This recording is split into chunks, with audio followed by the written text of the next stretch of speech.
Good morning, everyone. It's 9:30, so time for me to open this session of the Places for Everyone joint plan examination. Everyone can hear me okay? Good. I will just introduce myself, even though I think most people should know me by now. I'm Stephen Lee, one of the inspectors appointed by the Secretary of State to examine the plan. Louise Gibbons, Wilding Fieldhouse and I are examining the plan jointly. I'm looking around the table to see if I can see anyone who's not been here before. Anybody who's not been here before? 3 hands. All right, so unfortunately that means I'm going to have to go through a bit more of my opening. But I'll still keep it to a minimum. Just in terms of housekeeping, reminder please for everyone to switch off mobile phones, laptops and other devices silent mode. I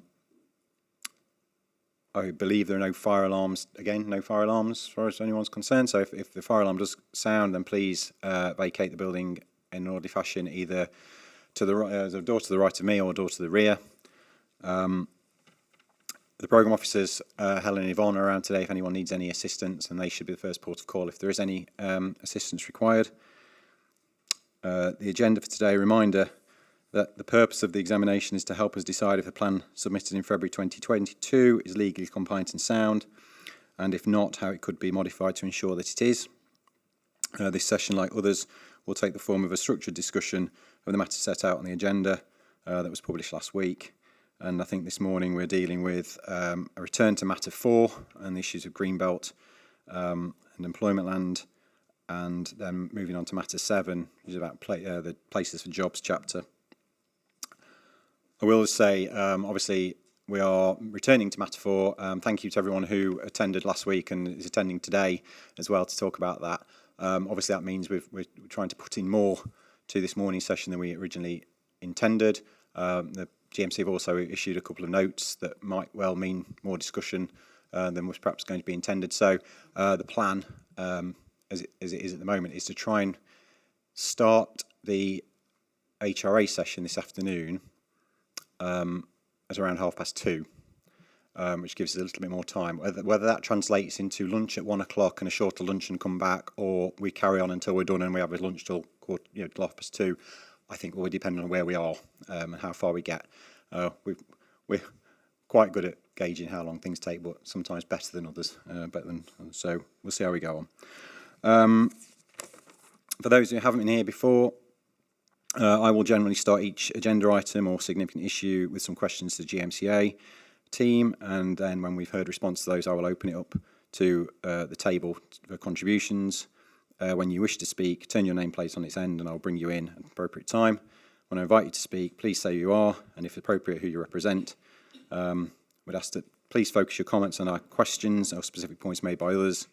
Each contribution should normally be no longer than a minute or two to ensure that they're focused and to allow everyone a chance to speak if they wish to on a particular issue.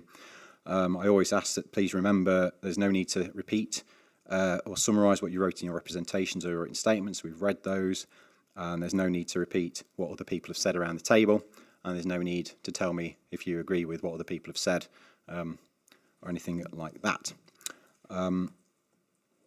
Normally we'll give the GMCA the chance to sum up their position at the end of each item on the agenda before moving on. As I said, we'll have to take this morning a little bit just see how it goes, but generally speaking, I'll be looking for an adjournment, a short break at around 11 o'clock, and they say, if possible, breaking for lunch at 1, but that might change. And that's about it before I start asking for introductions, unless the GMC have anything they wish to raise with me. Only just a query, sir. Obviously, we've got your agenda for today, this morning rather, thank you. And I was just wondering where in the agenda you had in mind turning to, if at all, turning to our paper on how one works out the employment requirement for local plans moving forward. You'll recall we put a note in last week, I think. My plan was to deal with it under sort of between, rightly or wrongly, between JPJ1, JPJ2. I'm going to follow my agenda as it is. Fine. So JPJ1, JPJ2 deal with. The issue of the requirement really comes under 3 and 4 because it's in both of those policies. Right. So I'll deal with, my intention was to deal with that issue, bottom that out, and then go through the specifics of 3 and 4. Got it. Does that make sense? Absolutely. Thank you very much. That's my plan. So good plans. All plans are subject to change. Okay, any other procedural points before I ask introductions? Thank you. So I'll start, if I may, with the GMCA. Good morning, And we'll sir. go around the table as normal. Thank you. Thank you, sir. Good morning. Good morning. Chris Katkowski, King's Counsel for the 9 authorities. Claire Davison from Oldham Council. Lauren Hargreaves from Oldham Council. Duncan McCorkdale, Manchester City Council. Jackie Copley, CPRE. Marge Powner, Friends of Carrington Moss and Save Greater Manchester's Greenbelt. Matthew Brabant, Save Brighton's Greenbelt. Peter Thompson, representing myself, resident of Greater Manchester. James Ness of Action Against Rural Development. Christopher Young, King's Counsel for Peel. Dave Trimmingham of Turley, representing Peel. Philip Robson, representing Colliers. Hamish Robertshaw, Johnson Moat Planning for Harworth Group in relation to its Bolton site. Poppy Oakey from Eden Planning, instructed by Moorland Capital No. 1 Limited. Rhiann Smith from Averson Young, instructed by the Northern Gateway Development Vehicle. John Coxon from Emery Planning, representing Wayne Estates. And Colin Robinson from Lichfields. I'm instructed by Russell LDP. Thank you, everyone. Okay, so we'll move on. We'll move straight into the first item on the agenda, which is matter 4. For my questions. So the first part of this, which is under question 4.7 of our MIQs, is there a need to remove land from the Greenbelt to ensure that the identified need for additional industrial and warehousing floor space can be met between 2021 and 2037? This primarily relates to the removal of land in principle from the Greenbelt. Obviously, there will be opportunity to discuss the individual allocations later in the examination and any particular arguments about those allocations. Obviously, there is a relationship between this discussion and the employment land requirement, but we have looked at the overall mechanics of the employment land requirement already, and I don't want to obviously go over all that again if we can avoid it. So obviously, try and stick to comments if about the requirement in relation to removing land from the Greenbelt.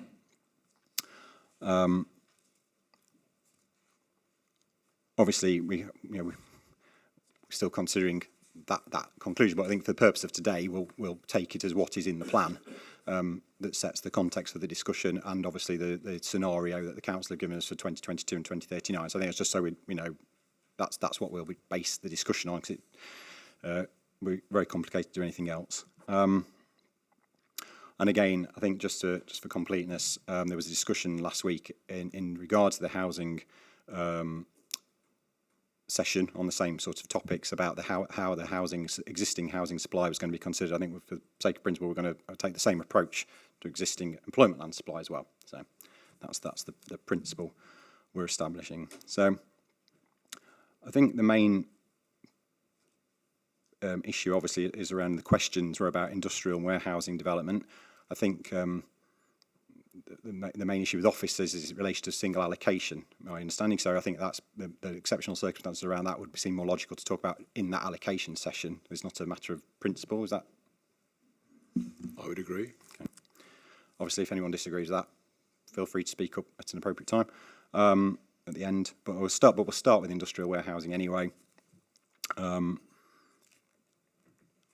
The council's, again, I'm trying to summarise what I see as council's position. The council's justification for releasing Greenbelt, in principle, is essentially that the existing supply of industrial and warehousing land would not meet the needs that exist, either in quantitative terms, i.e. there isn't enough suitable land outside the Greenbelt to meet the requirement, or qualitative terms, that the existing supply would not provide the flexibility of choice to ensure developer and occupier needs are met. That's a broadly accurate summary. It's spot on, sir. Quantitative and qualitative issues, including locational aspects, lead us to our position as summarised, and it is a compressed summary, it really is a summary, but as summarised in our paper M4.1, paragraphs 4.49 and following.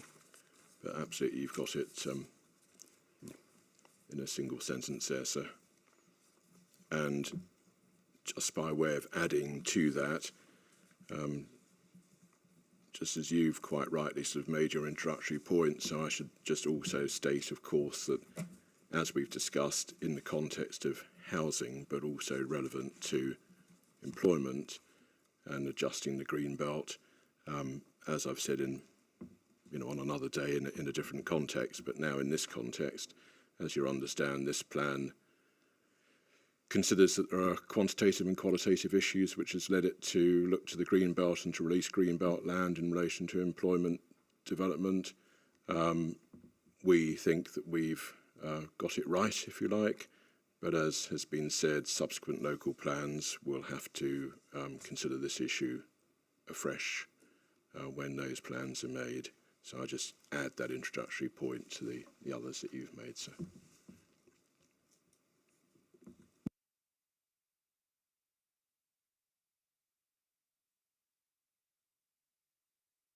Thank you. Just so we're all singing from the same hymn sheet and everything else, I'm going to just go through very quickly, hopefully, the two scenarios we've got for the quantitative issues, which are summarised on the agenda. Although I think we put offices on the agenda for completeness, but I think the main focus is obviously on industry and warehousing. So scenario one, if you like, the existing plan scenario, the requirement would be for 3.33 million square metres of floor space. The existing supply equates to around 1.8 square metres of floor space, which leaves a shortfall of around, if my maths are right, about 1.53-ish of million square metres. That's all, yeah. Terms, yes. Yep. In numbers terms. So the supply from the plan during that plan period would equate to an overall total of 3.96 square metres, about 2.15 of which is in the form of allocations. Mm-hmm. So that equates to a surplus, if you like, against the requirement of 630,000 square metres. That's yeah. Yep. Okay. So just in terms of the 2022-2039 scenario, the requirement goes up on a pro-rated basis, I understand, to 3.54 million square metres. The existing supply comes down a little bit to 2.07, which would leave a shortfall of 1.47. So existing supply goes up a little bit. Sorry, my note says the existing supply changes to around 2.0. Yes, that's sorry, right, it does go. higher, yeah, sorry, which is higher than. Yeah. Sorry, I was looking at my. I was looking at the wrong note. If anyone can remember CSEs, it's my CSE maths coming into play. Well, up and down, yeah. Grade one, no, mind difference you. between 1.8 and 2.07. In fairness, you're right. It's me looking at my wrong part of my note. But anyway, that leaves a short. The important point is that the shortfall against the requirement is 1.47. So the shortfall goes down a bit. Because the supply's gone up a bit. Because the supply's gone up a bit, yeah. But it is relatively similar. The two scenarios, not a significant difference between them. Can I again, for my understanding, to make sure I'm not missing anything, there's a few differences in the allocation supply column, which I assume are all easily explainable in broad terms because of changes in the plan period. But Bolton's allocations supply goes down by 100,000 square metres. Is that? But its existing supply goes up substantially, so I'll just see whether... Is that some completion within the allocations? Yeah. Just bear with me for one moment, sir. Oh, okay. We're just... No. Here we are. I'm going to regret asking these questions, aren't I? There's going to be a lot of musical chairs. It's the innocently asked questions which are the most difficult to answer. So the existing supply has increased because two of the allocations now have planning permission, Junction 25 and west of Wingates. All right. So that's in the that would have been in the allocated supply then. Yeah. All right. Okay. Okay. So just as a matter of principle, you move anything with the commitment, you move into that column, even if it's an allocation. That's good to know.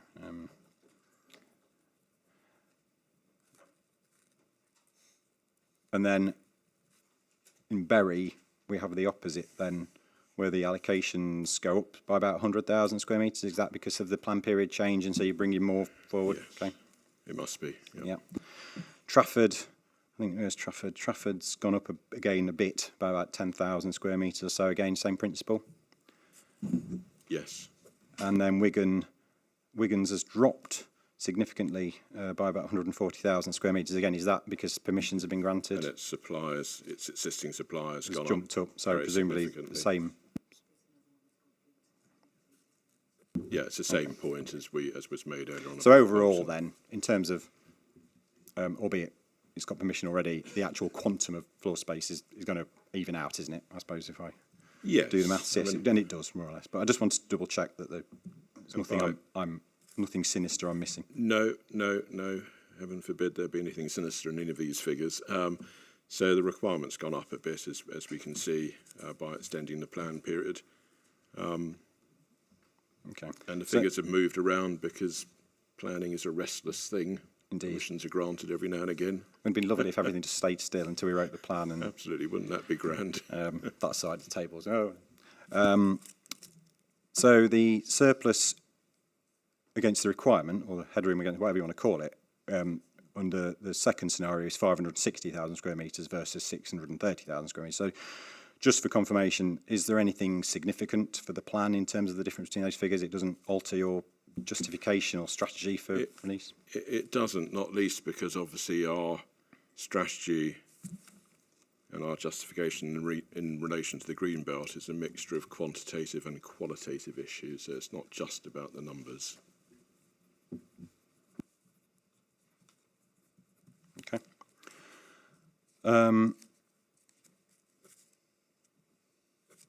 So we talked about, I just wanted to double check.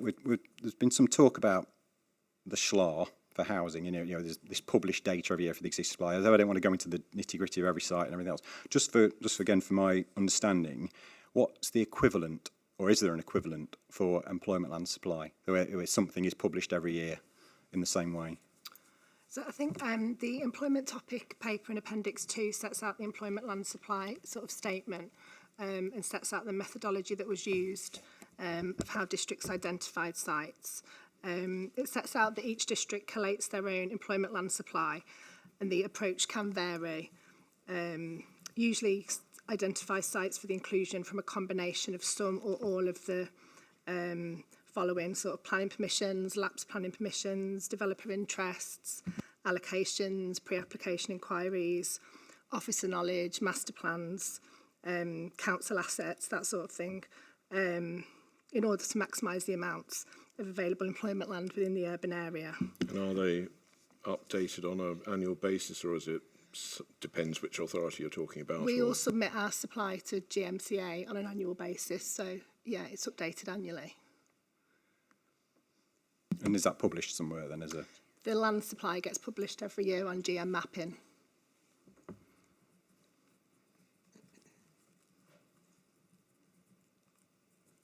So that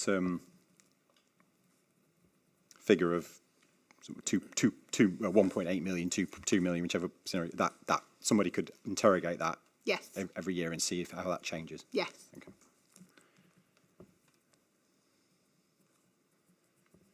Thank you. So it's some of the context there. Now, obviously, in terms of the overall supply, and this obviously, you say there's a quantitative and a qualitative side. This will start with the quantitative, I guess, and the issues. The amount of existing supply obviously has some bearing on this debate, even so. And we know that there are those who feel that the existing supply is overly optimistic, and some that think the existing supply is too low. Unduly pessimistic. Yes. Indeed, I was trying to think of the opposite. I think the arguments for those who think it might be too much or might be too low relate to the reuse, whether you've been optimistic enough in terms of retail reuse of brownfield land, estimates of the reuse of office space, and so on. I think the arguments for being too high generally relate to issues around delivery. It's the these are and the types of site that are in the existing supply won't necessarily be delivered. I mean, this comes back to, in a way, to question 4.1, which is about the alternatives. I mean, do you have anything else, bearing in mind that's the context, I'm sure we'll hear some about that. In that context, do you have anything to say more about whether you have considered all the alternatives and whether those, the alternatives being within the existing supply, anything you wish to add to what you've had before? Not really, so no. I mean, there's been, as far as we're concerned, an exhaustive piece of work done, as is always the case. However one goes about these things, there are always, inevitably, people who say, you've missed this or you've over-egged that. I mean, it's just the nature of the exercise. So we're satisfied that with the work that we've done. It leads to a certain conclusion, which is controversial, as we know, otherwise we wouldn't be discussing it. And if we've got it wrong, although as far as we're concerned we would have had to have got it majorly wrong, but if we have got it wrong, either quantitatively and or qualitatively, then there'll be an opportunity for this to be examined again as each individual plan comes forward.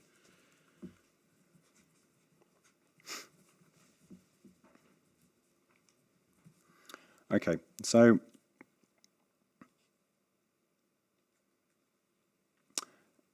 we understand from early discussions that the basic requirement for employment was calculated on the basis of take-up rates or trends, and then allowances were added for various reasons. One taking account of recession and one taking account of, I think it was described as a flexibility allowance. Yes, in relation to what we describe as inherent uncertainties in doing this exercise in the first place.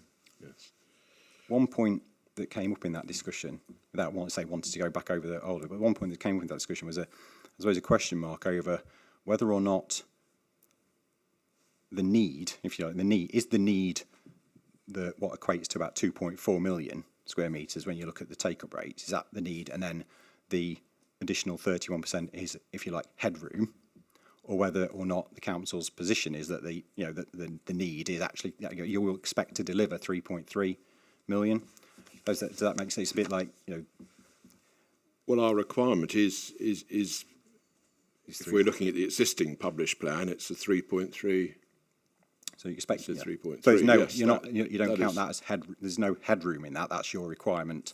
Well, it's a requirement which is made up of various moving pieces, if you like, various elements. So that is the overall requirement. And so when we get to that later point, in your agenda, the inserted item in the agenda, we'll be looking at the way in which that works for each of the individual 9 authorities. But no, that is the requirement. Okay.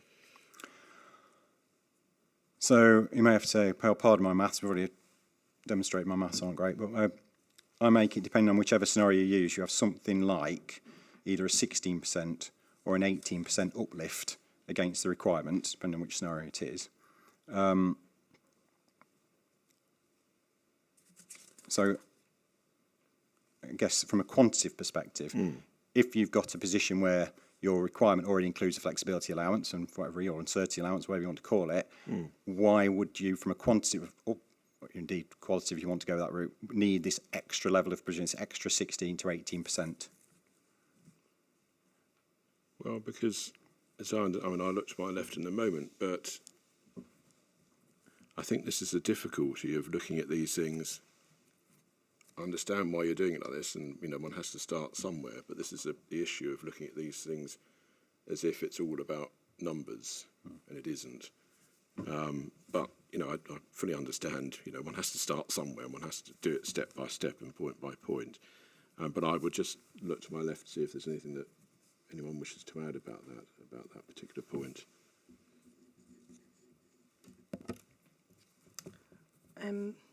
I would say that uplift is needed. Kind of what you mentioned already about the uncertainties and the how difficult it is to sort of predict going forward. I don't know if you've got anything to add, Claire. Yeah. I think you've probably covered it, really. Yeah.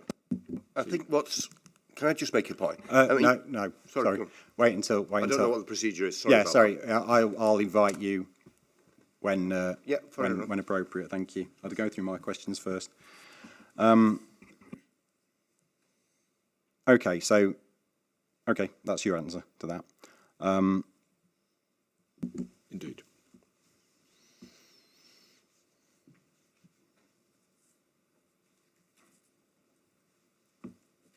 It is a quantitative factor, I suppose, but again, it is a point raised in the requirement session, I think, as other sessions about the, if we're looking at this as a point of view of how much land you need to release from the Greenbelt to deliver this amount of floor space, and delivering this amount of floor space for quality reasons is when you're, if you like, converting the amount of floor space you need to amount of land. Sure. Has that conversion factor led to, and I guess has it led to a sensible conversion rate where the amount of land is commensurate with the floor space being provided, I suppose?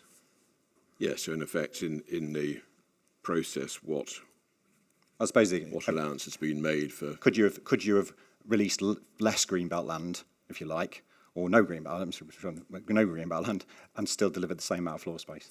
I think even the numbers are adrift sufficiently to tell you that we wouldn't have been in a position where we could have avoided the Greenbelt, but that's before one even comes to qualitative issues. But I'll just ask about this, if you like, conversion factor, or whether that was part of the process, and if so, how. If you just give us one moment, we're just checking a note, sir.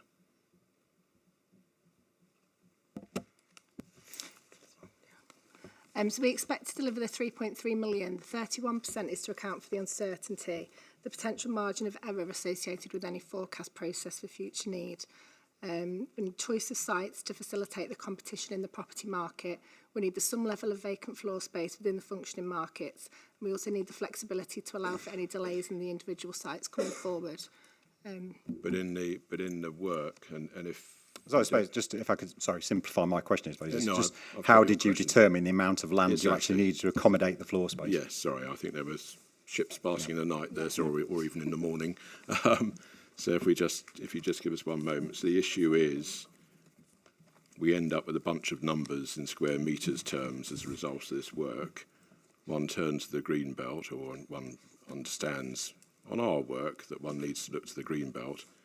How has one then gone about saying, well, because there's a need which can't be met from the existing supply of X million square metres, whatever it might be, how has one then sort of said, well, the conversion, that at some form of net developable area, whatever that means, we need Y hectares of Greenbelt? Has that been part of the process, or have we looked at sites on a qualitative basis? That's the point that's being driven at. If you don't know, then we just need to find someone in the team who does know. There would be someone who does know.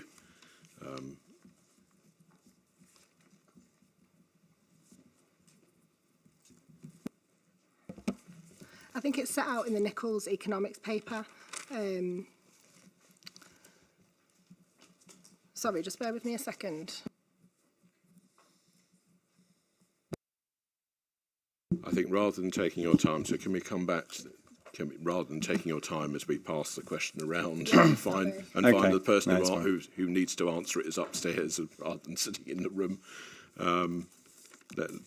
I've made a note of the point. Well, I will make a note of the point now. Well, I suppose it all comes back to is it commensurate? So we'll move on to some of the I think we understand the quantitative issues as much as we can. The qualitative issues. So you've talked about the qualitative deficiencies. We've talked about them before, I think, in site selection and probably strategy as well. Again, I suppose it comes down to how have you determined the scale of growth. Again, you've got these qualitative deficiencies, but in order to, how have you determined that this is how much we need, or this is where we need in order to meet that deficiency? Is there any kind of assessment of that going on? In relation to selecting the sites to... I suppose the point is, you've been told, you've ascertained that there are qualitative deficiencies in the Greater Manchester employment land supply. That's what you're saying the justification is, but turning those into a number, if you like, so you know exactly what, how much you need to provide to meet those deficiencies. Is it just a case of we needed enough to get to the requirement and a bit more for comfort? I don't think our analysis can be explained in a different way from the way in which it's summarised in our response paper, M4.1. So I think we keep coming back to the same elements with qualitative issues as well. So the numbers are as explained. I mean, make of them what one will, but that's the piece of work that's been done. Some think we've got it wrong for this reason, others think we've got it wrong for some other reason, but that's the process that's been followed, and qualitative issues have borne on this as well. So just perhaps for the benefit of those who may not have been around for some of those early discussions, if you could just perhaps summarise what those qualitative deficiencies are. Yes, certainly. I think a lot of it is that the current supply is insufficient to meet the identified needs, because many of the sites are likely to be, that are in the current supply, are likely to be attractive primarily to the local market and or smaller businesses due to their location, size and surroundings, rather than the national or the international investment that the sub-region is seeking to attract. So that flexibility that the supply requires can only be realistically achieved by releasing some larger scale sites. So I think from what you've been saying, I think would it be reasonable to conclude that if the requirement figure, the quantitative requirement figure was different, lower, higher, whatever, you'd still be arguing for some greenbelt release to satisfy those qualitative, what you call qualitative deficiencies? Well, if the supply was larger numerically, but it was made up of similar types of sites as are in the current numbers that we have for the existing supply, then exactly the same issue would arise. These qualitative stroke locational issues. So yes, that's right. And you can see that in the sense, mind you, I mean, the change is, in relative terms, quite modest, but you can see that by the way in which the existing supply changes depending on what plan period you use. So, we have more supply if you change the plan period, but that doesn't change the underlying issue.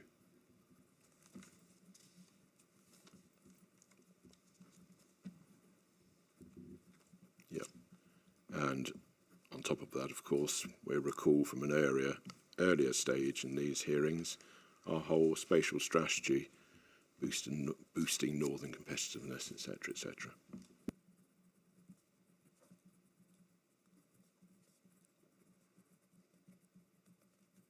So it's quite, from your point of view, it's quite a straightforward argument, isn't it?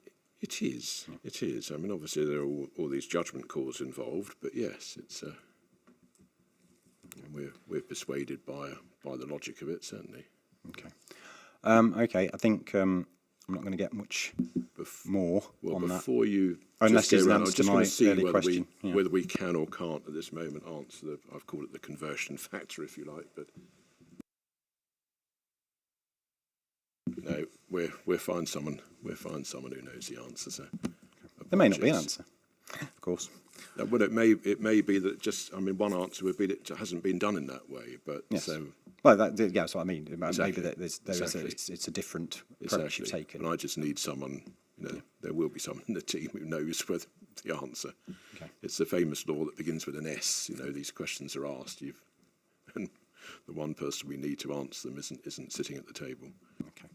Right, so I will open it up then, and we'll start on the left and Save Royton's Greenbelt. Thank you. Yeah, there seems to be a disagreement or dispute over whether there needs to be a surplus on top of the policy target that also includes the flexibility margin.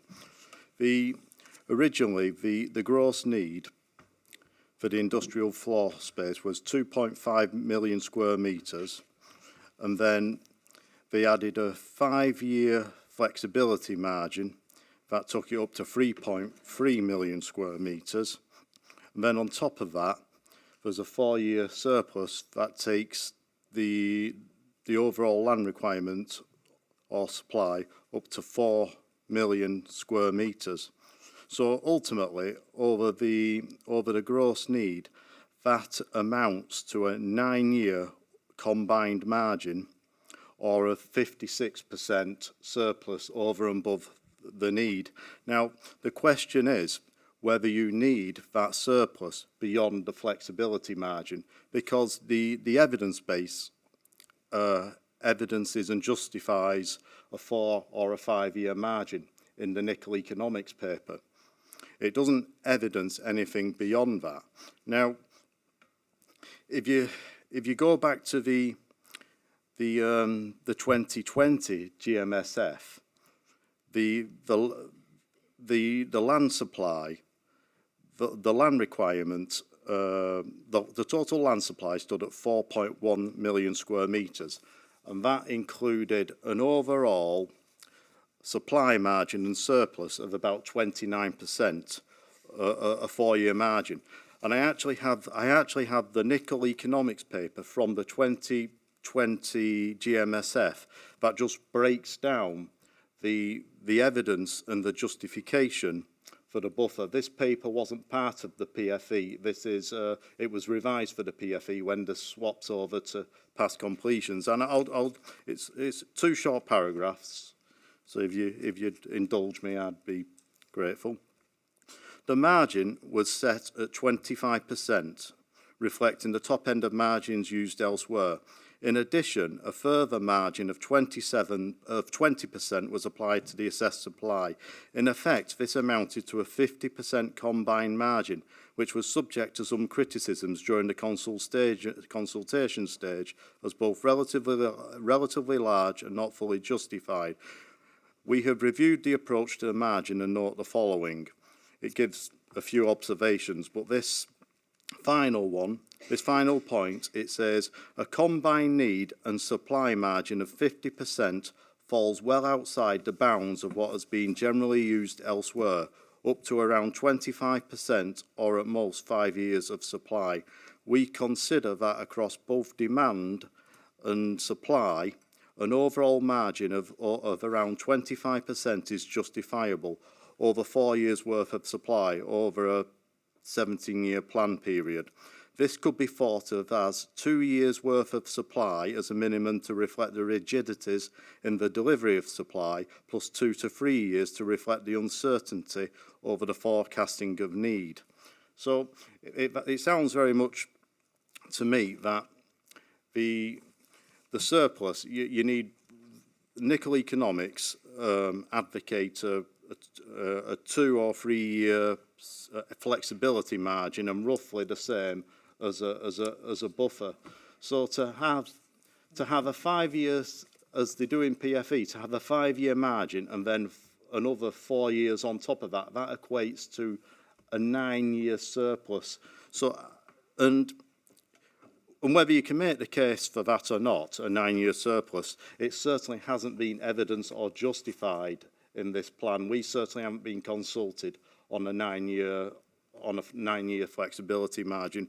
It was the PFE evidences a 4 or 5 year margin, and I believe that the allocations should be cut back to reflect the 3.3 million policy target. Thank you. Thanks for that. And I think I will ask the council, before we go on, I'll ask the council to come back on those points. It was kind of the point I was trying to make, which was about the justification for additional floor space over and above the 3.3 million requirement, which already included a flexibility allowance. The contribution there has obviously added more meat on the bones of that in terms of what that equates to in terms of years and so on, and referring back to the evidence base. So perhaps you could address those points before I open it up to others. Yes, certainly. But I mean, I'm sorry, but I understand the point. But we always come back to the point that this isn't just about the numbers. And so, I mean, I don't see how, frankly, reworking the numbers to come to whatever, however many years it might be, whatever the percentages are, etc., etc., etc. I mean, we've done it a particular way, and it's all explained in our background work.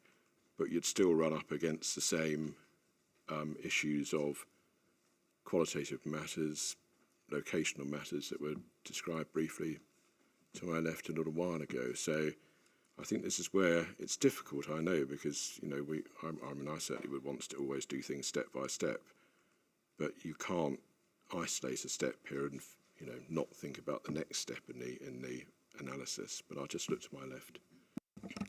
Yeah, I'd just like to add to that as well that we're seeking to ensure that our Greenbelt boundary endures, and a number of these allocations go beyond the plan period.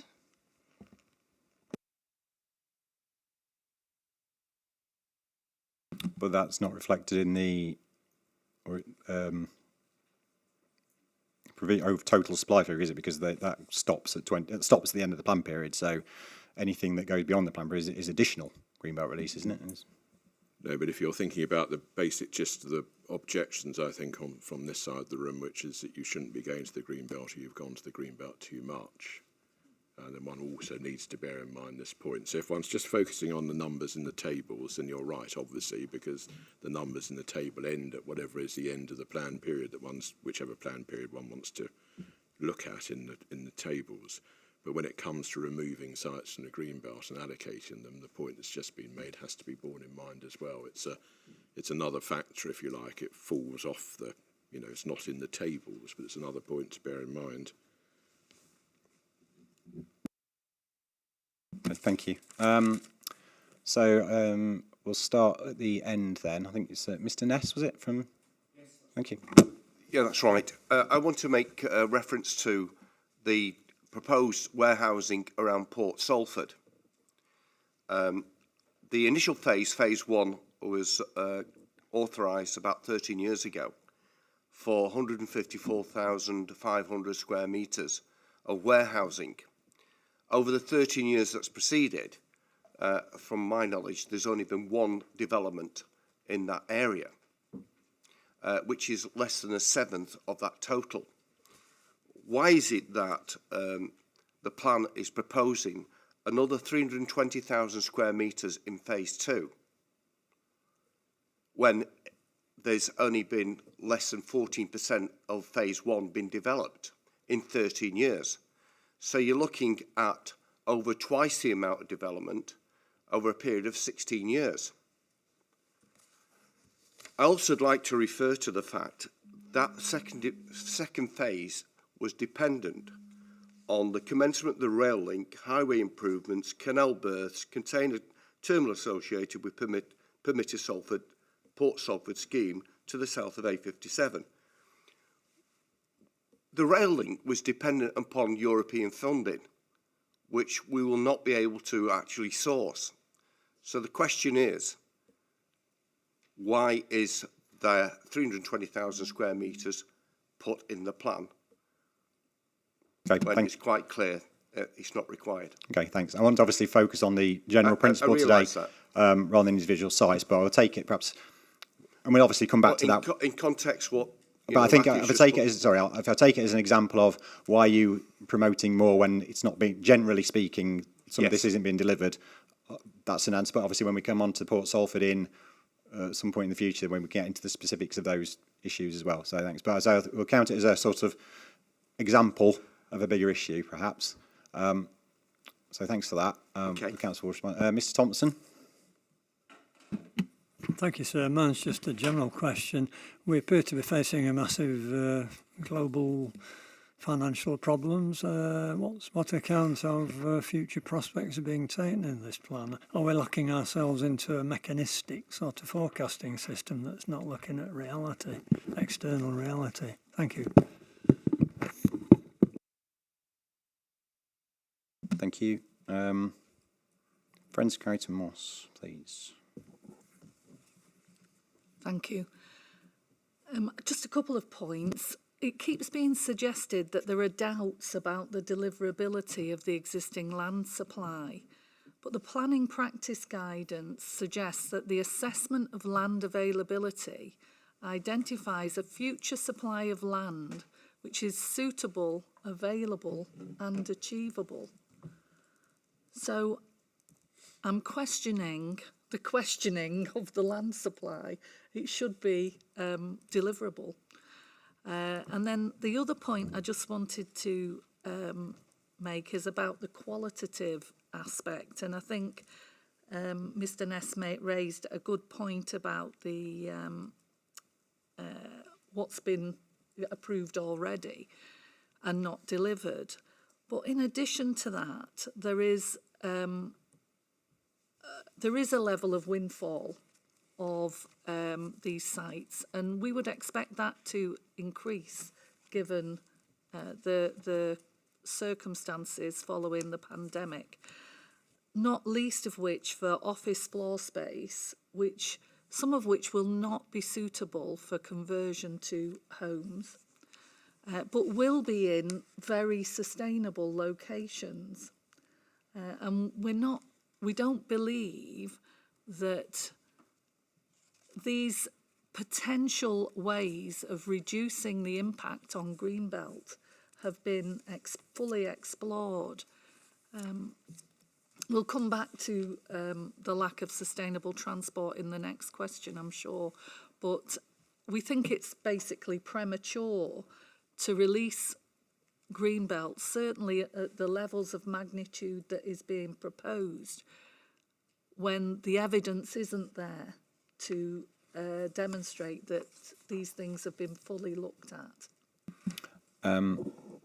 So in terms of the office conversion, you're talking there about potentially using the office surplus or office supply that may no longer be needed to be used for an industrial warehouse, the industrial warehousing category, which is Broadchurch. But yes, yeah. Just in terms of the points the council are making, just get your view on this.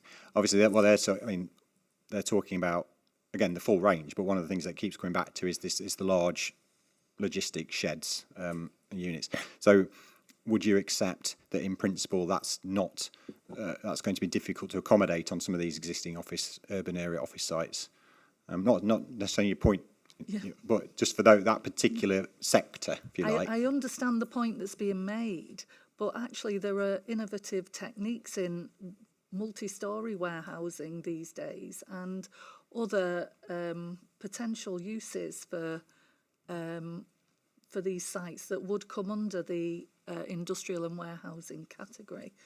And I think we need to make sure that these aspects have been fully explored. Perhaps it's because communities haven't been involved in this exercise at all that makes us concerned about these things. But I do think there'll be an element of windfall that will come forward that can be used to reduce the magnitude of Greenbelt release. And let's be clear, the Greenbelt will be released on day one, and there may be brownfield sites of one type or another available that could be utilised. So there's a timing issue here as well.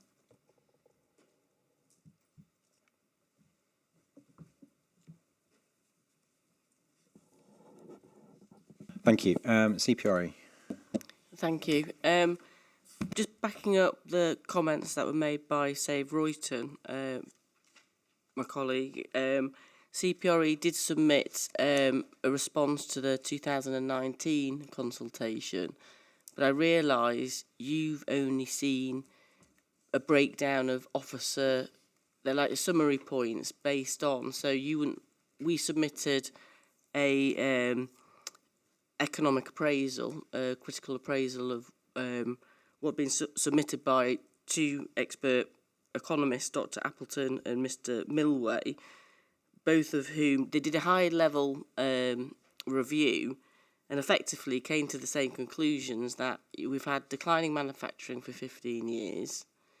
There's a lack of transparency in terms of some of the assumptions why so high, and they felt at every juncture where you can have a range of additional requirements for flexibility, choice, under delivery, that the figures had always gone to the higher rates of growth, and there was a query as to why that was the case. They also picked up on the issue of recycling of land hadn't been properly considered. So definitely we have submitted independent expert evidence that the employment figures are on the high side. And then there's also the issue that has the alternative land available being thoroughly tested. Well, again, we provided information of sites that weren't included, and of course over the period there'd be more sites coming forward. So all of that needs to be fully assessed. And I know it has been updated every year, but as has been mentioned, with the continuing economic uncertainty, there is likely to be more floor space becoming available. And what's more is, Greenbelt purpose is to promote regeneration. There won't be innovative ways of looking at repurposing land if too much greenfield land comes available at the beginning of the plan period. So, yeah, those are the points I wanted to make. Thank you. I suppose on the recycling, there's again similar issues been raised during in the housing discussions, I guess as well. So similar points, all relevant. I think again I'm going to assume that the two people on the right hand side of the table have got different points to raise. So I'll perhaps allow you to come back on some of those points that have been made on this side first, if you're ready to do so. Yes, absolutely. Just taking them in order, references to Port Salford, you'll recall, sir, that we dipped our toes in the water, so to speak, in relation to Port Salford when we were looking at broader strategic issues the other day. I say vaguely because I can't remember when it was, but we've dealt with that in overall principle, and of course we will be coming to a whole session on Port Salford when we look at the allocations next year. So I'm not going to say any more. But, sorry, I think and you might be coming to the overall point that I was taking from for today was there's a lot of commitment out there that's not coming forward. So why would you be delivering or seeking to deliver more? I think that's the point being made. Because we want development to actually come forward, and we've done our best job at seeking to ensure that happens. Then there were points made by Mr. Thompson about massive global problems. External realities. Have we locked ourselves in a bit like, as if we're on a wheel which is going round and round and round without thinking about what's going on? In a planned period of 15 years, any planned period of 15 years, and whichever the permutations you choose for places for everyone in due course, we'll see predictable and unpredictable turbulence either way. Either to depress needs, to increase needs. It's just the way of these things, looking ahead over 15 years. All sorts of things happen that one could never imagine would happen. It's inevitable, unfortunately, that there will be an economic cycle of, good economy and bad economy. It will happen inevitably and also unpredictably. So one just has to do one's best. And what one can't do is just sort of take the current circumstances and imagine that everything we know about and read about is going to be the position for 15 years, nor can we, imagine some halcyon moment in time when everything's absolutely booming and going well and imagine that's how it's going to be for 15 years. So all these inherent uncertainties have to be addressed in some shape or form. Friends of Carrington Moss, all the supply should be deliverable, so why are we constantly saying, well, we've got doubts about some of the supply? If you just think back to the very brief summary that was given earlier on about the component elements of the supply and how wide we've cast our net in relation to the supply, it is absolutely obvious that there will be issues around the deliverability of all of that supply, if you like, on time, within the periods of time that we're dealing with in this plan. And it's extremely, I would say it's universal practice, actually. I'm not sure I've ever come across an instance where this hasn't been done, where one recognises a need to apply some form of allowance to the supply base, whether it's homes, as we've already discussed, or whether it's employment, as we're discussing now. It's just the nature of the beast. And as for the point about reusing, recycling office sites and so on, there are certain qualitative issues which just simply aren't going to be addressed by doing that, as we've already discussed. The Greenbelt we released on day one, where yes, that is the consequence of making a plan, and we've made a plan. We recognise there are issues which need to be addressed, and yes, Greenbelt as far as we're concerned, does need to be released, and yes, that green belt will be released on day one, so to speak.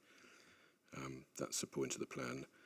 Moving on to the CPRE, they've submitted their own independent evidence in the past in relation to quantitative issues. Just to the point was that our employment figures are on the high side, quote unquote. Any quantitative analysis would be subjected to entirely independent, perfectly well-meaning counter assessments, saying your numbers are too low, your numbers are too high. Again, one has to make a judgment call about has the work been done in a way which can be regarded as an appropriate way, recognising that there would be a whole host of other ways of doing similar work and reaching different conclusions, either up or down. For every piece of work that says the numbers are too high, there would be a piece of work that says the numbers are too low. And in relation to attention having been drawn to some sites which aren't in the supply, just from that brief summary of the way in which the supply is made up, is put together by the constituent authorities, as I've said earlier on, the net has been cast wide. It's inevitable that one's going to have a situation where no piece of work can be perfect, where someone can say, well, what about this site? But the supply is, as you've heard, updated every year, and that's the best that one can be expected to do, frankly.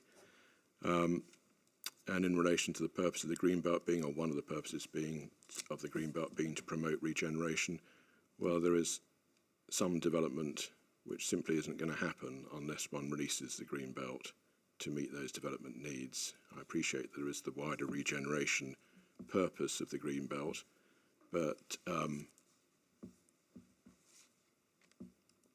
one cannot leave out of account and mustn't leave out of account the qualitative issues that and locational issues that we've referred to.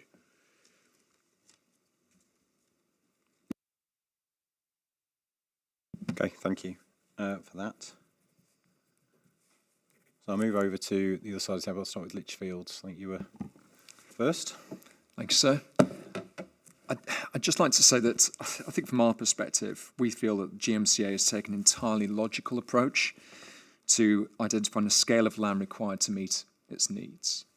So just to recap, we've got Nickel Economics work, where he's essentially calculated a need figure of 3.33, and that's just based on past take-up rates. He's made a bit of an adjustment for certain weightings, and then he's added this margin of choice equal to 5 years. We don't disagree with the principle behind that. It's fairly standard for employment land reviews. We do a lot of those ourselves with local authorities. I think in our previous reps, we did disagree in terms of the weightings for the past take-up. If you kind of make it a bit more transparent, our approach was that the figure should actually go up to 3.76 million, and if you extend it to 2039, that figure is actually 3.94 million, which isn't far off from the supply anyway. But setting that to one side, we think what Mr. Katkowski was saying was correct. The approach GMCA has taken, it's taken a need, and it said, right, we've got these qualitative issues we're trying to address. And I think that's different from the exercise that Mr. Nickel has been doing in his paper. So if you look at paragraph 7.7 in the employment topic paper, the GMCA clearly sets out some of the qualitative considerations it's made to justify an uplift in the need figure, essentially. And, okay, 3 of those, there's a bit of an overlap with what Nickel Economics is saying in his bullets in paragraph 1.20 of his updated note, but several of them are totally different. So, for example, the GMCA say that when we're determining an employment land demand figure, it's not an exact science, quite correct. They're also saying, well, we need to look at things like to ensure the continuation of supply after the end of the plan period, post-Brexit and COVID-19, there's a need for even more attractive and diverse supply of employment sites if we're going to compete. Some existing employment areas may be utilised for employment generating uses other than industrial and warehousing floor space. And that one's a really key point, because some of these sites that are being banked as part of the supply, they're not going to be 100% old B1, B2, B8. They're going to have sui generis uses or retail or others that aren't necessarily going to be contributing to that employment land supply, which again is one of the justifications for uplifting it, and which I don't believe is covered by the Nickel Economics work. Another point as well, the last bullet, anecdotal evidence suggests the proportion of existing floor space is poor quality, which I think is what the lady was alluding to for the GMCA there. And a supply flexibility of choice will help raise the overall quality of employment land and allow occupiers of poor quality premises to move on to better quality premises. And I think the point that GMCA made was that a lot of that is for local indigenous needs. We need to provide bigger sites, strategic sites to accommodate that inward investment, the footloose warehousing industries, and we fully agree with that. And I think the final point I want to make is that the nickel economics work didn't really look at strategic logistics. It was all backward looking, look at past trends. A lot of the strategic studies you see nowadays, there was one done from the LCR, but Leicestershire, we've seen them in the Midlands particularly, is looking at how do we forecast the needs for strategic B8, which didn't relate to the new e-commerce boom we've seen the last couple of years post-Brexit. That isn't really factored in. If you're a local authority like Bury, for example, that hasn't seen much strategic B8, hasn't had a local plan for many years, if you're just projecting forward past trends, you're never really going to meet that strategic need. So to conclude, I fully agree with what the GMCA have done. I think there is a logic to it, and I think they've moved away from the need for it to come up to a high level of supply, and it is justified on a basis of qualitative considerations. Thank you. Okay, thank you. Turleys. Thank you, sir. I can be briefer than I would otherwise have been because Mr. Robinson has just made several of the points that I had intended to make. You'll have seen from our submission, sir, that we feel there is both a qualitative and quantitative need for, in particular, industrial and warehousing that justifies Greenbelt release.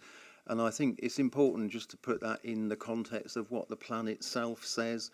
So 2 quick references, paragraph 6.1 of the submitted plan.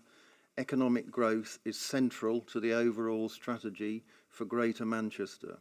It will be essential in raising incomes, improving health and quality of life, and providing the finances to deliver better infrastructure, services and facilities. So this is an ambitious plan.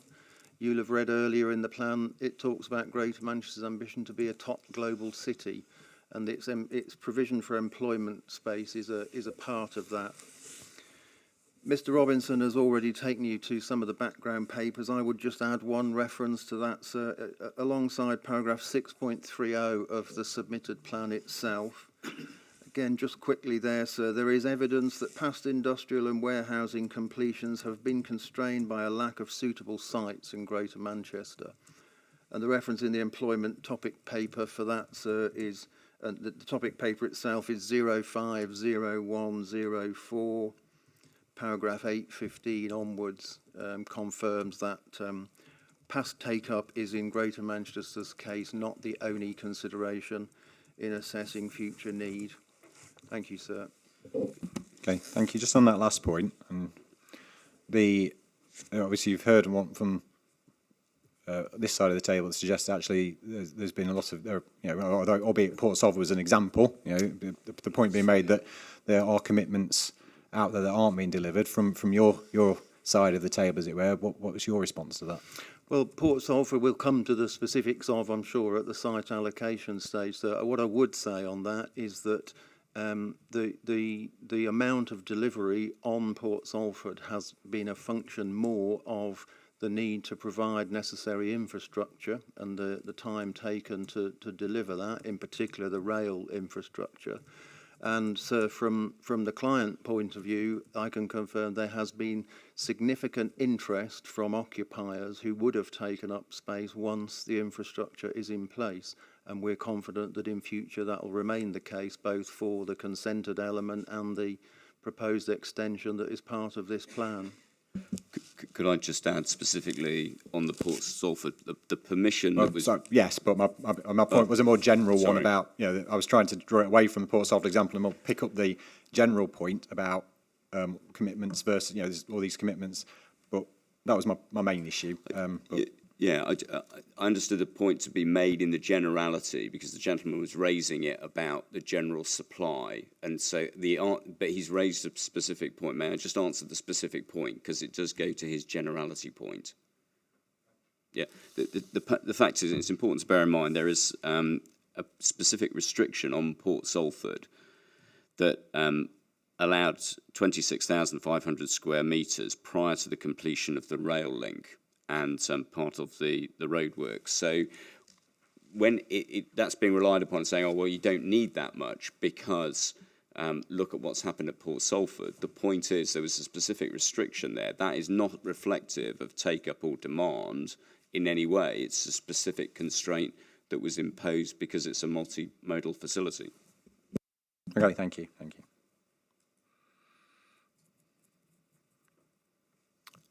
I can't see that one. Eden Planning. Thank you.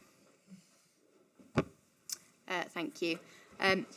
Poppy Oakey from Eden Planning, instructed by Moreland Capital Number 1 Limited. We share the view of Turley and Lichfields. In our view, the evidence clearly points to the need to remove land from the Greenbelt to meet the need and demand for industrial and warehousing floor space, both on a quantitative and qualitative basis.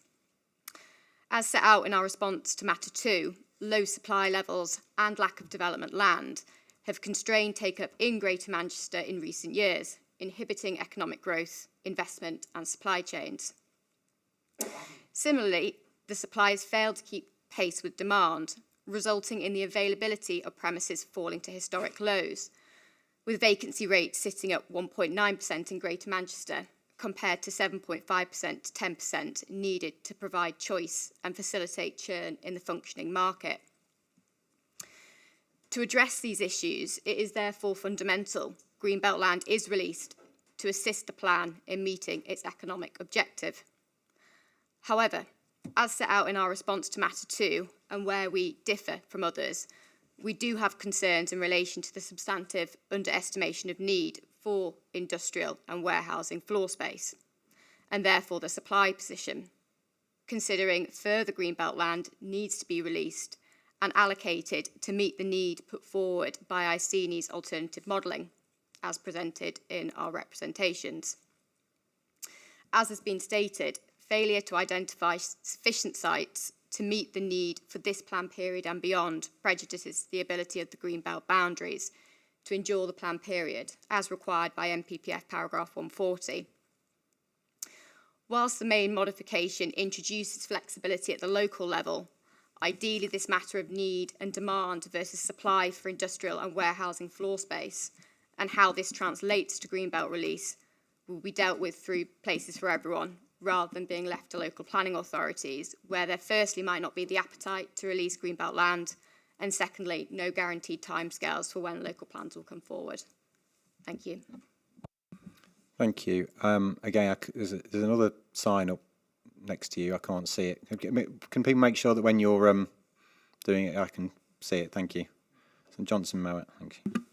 Thank you, sir. It's Hamish Robert Shaw from Johnson Mowat for Harworth. Just a point of illustration regarding the existing supply, if I may. According to the recently published 2022 data of the existing supply, there's 259 sites making up that supply, of which 234 of them are indicated to be smaller than 20,000 square metres floor space. And within that, 91 of those sites are indicated to be smaller than 1,000 square metres. So there's a real bias towards small-scale sites and floor space capacities on that supply, which is very important for the expansion and formation of indigenous businesses, small businesses, but it's very different to what the plan is trying to achieve in allocation of strategically attractive large-scale sites, of which within that same list of supply sites, there's only 9 sites indicated to be greater than 50,000 square metres floor space capacity. And I think if you look at figure 6.3 in the published plan, which is also the GMODIN data map, you can just see the sprinkle of small sites which form that supply across the 9 authorities, and then the very small number of strategic sites which are being proposed for allocation. Thank you. Thank you. You're good. Thank you. Your sign went up in response to a point that was made on the other side of the room. Is that you're going to rebut? So, Sorry, not rebut, but just make a reminder that the Greater Manchester Strategy puts the climate emergency at its heart, and to have an overall buffer, if you like, of 56% when the flexibility allowance would cover the qualitative requirements that the people on the other side of the room are highlighting. We think it's the excessive nature of Greenbelt release that is the issue. And perhaps just leading into the next discussion, the constraints that are imposed on sites where land doesn't come forward is because the land is not sustainable in its current form. So constraints about lack of rail links, for example, and in other cases, lack of road transport links are put in place on previously developed land or land that already has planning approval because the sustainable transport links are not there. Okay, thank you. Obviously, coming back to you, quite a lot of that was glowing in support of what you were saying. Yes. There are a couple of points there about. Well, there were.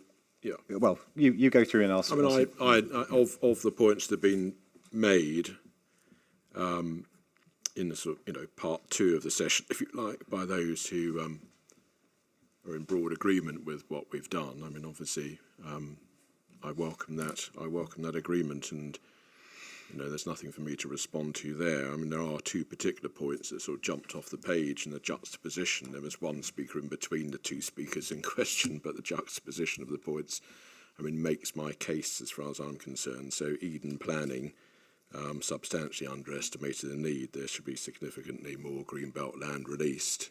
Friends of Carrington Moss, excessive, significantly too much Greenbelt land is being released. I mean, there you are. I mean, that's the nub of the issue, isn't it? In those juxtaposed comments, we've steered our course. We've explained the evidence base upon which we've based our judgment call.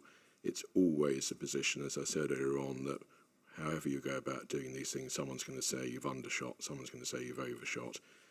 We've explained what we've done. As far as we're concerned, there's an appropriate and adequate evidence base to explain our position. And I'm afraid, were we to succumb to the logic of releasing even more Greenbelt land, we would understand we have other people saying, well, you've really, really gone way over the top and you're releasing far too much. We've steered our course. It's a sensible course. It's a justified course. It's based on evidence. There's always going to be evidence which says something else, one way or the other. And here, as this plan is taking on some but not all of the heavy lifting, as I said on the first day of these examination hearings, we mustn't forget the role of future local plans to re-examine this position. We are doing something. We're doing a big something. Whether our big something is all that's needed will be revisited when the future local plans are made. Okay. I know it is going back. That was a nice summation of your point. I'm actually go back to a detail point. Well, thank you for that, sir.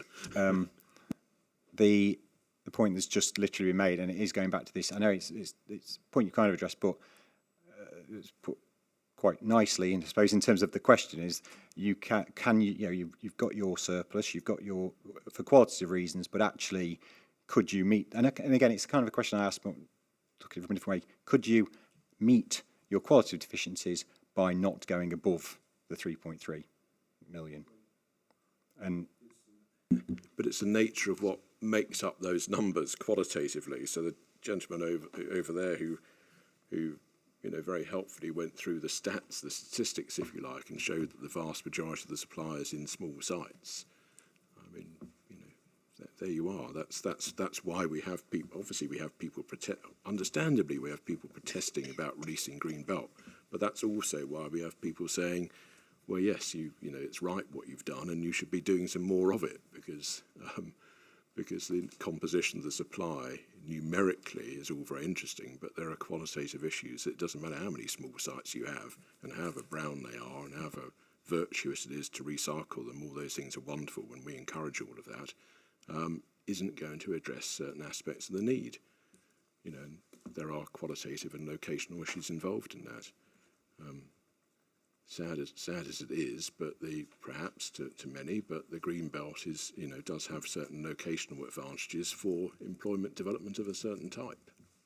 And that's just where we are with it. I think I've got an answer to my question and looked up and saw CPRE put up. Yes, I mean, these are, have one... Sorry, CPRE have got a point. It was a point about Greater Manchester's aspirations in terms of having an employment land supply that is diverse, spread across the geographies, but tapping into certain sectors to build on university cluster, the fact that they want advanced manufacturing, and that, you do need a pipeline of supply, you need different scales of premises for different types of sector, but it feels like the point that was made about the availability of small sites and large sites, that is literally just looking at logistics. It's one part of the picture, but it's very land hungry and it provides very few jobs, really, due to low density and due to automation, and that's going to increasingly be the case. So I don't think the plan should get too railroaded by a single sector where there has already been a number of very large sites allowed at Corlin on the border in Warrington, well, Bolton, Wigan, St Helens and Warrington. So I don't think the overall quantum of employment land need should be dictated by logistics. Okay, we had I don't know if you were here or not, but there was a bit of a discussion about that the other day. I'm afraid I wasn't. And I think Lichfields went on a little discussion about what constituted logistics. I don't want to have that discussion again. No. So we've had that debate about what job growth is related and the type of jobs included in that. And I think we also talked about, and I think we'll come on to it a little bit later, about the focus on logistics and what the policies say about that. So, obviously, if you want to come back on any of those points. Well, just forgive me, this plan is not being railroaded by logistics or anything else, and the fact that there have been a whole host of successful appeals in the Greenbelt releasing sites on the basis of very special circumstances shows a failure in the plan-led system, which we are seeking to address. Okay. Thank you. I'm going to leave that point there then, and we'll move on, unless anyone's got anything else they desperately wish to say about question 4.7. We've done it. Okay, so we'll move on to the second part of this matter, employment land, which was question 4.8, which is about whether or not the employment allocations removed from the Greenbelt promote sustainable patterns of development. And again, obviously, a lot of this, and I think a lot of the discussion is probably more sensible discussion about this will take place with the allocations, because obviously the specific nature of this site is very key to this question. But obviously paragraph 142 of the framework does set this out as a principle that allocations removed from the Greenbelt should promote sustainable patterns of development. So I think we can talk about it in the round. The council's response to our question on this refers to the site selection process, and that all of the sites meet some or all of the criteria in your site selection process. So obviously the logical extension of that is, as far as if they meet the criteria, then they are by definition in sustainable locations and promote sustainable patterns of development. Yes, I mean, I think the short, direct answer to your question is yes, but there's a little bit more to the piece than that, if you like, by way of context. So you referred, I think, to 142 of the framework. I think that's the right reference. Yes, yeah, but it must, I suspect, be the first sentence when drawing up or reviewing Greenbelt boundaries, so the latter is what we're doing here. The need to promote sustainable patterns of development should be taken into account. It is taken into account, it's being considered. It's not a statement that in order to take land out of the Greenbelt and allocate it for X, whatever it might be, one has to achieve some paradigm sustainable development test, if you like. It's taking into account sustainable patterns of development. We've done that, both in the way in which we explain how the sites in question meet our overall spatial strategy, which itself is all about sustainable patterns of development, taking in all aspects of sustainability, which are not simply environmental, although environmental issues are very important, of course. but also we need to take into account or bear in mind, forgive me, that all of this has been assessed through our integrated assessment. And the integrated assessment and the SA or SEA, Sustainability Appraisal, Strategic Environmental Assessment aspects of the integrated assessment do that difficult job of having to take on board, balance and discuss all the various potentially competing aspects of sustainable development. There isn't one single halcyon definition, if you like, of what sustainable development is. In that sense, when one has a whole series of competing factors that have to be looked at, and that's all been analysed. So the short answer to your question is yes, but there's more to this than just, if you like, one single point. And this has all been assessed. And when one carries out these assessments, and obviously we'll see a lot of this, I'm sure, when we get to the individual allocations next year, but one's always going to be able to say of some rather site, well, it's got this failing, it's got that failing, it's got some other failing. The whole point of this, through the integrated assessment, is one balances all the pros and cons and comes to an overall judgment, as bearing in mind, of course, the spatial strategy that the whole plan is seeking to achieve. So, yes, there's more to this than just a single point, if you like. So, the point that I get that if you were looking at if you're looking at the criteria, and you'd say, well, okay, very few of the Greenbelt allocations that include an element of employment land meet criteria 1 or 4, for example, which is to do with the sustainable transport and I think access to centres. So, from what you've just said, your argument that that's not the sum total of the discussion. And you're always looking at the round. Absolutely, you're always, if there are certain development needs, if you seek to meet them, you're always going to be able to say, well, there isn't a bus that passes the site. Well, no, there isn't a bus that passes the site because of where it is. But where it is explains why it's a jolly good site for a particular form of development. And the planning system is there to seek to address those deficiencies, if you like, but an overall balanced judgment call needs to be made. If one allowed one single aspect, if you like, to predominate in one's assessment, and certainly, for example, excellent public transport, then the simple plain fact of the matter is that a lot of needs would go unmet. So all these things are about a balance. And the whole point of the integrated assessment is to document how that balance has been assessed and struck, so that you can understand the process of analysis. Okay, thank you. But I do emphasise in all of this the spatial strategy, obviously, because all of this is about seeking to meet our spatial strategy. So again, I suppose the same points apply if you were to look at things like focus of employment and growth around motorway junctions and that sort of thing. You will point me back to the answer you gave. It's about looking at the everything in the round with the IA. Yeah. As well. And also, I mean, okay. Well, I guess again the same point applies really about going beyond, if you like, issues of sustainable transport and that kind of thing, looking at things like other constraints, agricultural land, impact on biodiversity assets, impact on traffic, impact on air quality, so on and so forth, other constraints, which obviously can have an impact on whether or not a pattern of development is sustainable. Again, I guess you're going to point me back to the same I will. question. Well, I'm afraid, and well, I'm not afraid at all. I'm sort of that is the point. Okay, I suppose I could keep going through those and you keep getting the same answer. It's a balance of competing considerations. Absolutely, that's what it's all about. Okay, and as I said, I think a lot of this question will be picked up in individual site allocations, because that's where obviously we'll be assessing the sustainability of those sites.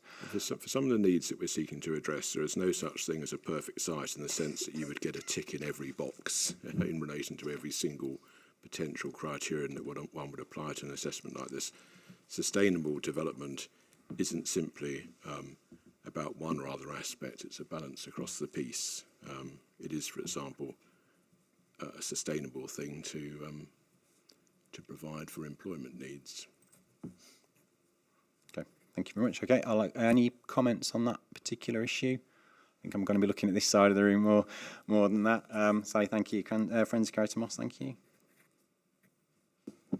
Yeah, in fact, only one of the 14 employment sites is well served by public transport. I think Mr. Katkowski is absolutely right.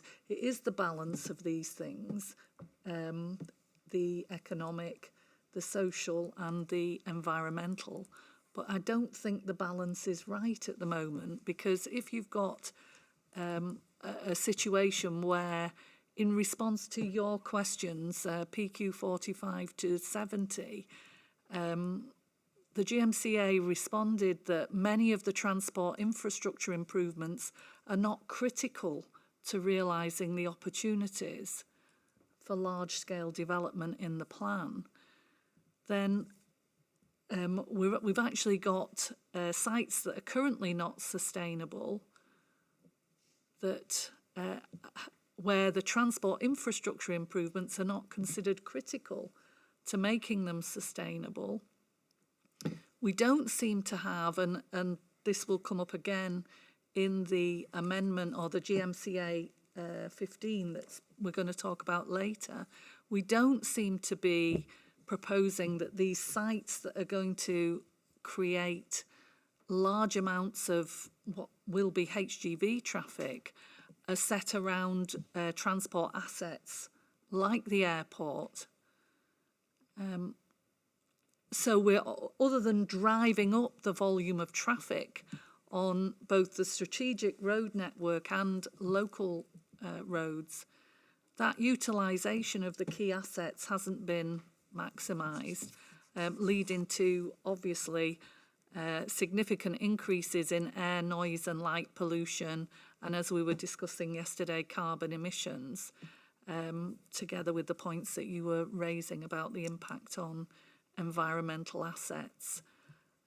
So I think it's that balance that is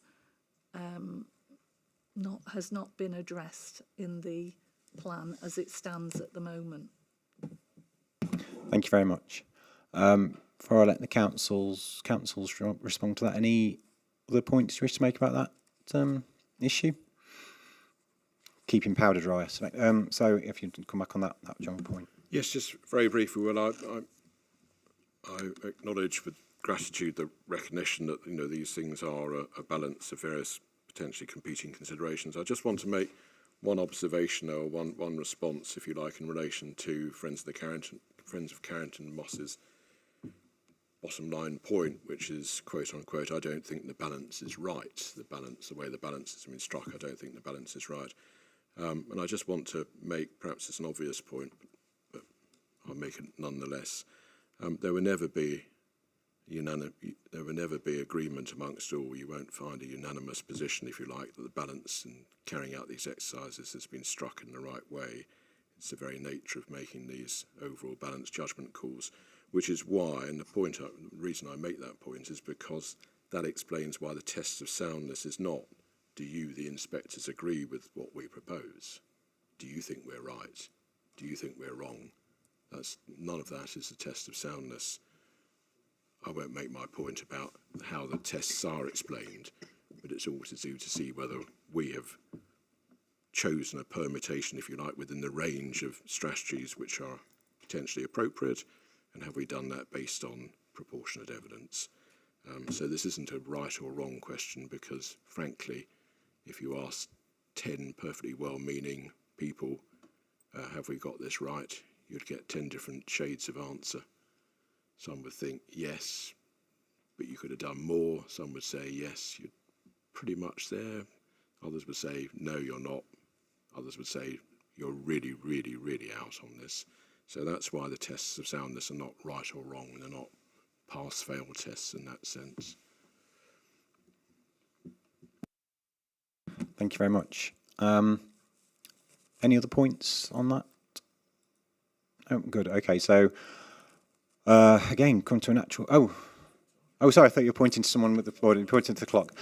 All right. Yes. Again, come to a very nice natural break. I think we'll have 20 minutes. So 11:20, we'll come back and we'll move on to matter 7. Okay, so see you at 11:20. Obviously, if anybody was here just for matter 4 and wishes to depart, you're welcome to. If you wish to stay, you're equally welcome to. So thank you.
Okay, thank you everyone. It's 20 past, so we'll make a start.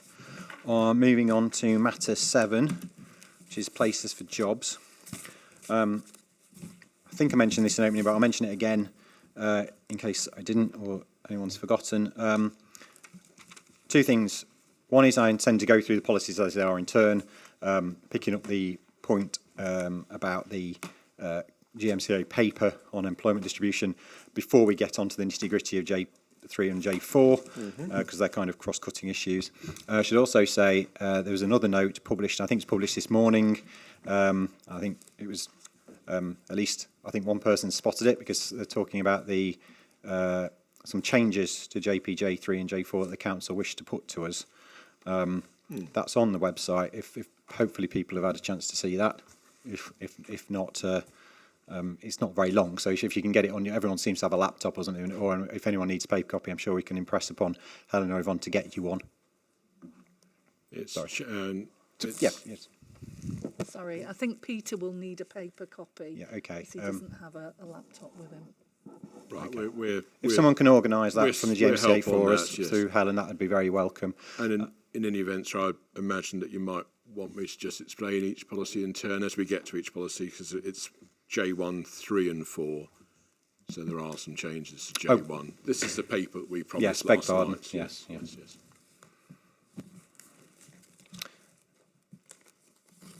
Yes, sorry, J1 as well. Beg your pardon. Right, so starting off then with JPJ1, so supporting long-term economic growth. If we do the same as we did yesterday, then before we get into my points, if you want to introduce your suggested change and why it's necessary, we can. Yes. Okay. Oh. Some of them it's quite hard to, keep track. But so as you will know, because you've read the various representations and so on and so forth that have been made about JPJ1, item G, in particular has drawn a number of observations. It, as you know, sets out an objective of maximising the potential of key growth locations and so on and so forth. And then there is a sentence that says key locations that will help to maximise economic growth. So the thing that's spoken about at the beginning of item G in an inclusive way include e.g. rather than i.e. But anyway, include various locations. And a number of the representations have said, well, wait a minute, you haven't included in your list of items this location or that location, and we've gone around and around in our modifications that we published before the hearing session, seeking to address that to an extent by adding New Carrington, and then there are still points made about, well, what about this and what about that? So we've decided the simplest course to steer would be as per the sheet that you've referred to, which would delete the EGs, delete items 1 to 8 or 9 if one were to add New Carrington, and simply cross-refer to the STRAT policies in question. That's to say that the text would read, and I'm reading from the sheet that you've got, maximising the potential of the key growth locations set out in JP Strat 1 to JP Strat 12. To deliver inclusive growth, etc., etc. So rather than, who knows whether we've actually got the person who can explain the thought process to why these ones were particularly singled out to be mentioned in the policy and some others weren't. But anyway, the easiest way around this is just to cut to the chase and not have a list of EGs and just cross-refer directly to all the STRAT policies in question. Okay, so from a soundness perspective, then, are you suggesting it's an effectiveness issue? I mean, justification issue? Or is it not a soundness issue? Is it making the... I think that to be quite straightforward about this, the jury's out on that one as far as I'm concerned, because the very way in which the sentence which is proven to be unduly controversial reads, key locations ... include, in the ordinary use of the English language, would tell you that this is not a list of all such locations, but of some of them. But then the wider question which is begged is, well, if you're going to set out some examples, why have you set out these examples and not included, another location as one of the examples? So whether it's this is given the word is include and not, and not some other word, given that the word is include, frankly, I don't think this, in my way of seeing things, I don't think this would be necessary to make the plan sound. But it certainly would help in the reading of the plan to just, cross-refer directly to Strat 1 to Strat 12. Either way, it's seen by us to be a sensible change to make. Whether it's making the plan a better read, and not begging questions about why isn't this site in the list and why isn't some other site in the list. Whether it's making the plan better to read or whether it's necessary to make the plan sound, as I've said, I think you could argue that one way or the other, frankly. But whichever way, wherever you land, it's a change that we would wish to make anyway. Okay.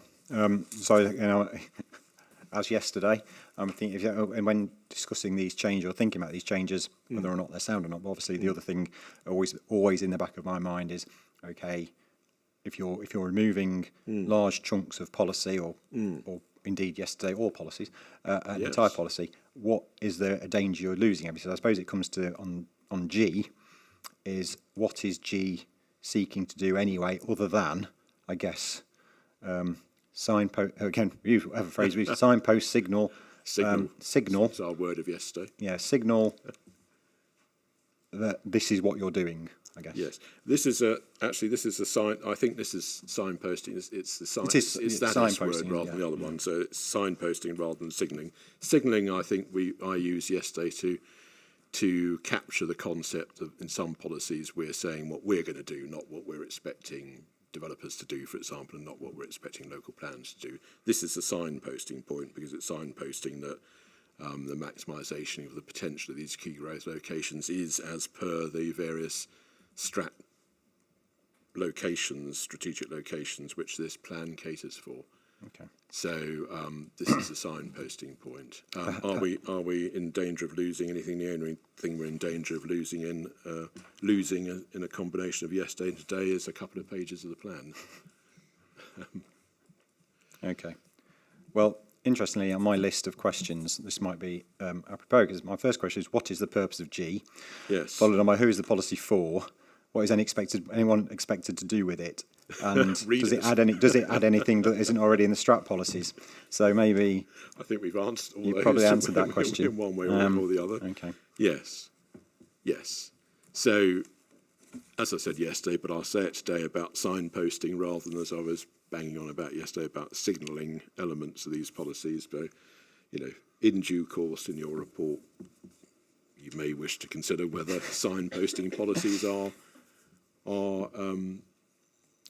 a sound way of going about things, or in order to make the plan sound, would it be necessary to take out the signposting elements of these policies? Yes. I would say.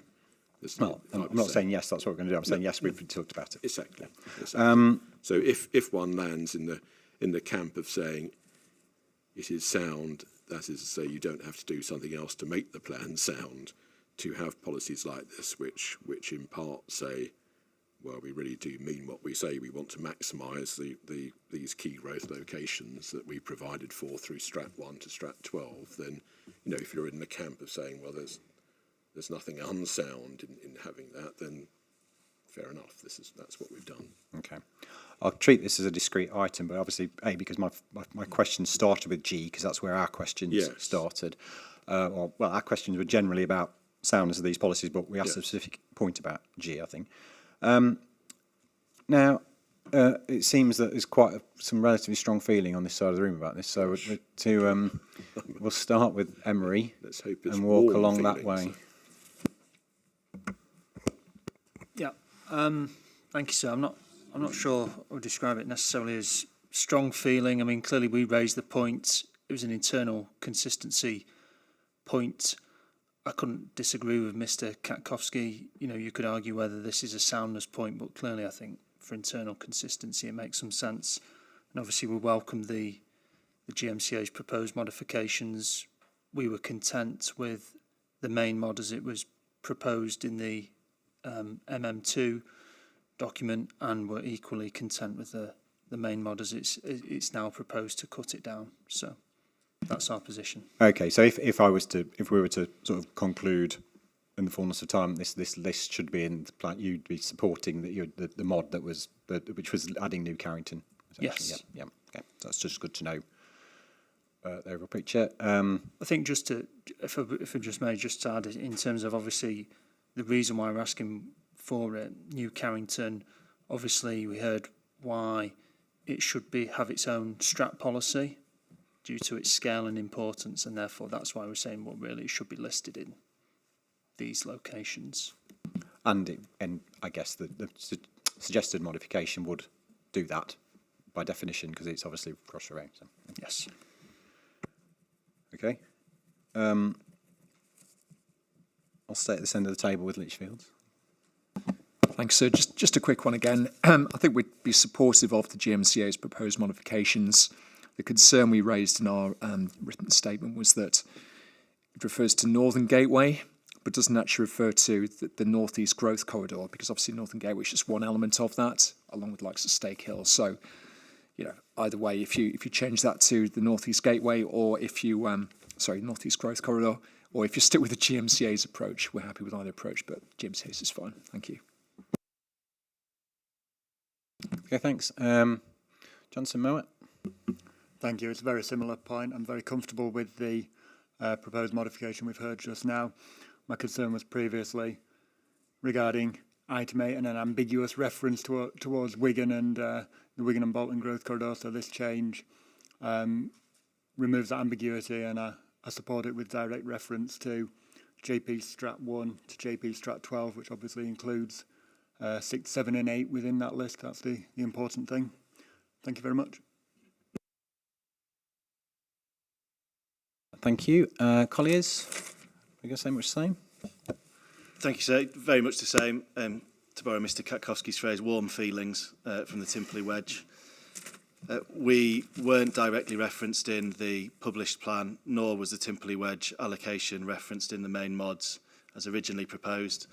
The published note from yesterday, or this morning, by referring back to Strat 9 and Strat 10, does give the necessary internal consistency, to borrow another phrase just used, to reference the strategic allocation of my clients. Thank you. Thank you very much. And Turleys.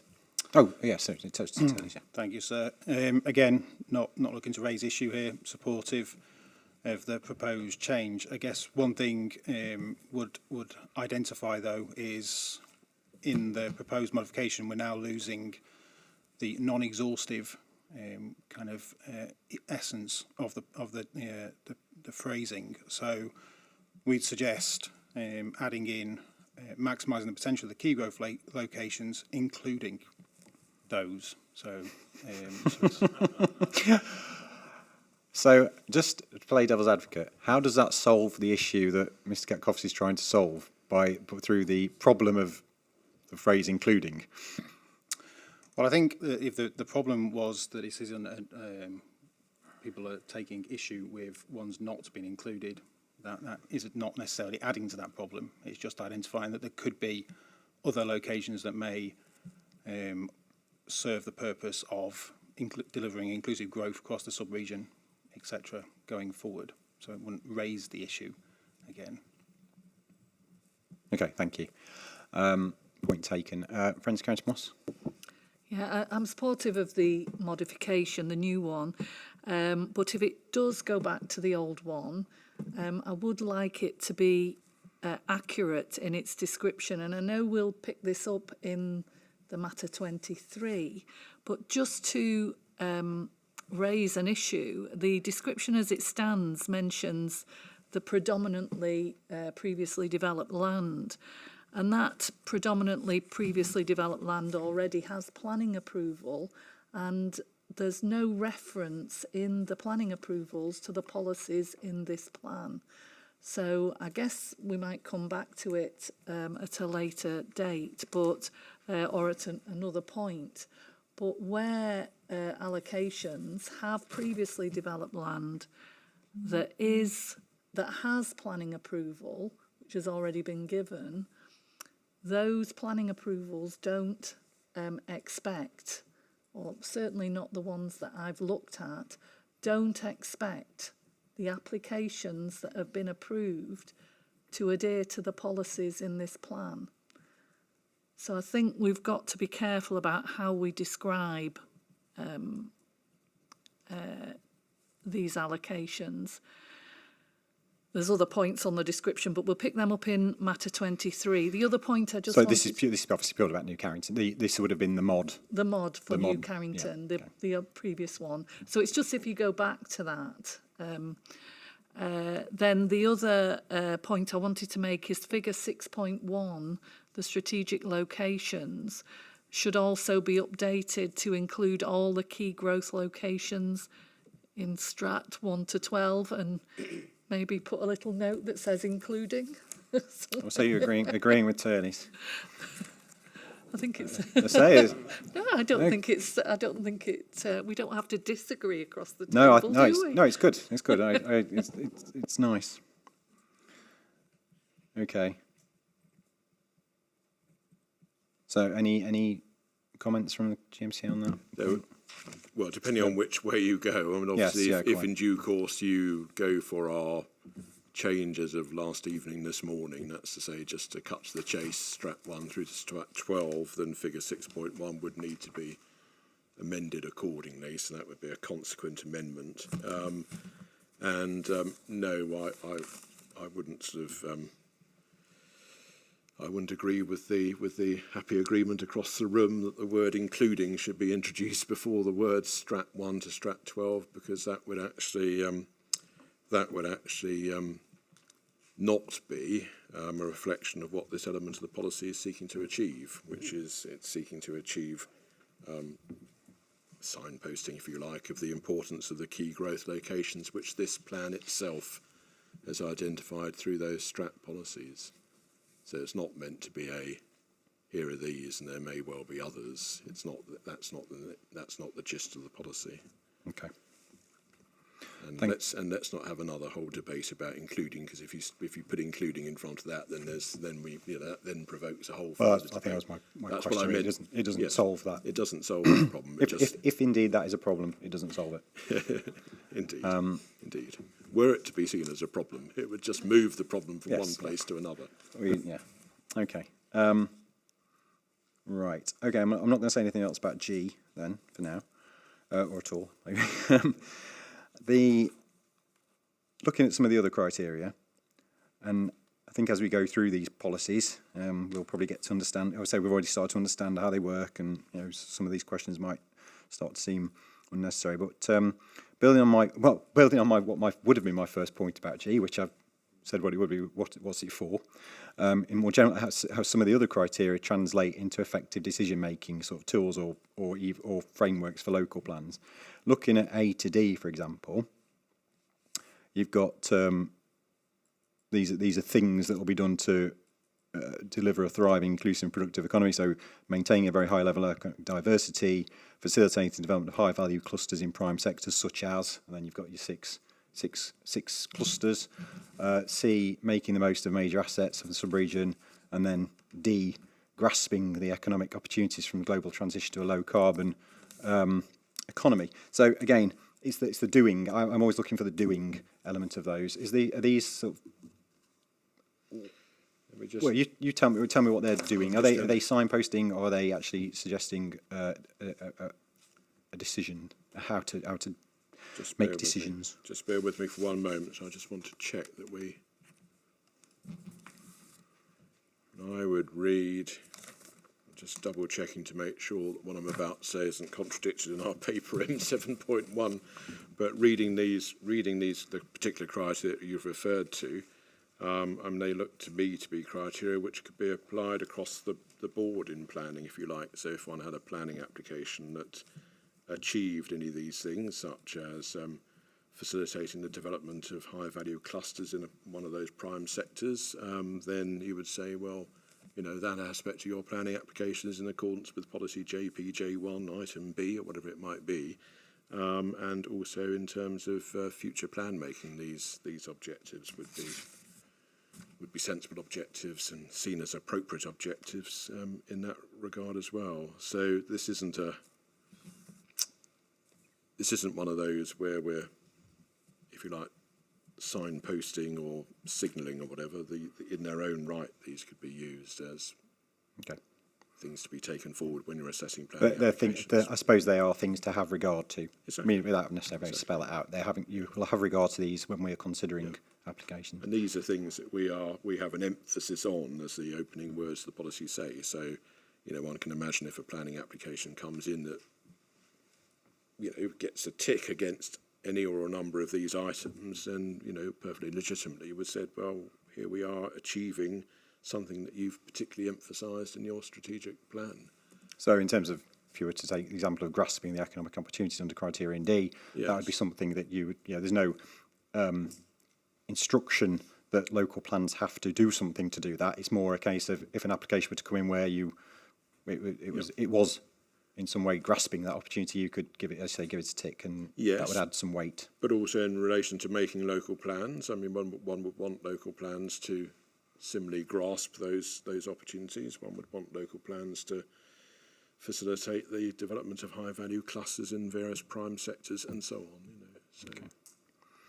Okay. I think obviously F is the one where it's got a clear development management role, which is about particularly requiring local labour and training agreements. I think, again, nothing to say about those in terms of principle, very standard. It's very, very commonplace now, isn't it, really? Yeah. Okay. Any general points on this policy? I've not covered CPRE first. Yeah, it was just the lack of mention of the rural economy, rural jobs. Given that, increasingly it's important given weaponisation of food and food shortages. Apparently, supermarkets are going to be rationing eggs. Having a local farmland in production, I think it's not very well covered in any of the document, the contribution of the rural economy. Okay, thanks. I think it's safe to say we've got that point now, because it's been made several times. Council's stock answer to that is, and I'm presumably I'll give them the opportunity, but it's usually this plan doesn't do everything. So if that's going to be the question and answer every time, I think I've got it. I can take that away with me. As above, sir. Yes. Thank you, friends. Carry tomorrow. Yeah, just echoing that though. If this is signalling to local plans the high-value clusters, then how will the local plans treat the rural economy if it's not there? And then in C, making the most of major assets, the green assets that would support the green jobs are not listed. It comes back to this balance issue that we were talking about earlier, that we seem to be very much focused on a specific aspect of the economy, specific assets, not a balanced approach.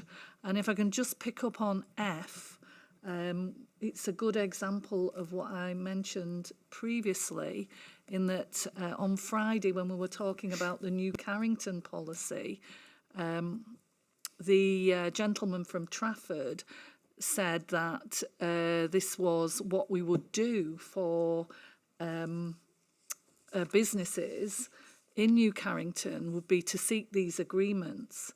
But 3/4 of the industrial and warehousing land is on previously developed land and already has approval.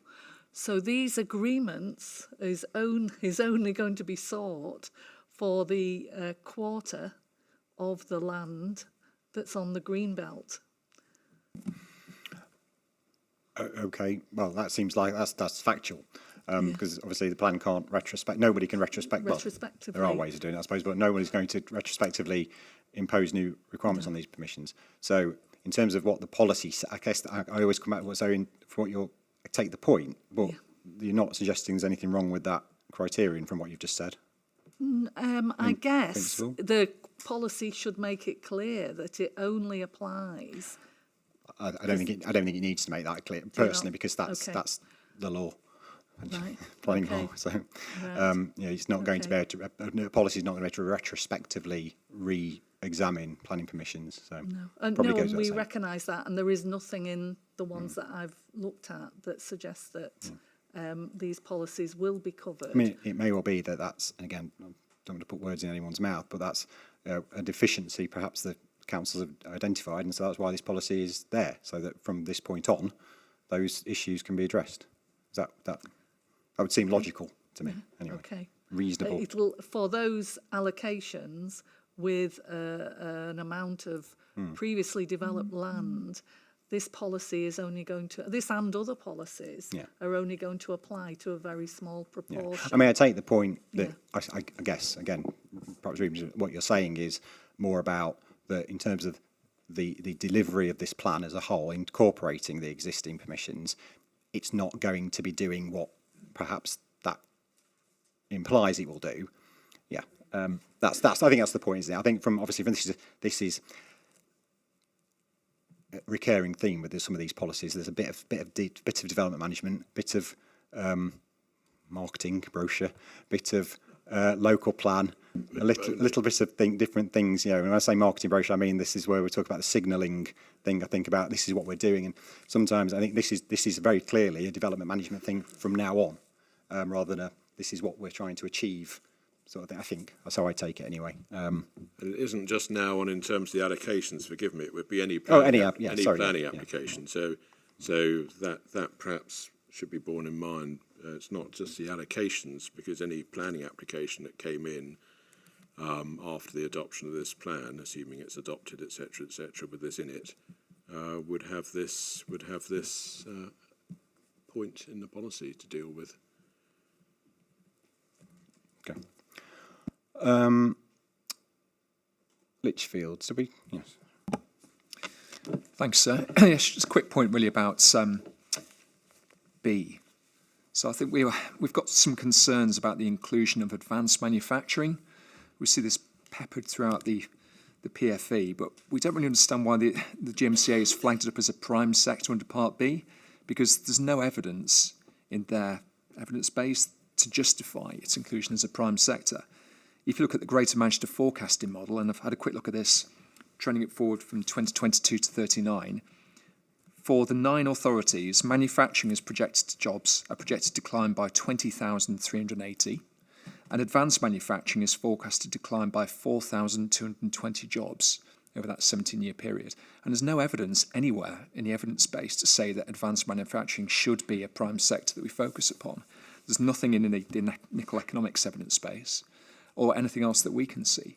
So I've just put that to the GMC as to where the evidence base is to justify its inclusion. Thank you. So what do you see as a consequence of that being in the policy, though, bearing in mind it's one of a few areas, and we've just been told it might advise, if an application were to come in for some advanced manufacturing, it would seem to tick that box, or as an instruction to local plans to try and look to that. What's the negative consequence? I suppose our thinking was... Why isn't it... Well, yeah. Well, because the advanced manufacturing, I know it's helpful later on that there's another main mod that took out that manufacturing point, which we'll talk about shortly.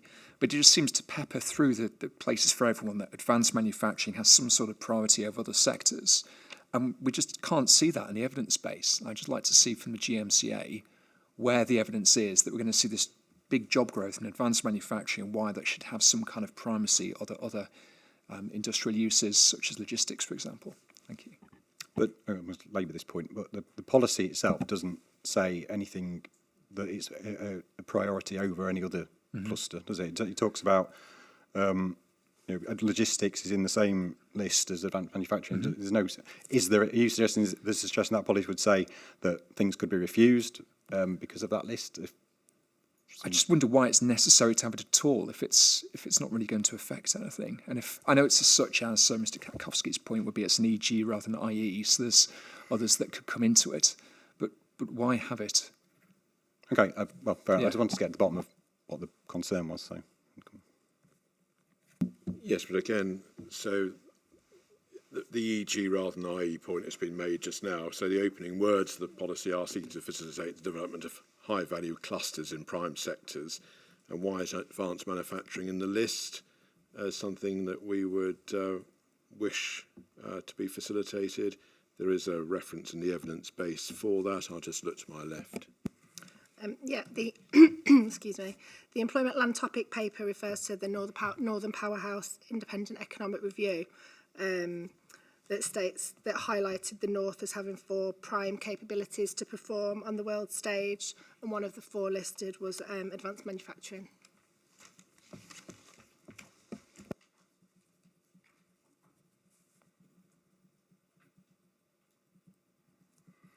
Okay, thank you. Any other points about JPJ1? Thank you very much. Sorry, we'll move on to JPJ2. Employment sites and premises. I think this policy has 3 key elements. The first paragraph talks about a diverse range of employment sites and premises, I guess being provided. The second paragraph talks about a strong portfolio of prime investment locations, calling back to JPJ1 and JPJ3 and 4. And the third paragraph refers to protecting employment land. So I'll just start at the beginning with my question. And there is, just double check, there is no further mods for this one, isn't there? No, this is the one that isn't on the sheet. Okay. So no, this is... Yeah. So in terms of the first paragraph, is this just a description of how you think the various policies of the plan will sort of manifest themselves? So the provision of a diverse range of employment sites, etc., is what will emerge from implementing the plan or plans? So again, it's sort of or is this again, an instruction, inverted commas, to local plans to deliver that diverse range? I think it's all of the above. All of the above again. And also, if one has a planning application before one which contributes to achieving a diverse range of employment sites, accessible premises, etc., one would say, well, there you are, well done. You've got JPJ2 in your favour. So in that, reading the plan as a whole, that would be one of the things that would be on your side of the balance sheet, if you like. Okay. So. Okay. Multifaceted, this one. Yes. And again, it's not a policy that says local plans will, or development management will, or development will. It's a sort of if you're delivering this through your plan or through your development, then you're doing something that we would be pleased that you're doing. Yes. Second paragraph, again, similar sort of issue, really. This one is, forgive me, as you know, in the pre-hearing sessions, mods proposed modifications, we've tweaked this one, haven't we, really? So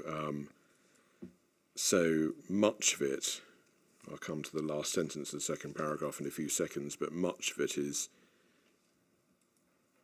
yes, all but the last sentence is in effect signposting. Yes, that's right. Yes. Yeah. So this is this element signposting. The last sentence is anyway. The last sentence we propose to take out because I think we've decided that even in our multifaceted approach to life, where we're doing all sorts of things through a number of these policies, that one's a step too far, if you like. To say we're working with government, etc., to achieve all these various things, etc., etc., etc. So, and particularly the reference to minimising the need for any further greenbelt release was seen as some form of. I mean, it's amazing how these things are read. To be quite, it never ceases to amaze me, to be honest. But was read by some as some form of implicit encouragement to release further greenbelt land. So we just thought, take the sentence out because it was just a statement of a position that, you know, this is something that we're doing, but it's given rise to worries that it's in some way sort of encouraging the further release of Greenbelt, which is not its intended purpose at all. So the easiest thing to do is just take the sentence out. Beg your pardon. And in the same way as I think some of the earlier policies where it talks about selective removal, removal of land, you're suggesting putting in a cross-reference to Chapter 11 in the same way, I think, as at least one of the strategy policies. So. No, thank you very much indeed for drawing my attention to that. So absolutely, it's the same point. It's the same point. So, you know, I mean, these things are written. They're written. The person who, you know, has got his or her fingers on the keyboard knows what he or she is meaning to convey. And then, you know, very often these things are read in a different way. So sometimes the antidote to that is to clarify the words, and sometimes the antidote is just take the sentence out because it's not worth the pain of, you know, the pain of the debate. Okay.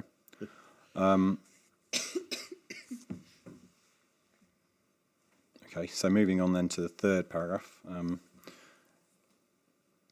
Is it the intention that districts will identify protected sites within their local plans? Or is this policy intended to be used in any situation where a council considers that if I can use the right phrase,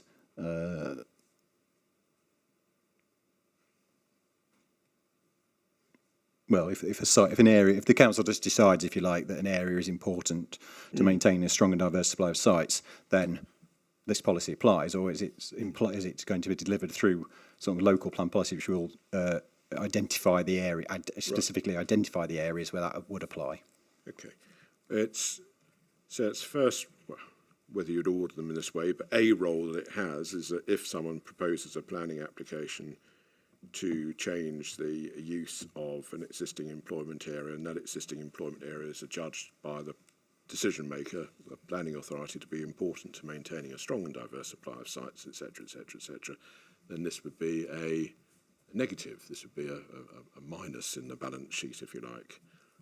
You read the plan as a whole. Who knows? You might have gathered some support from other parts of the plan, but this bit would be a negative. Also, then, in terms of future plan making, yes, it would be open to. It's not an instruction, but it would be open to the future plans to consider whether or not there are particular sites, particular employment areas, forgive me, that are important in that way, and they could, if they wish to do so, have specific protection for them. But that would be for them to. It's not a, you know, we're not saying you've got to do this, you know. Okay. So I'm thinking in practical terms then, so an application could be made, and this is obviously in lieu of what a local plan might say, so bearing in mind this paragraph, an application could be made, and a developer or applicant wouldn't necessarily know until such time as the application came in whether or not the area in which the proposal lies is one of these areas. You know, there's no sort of, they wouldn't necessarily know because there's nothing set out anywhere, there's nothing on a map. No, but one would have thought, to be frank, I mean, these things are going to move over time anyway, because, you know, what might be seen as important to a strong and diverse supply of sites, etc., in, I don't know, 2025, one might well get a different answer 2 or 3 years later on. So I'm not sure this is one that could, you know, easily be dealt with by saying, well, let's draw some lines around particular areas, because it's going to potentially change over time. So these are judgments to be made at the time. You know, if for example some new employment land is brought forward, which makes a major contribution to a strong and diverse supply of sites for a particular form of use, that might well mean that some existing employment area which was previously important in that regard is no longer as important, because you've got new land that's come on stream. So I don't think you can really drill this down to saying here's a definitive position today which will hold for 15 years. I don't think. Okay. But I mean, there are some examples given. Yes. This will include local employment areas as well as strategic locations such as Tame Valley and the core of Trafford Park and associated transport infrastructure, etc., etc. So again, we're into, I guess, if they are only examples, are they helpful? examples, or are they? You'll tell us in due course, won't you? I mean, they're meant to be helpful, and they are e.g., not i.e., but the concept which is sought to be conveyed is in the first sentence of the last paragraph. So these are employment areas which are, singled out for mention to try to sort of give colour to the policy. I suppose I would say. There's they're regarded as being. Forgive me for one moment. They're regarded as being. I'm instructed they're regarded as being sub-regionally important. I suppose the again, just to be absolutely clear, there's no. I mean, because it does say includes. They're not intended to be the only areas where that policy would apply. No. Would it be reasonable to assume that if somebody was coming in with an application on an area that they could use Tame Valley, these examples, if you like, a sort of, this location's like that location. So you use them as some kind of guidance for how the council might interpret that policy, because I think that's what I'm saying. Every council could interpret this policy differently, basically, couldn't they? You could do that. It probably would be the other way around, wouldn't it? You'd probably, I would imagine, in the real world, you'd have someone making an application for some other use saying our location isn't akin to one of these sub. Right. Well, sorry, I was thinking the council. Exactly. Yeah. Fair enough. Yeah. Okay. And then finally, I think some points have been made, obviously, about whether or not this policy is consistent with paragraph 82D, which requires planning policies to be flexible to accommodate unanticipated needs, allow for new and flexible working practices, and to enable the rapid response to changing circumstances. Do you think that this policy would be restrictive in that way and inhibit flexibility or change response to rapid changing circumstances? Have I got the? I mean, let's assume, for the sake of answering the question, that one's dealing with a site which is important to maintaining a strong and diverse supply of sites and premises, etc., etc., etc. If one's dealing with a site like that, I don't see how that could be said to be inconsistent with anything in the framework, where you're seeking to protect your particularly important areas. As I say, again, these plans need to be read as a whole, so it may well be that an application for some other use in such an area could gather support from some other aspect of either this plan or other elements of the development plan, which we're not dealing with here. Okay, that's my questions on J2. Any questions, points to make on J2? Friends of Carrington Moss? Just a couple of quick points. The first one is about the Greenbelt land, describing it as quality of well-connected employment land. I think we know that it isn't well-connected, so I'd like to see that changed. And then secondly, although we reference second-hand land in the first paragraph, there's no other reference, now that the sentence has gone, about increasing the delivery of previously developed sites for employment use. I just think there should perhaps still be a bit of emphasis on that, because otherwise the emphasis is on the removal of Greenbelt land. That was it, thank you. Thank you. No other points? And if no other points, I'll let you come back on those two. I don't. Well, in due course, if well, I'm not going to sort of make a great big fuss about well connected. I don't think well connected is meant here to convey well connected in the sense that Friends of Carrington Moss have in mind. This is well connected in terms of employment, land supply, qualitative issues. That's the point, as opposed to can you hop on the bus or whatever.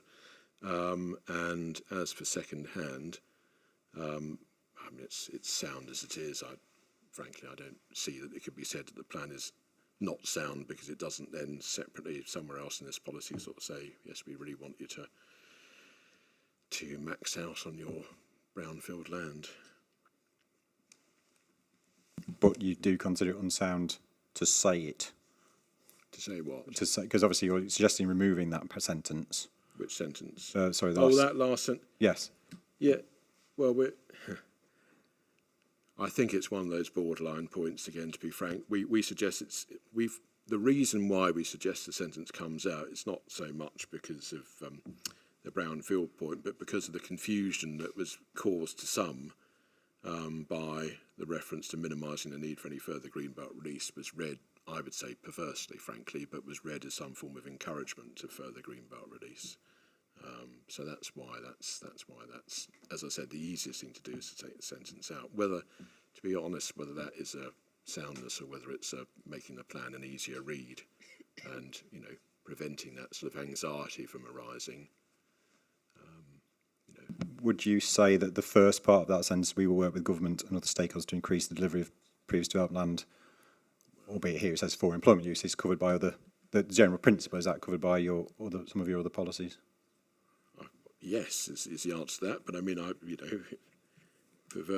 conversely, if it's, I mean, I can't see this as a soundness point, to be quite honest. It's a sort of, it's almost therapeutic. It's just trying to avoid anxiety on the part of the certain readers.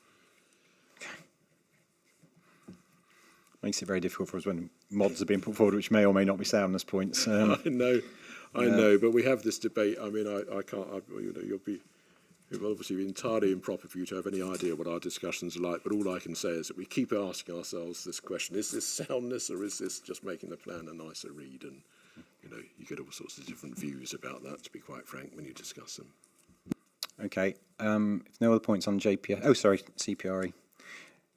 Get your card up a bit sooner, then I can. Sorry, pick what points it was just a very good point made by Carrington, Friends of Carrington Moss.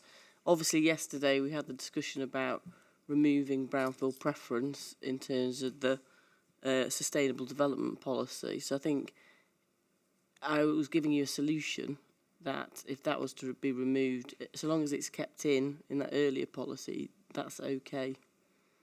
But otherwise, you're taking out two references to brownfield previously developed, and that therefore starts unpicking what's at the heart of this plan, which is a plan to deliver enough land over the next 15 years for housing and jobs in sustainable locations. Okay. I should point out that nobody was suggesting taking out the preference to brownfield land. That's not a proposal from GMCA. No, that was a discussion. Yeah, but there's a combination, isn't there, of the way policies work together.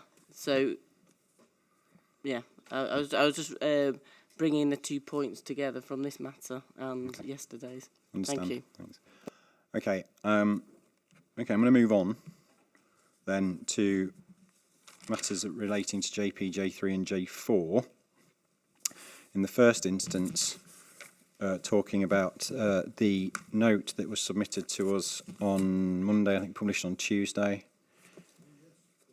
If I can... Where we're going to look at that point, isn't it? Yes, if I can find it.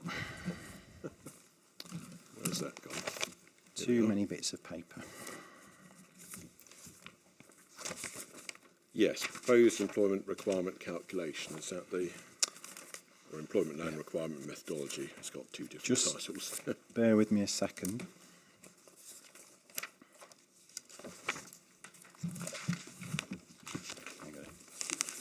Yeah. Right. So, I suppose my first, and hopefully everyone's had a chance to at least see this. This was last week, wasn't it? Yeah. No, I think it was it? Monday? Monday, I think, wasn't it? Yeah. Which one? This is the working out the requirement paper. Not the changes to the policy. Not the changes to the policy. This is the one. How do you calculate the requirement? It's the paper you're on. Yeah, it's Monday. Well, there you are. Almost last week. Yes, it's... Put in on Monday. Yeah, that's what's confused because it was 15, isn't it? GMCA 15. Yeah. Yeah, so GMCA 15. Entitled Employment Land Requirement Methodology. That's right. Yes. So GMCA hopefully we're 15, is it? Yeah, thank you. We all know where we are. Any confusion over that? Everyone? Employment land methodology, land requirement methodology? For the benefit of people watching online, it might be, it was, we only saw it last night, so it's on the document list of 30 of the 11th. So if people are looking online, they'll be able to find it on the new examination list. Are we at cross purposes? Sorry. Maybe.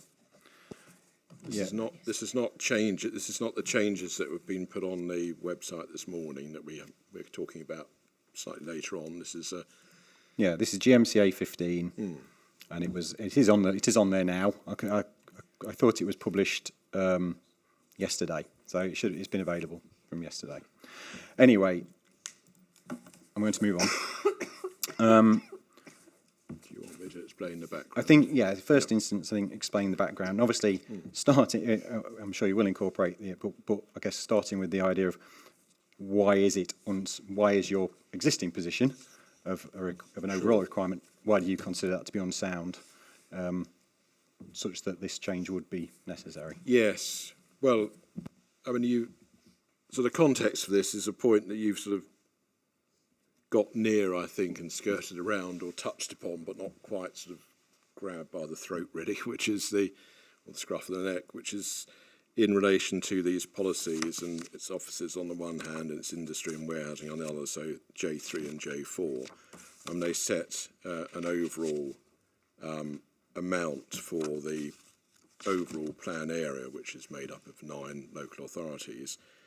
And if one thinks about that in terms of making plans, subsequent local plans, and contrast that with the housing position which we've got in the places for everyone, the obvious question, so obvious that it's taken us time to address it, is what does places for everyone actually tell in each of the 9? Each of the 9 are meant to do vis-a-vis offices, industry and warehousing, because put most basically, any old amount of floor space for offices and industry and warehousing can be said to contribute to the overall headline figures, because you're not going to have 9 local plans brought forward at the same time, and you're not going to have them examined at the same time, and you're never going to be able to assemble the pieces in the jigsaw puzzle at the same time, by the same inspectors examining them. So one needs to have some way of understanding whether each authority is doing its bit. I'm putting this in colloquial terms, so you understand that for housing. Whether you agree with what's done is another matter, but you understand what each authority is meant to do vis-a-vis homes.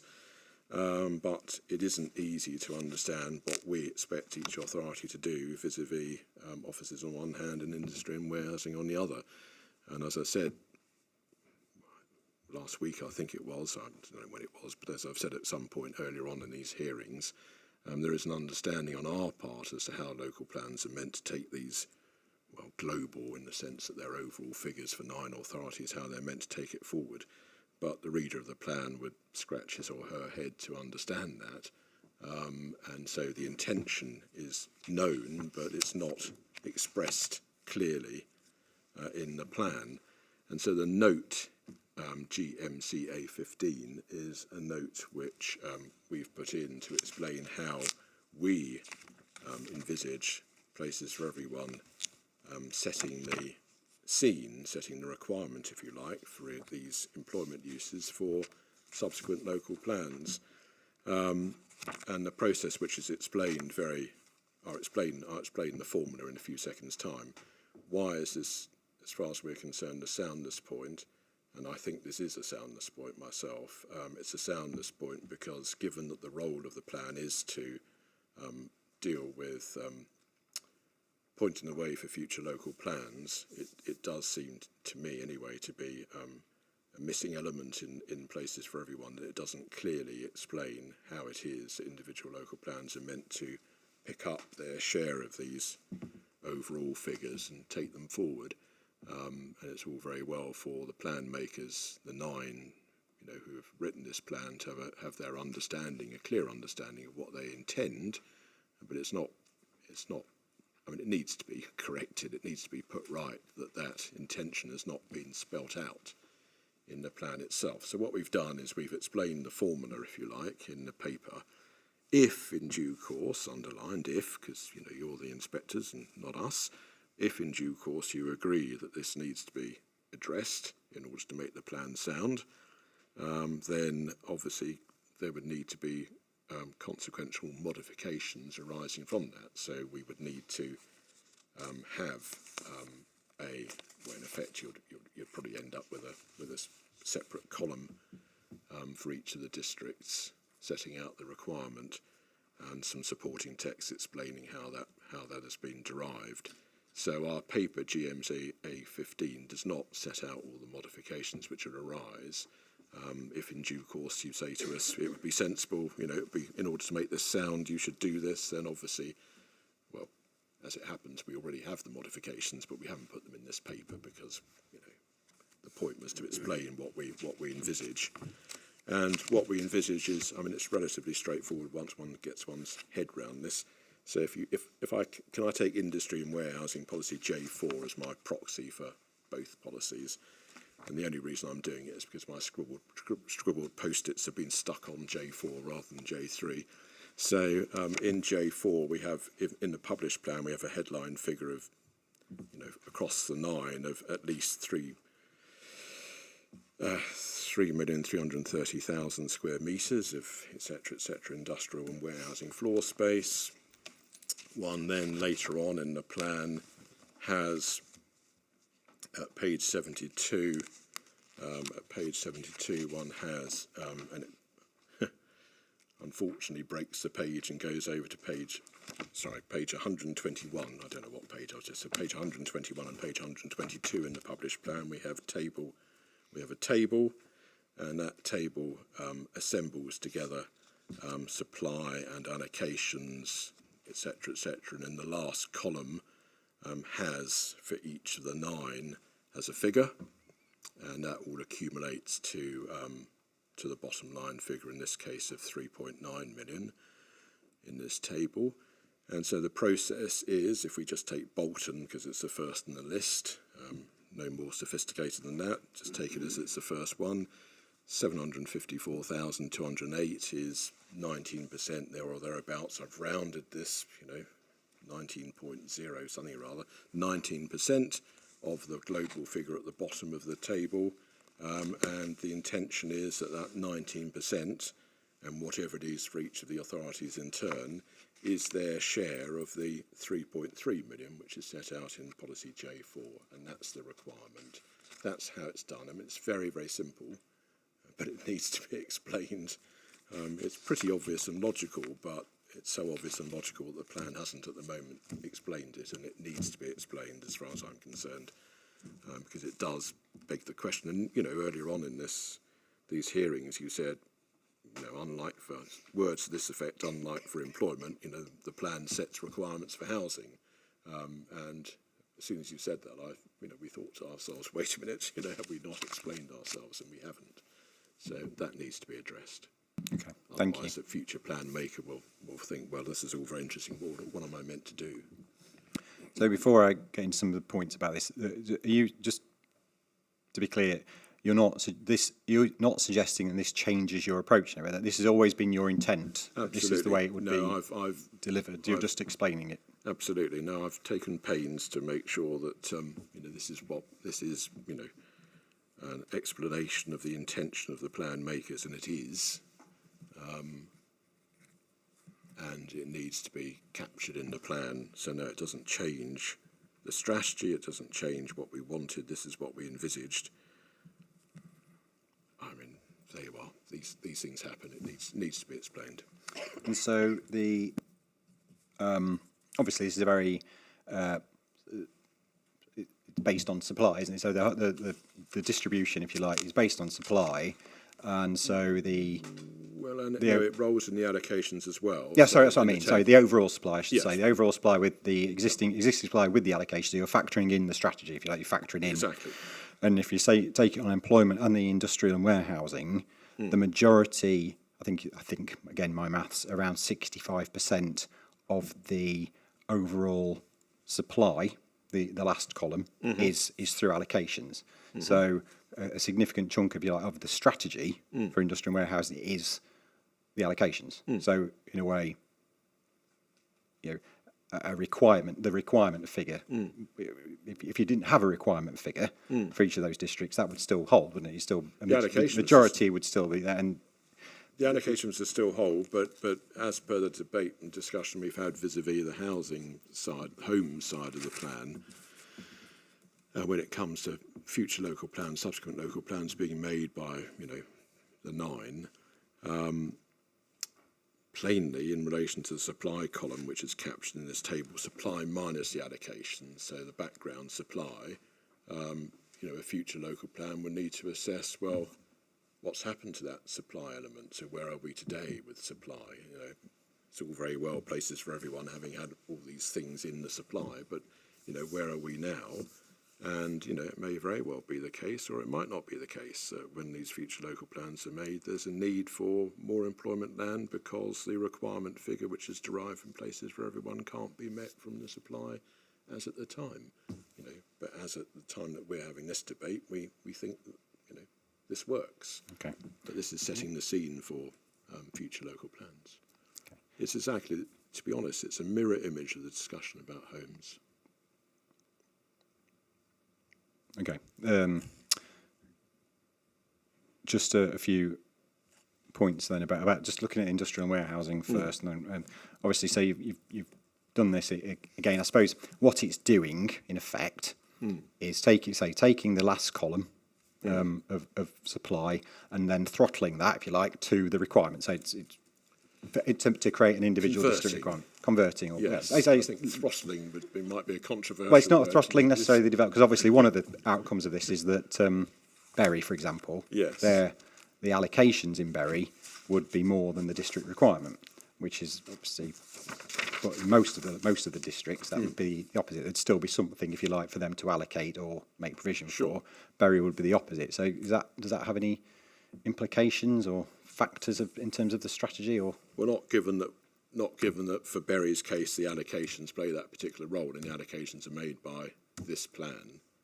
So there are the allocations, and I don't see that would undermine the approach.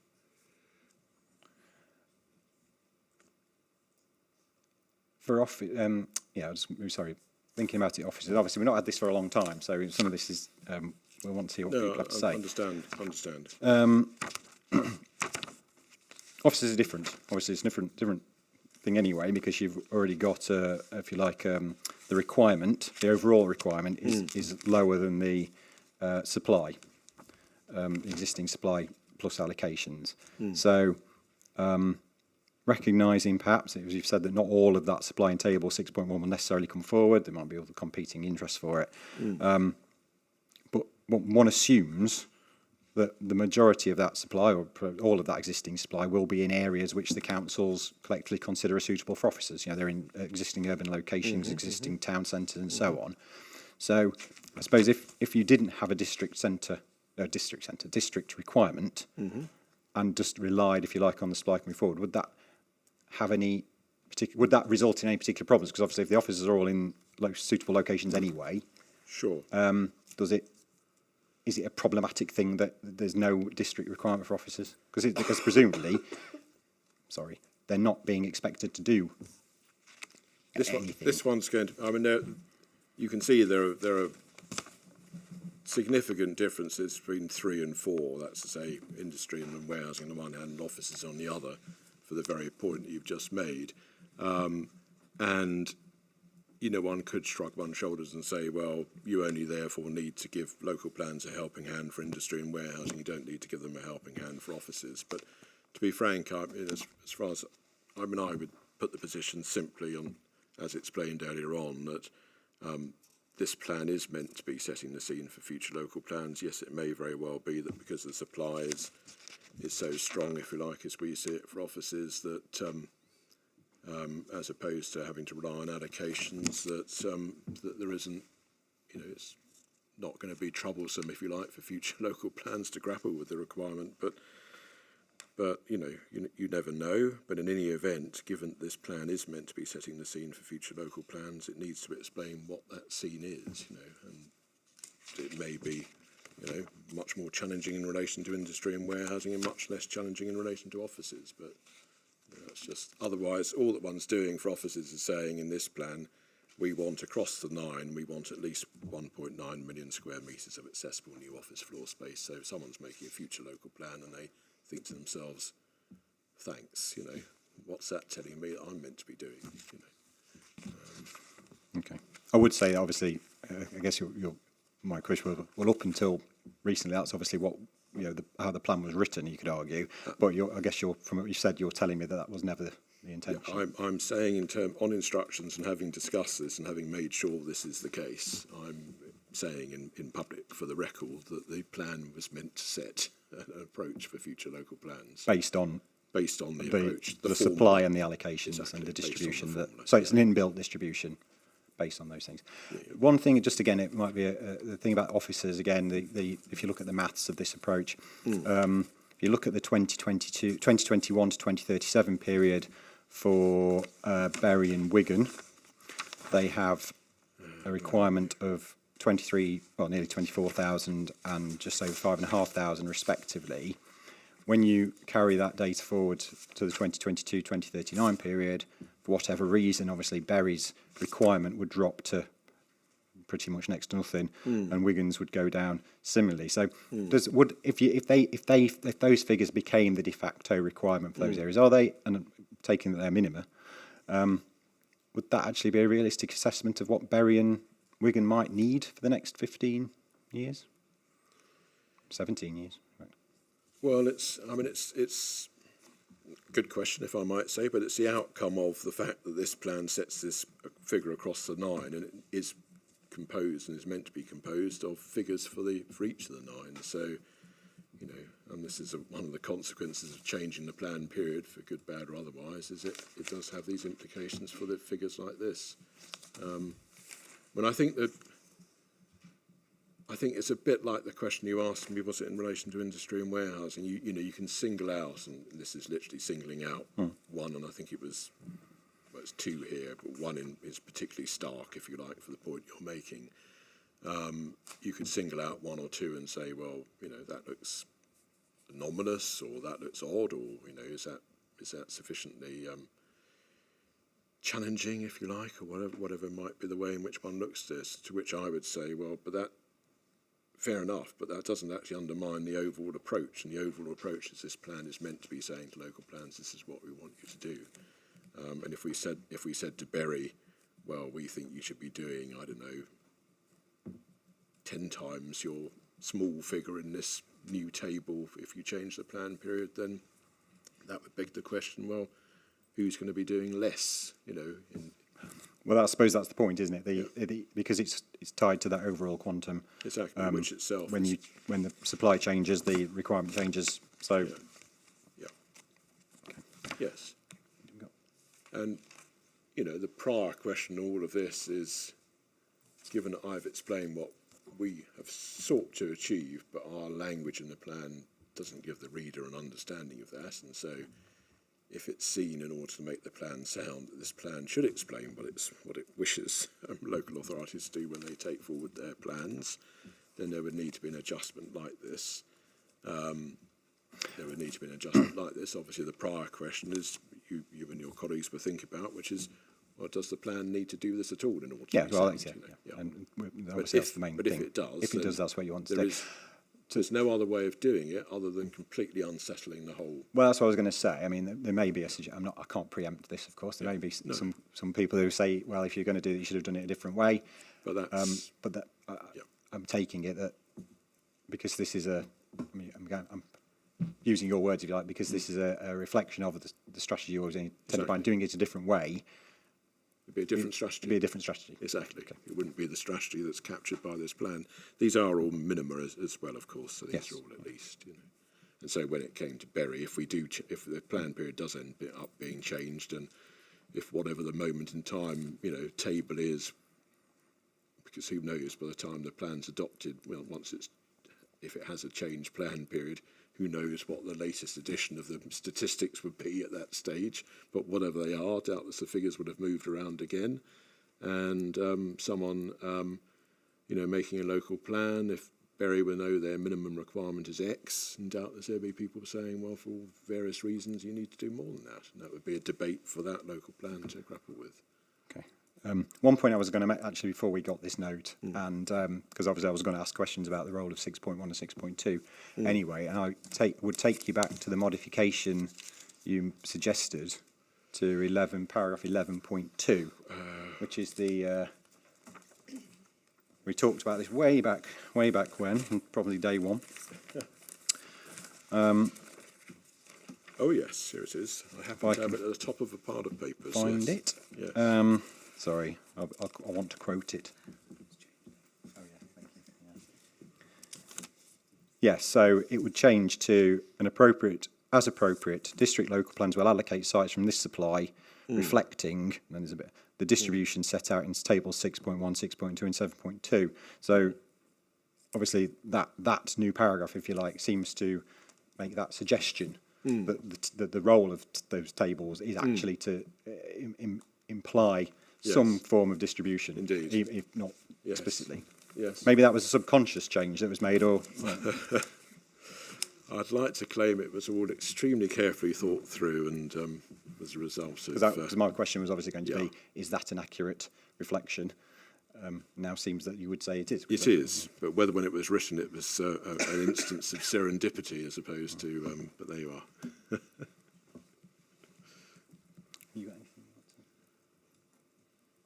I'm sure all the members of the team would say no. It was absolutely intended when that passage was written. I would just say, well, I wasn't aware of that. So you should never wouldn't admit otherwise, if I were you.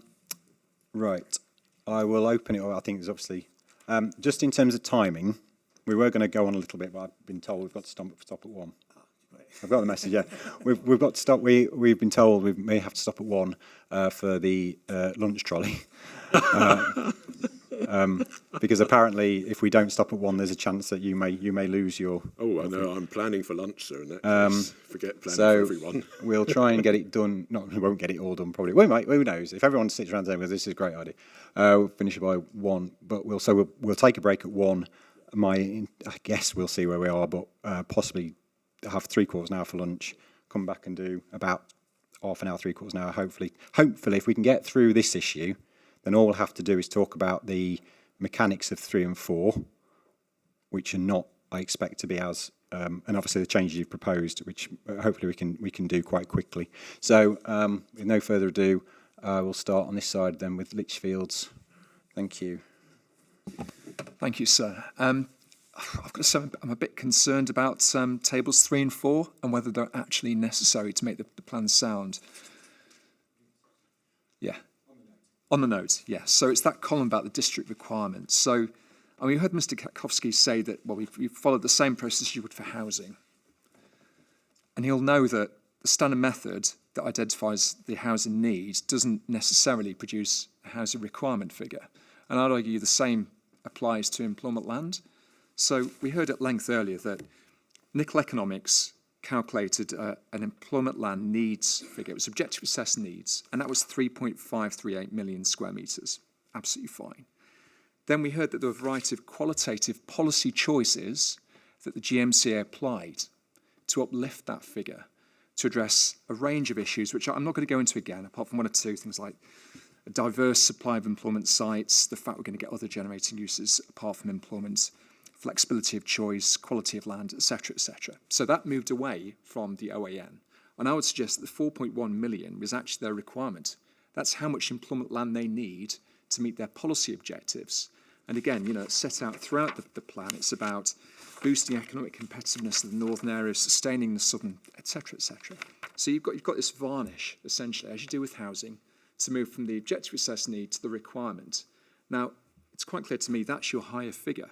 So you've got this high figure of 4.1 million square metres, and then we've got the supply for each of the individual districts. It then doesn't make sense to me to then say, do you know what, we're going to reduce that supply by 14% for every district to come up to a requirement figure that won't actually address all those policy issues we've then said are really important.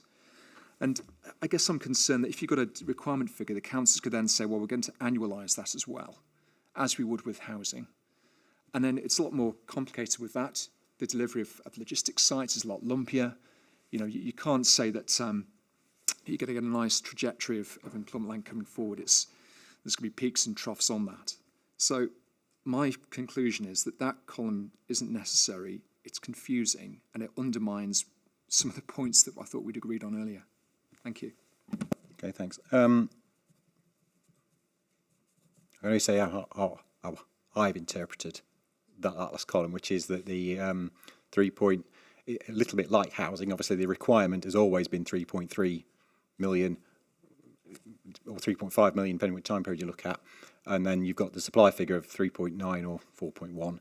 And so that is so the requirement is 3.3. That's always been the case. I don't think that's changing. The supply figure is obviously it's that providing some additional flexibility, and just like in housing, the supply figure is higher than the requirement figure, isn't it? Because to provide that comfort, that's how I've interpreted. So I don't think, I don't really see the 4.1 figure as the requirement figure. That's all.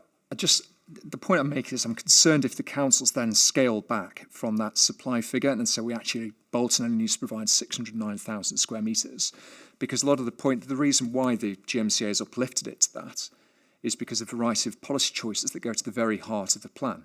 So if you have that table in there, it's going to undermine what the PFE is trying to achieve. Sorry, take your point. Thank you. That's not right.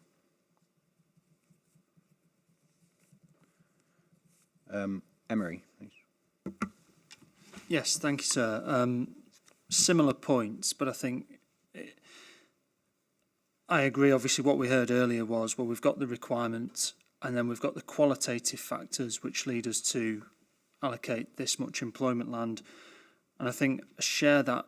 I think it's a potential concern in terms of how this table is then interpreted for and applied for the local plans, where clearly you could just then be looking at this figure and not all the qualitative factors, which is how we arrived at the allocations figure in the PFE. I think where I'll just leave it is, I think Mr. Katkowski, to be fair, explained that there'd be some wording that goes along with that, and I think the devil will be in the detail in terms of how the plan links up with this table and perhaps explains that.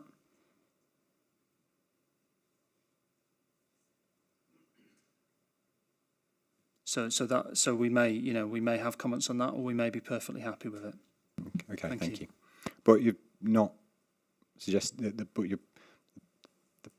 principle of what they're suggesting in terms of what they've done to get to these figures, you're not querying.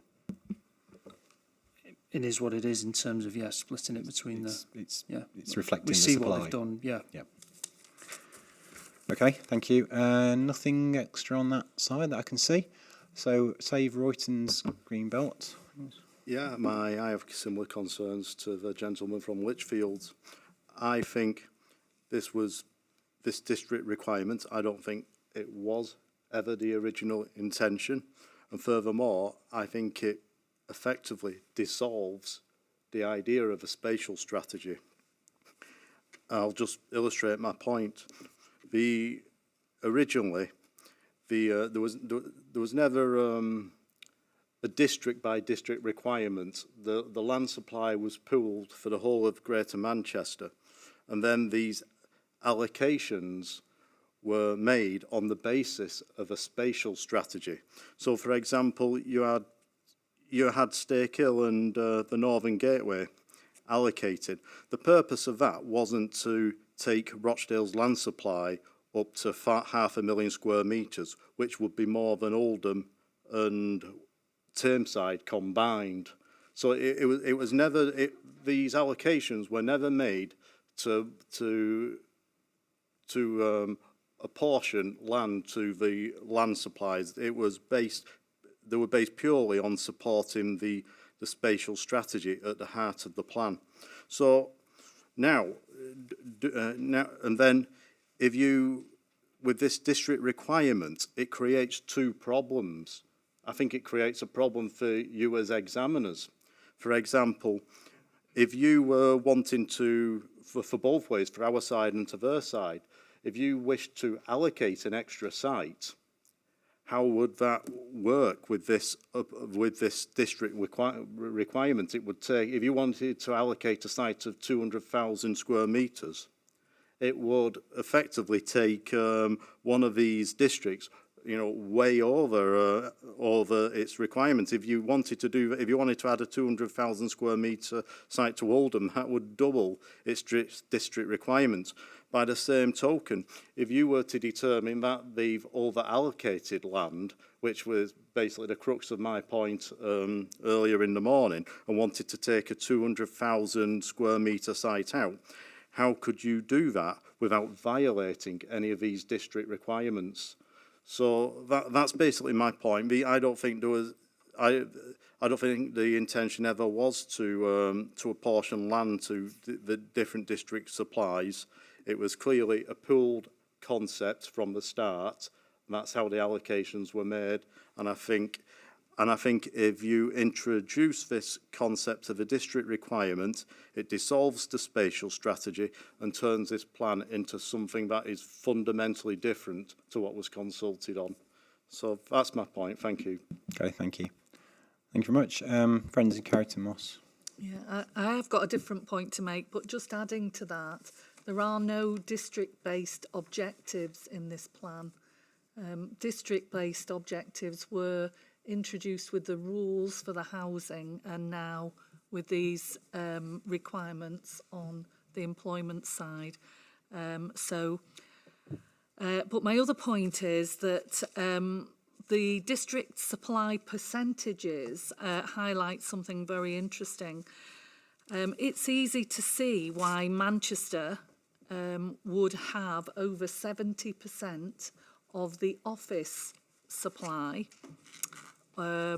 for Greater Manchester. It is the most sustainable location for offices, very sensible. I'm a bit surprised that Trafford has a figure of 8% in comparison to the other districts, smaller numbers, but I think the over 70% in Manchester makes total sense. If you look then at the industrial and warehousing distribution, this plan is supposed to distribute allocations based on their locations and based on the assets, such as Manchester Airport. Yet we have a distribution here that's going to put hundreds of thousands probably of HGVs on the roads. I know the transport strategy suggested there would be 600,000 additional trips every day across Greater Manchester. It is not a surprise when you look at this distribution. So this distribution, rather than being concentrated on the most sustainable areas, is going to drive up motor vehicle traffic and the consequent impacts for communities, which I've said before, air noise and light pollution and carbon emissions. Yeah, sorry. On that, if this is reflecting the supply in the plan, then does your point hold in your view whether or not they're distributed in this way or just left to supply? Because in terms of industry and warehousing, the majority of this is in the allocation. So I guess I think you'd make this point. You would make this point anyway, whatever the last column of that table said. I think. I would, but I think the issue is that now it's become a district requirement as opposed to a regional objective. Then it means that this distribution is set in stone. Okay, I see. In the plan. Yeah. Right. So in your how you would think it might have developed over time, that different, I suppose, how would it have evolved differently if it had been left as, or how would it, assume the plan is left as it was, how would you see that being? Well, I think we've still got to have the allocation-based sessions, and you may decide that some of these allocations are in totally unsustainable locations, not just from a traffic perspective, but when you add all the balance together. But given that this is a regional plan and had regional objectives, then you may have perceived that other sites would be more appropriate than the sites that are currently in the plan, some of which are very unsustainable. So what we've got now... So you're saying that if we were, if yeah. we were looking at different points, say a similar point, I think, Yeah. then because those figures are now there, Yeah. that would constrain the thought process.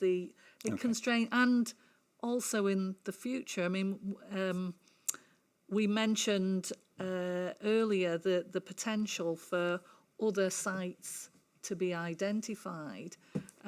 So other growth areas to be identified. As CPRE said earlier on, there are sites that are in the land supply that are not, there are sites available that are not in the land supply currently. And it could be that another growth location is identified, but it may not be in a location that needs, we've got some constraints now that are inherently built in Understand. to this. Understand. Thank you. Eden Planning, I think. Thank you. Whilst we support the principle of the proposed main modification and introducing a mechanism to monitor future delivery to inform the preparation of local plans, we do, however, echo the concerns of Lichfields and Emery that it could lead to local planning authorities focusing on the requirement figure as opposed to their contribution towards the supply and the flexibility that introduces, of which we've already discussed the importance of from a qualitative and quantitative perspective.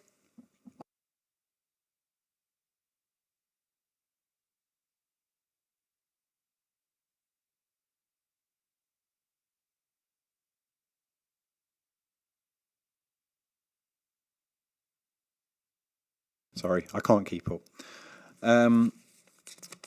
Okay, thanks. So I think there's nobody else, so I'll ask council to respond to those points. Oh, I'm on a new book. Ooh, exciting times. Moment, look at that. Does that mean you can throw the other one away now? Okay, thank you. Grand. Well, we can wind the points that have been made back to two fundamental points, it seems to me. The first fundamental point is, should the plan, in relation to soundness, should the plan just be left as it is, as per the published plan, or if you change the plan period, different bunch of figures that would follow from that. In other words, that we have an overall at least figure for the 9 authorities. We've made allocations in places for everyone, but the plan does not explain how individual local plans are meant to move the piece forward, beyond, separately from and distinct from the allocations that this plan makes. I mean, that's the first fundamental question. So leave things as they are, to which, as you know, our position is that, frankly, that isn't really giving future local plans much of a helping hand, is it? Because the allocations are made by Places for Everyone. To the extent that future local plans are meant to be addressing industrial, warehousing and office development needs, then shouldn't Places for Everyone explain what Places for Everyone anticipates those future local plans grappling with? We say this plan should do that, but obviously if you take a different view, if you think it's sound as it is, it doesn't need to be changed in order to make it sound. It's okay to leave it to each local authority, in effect, to scratch its head and think, well, what's our share of this?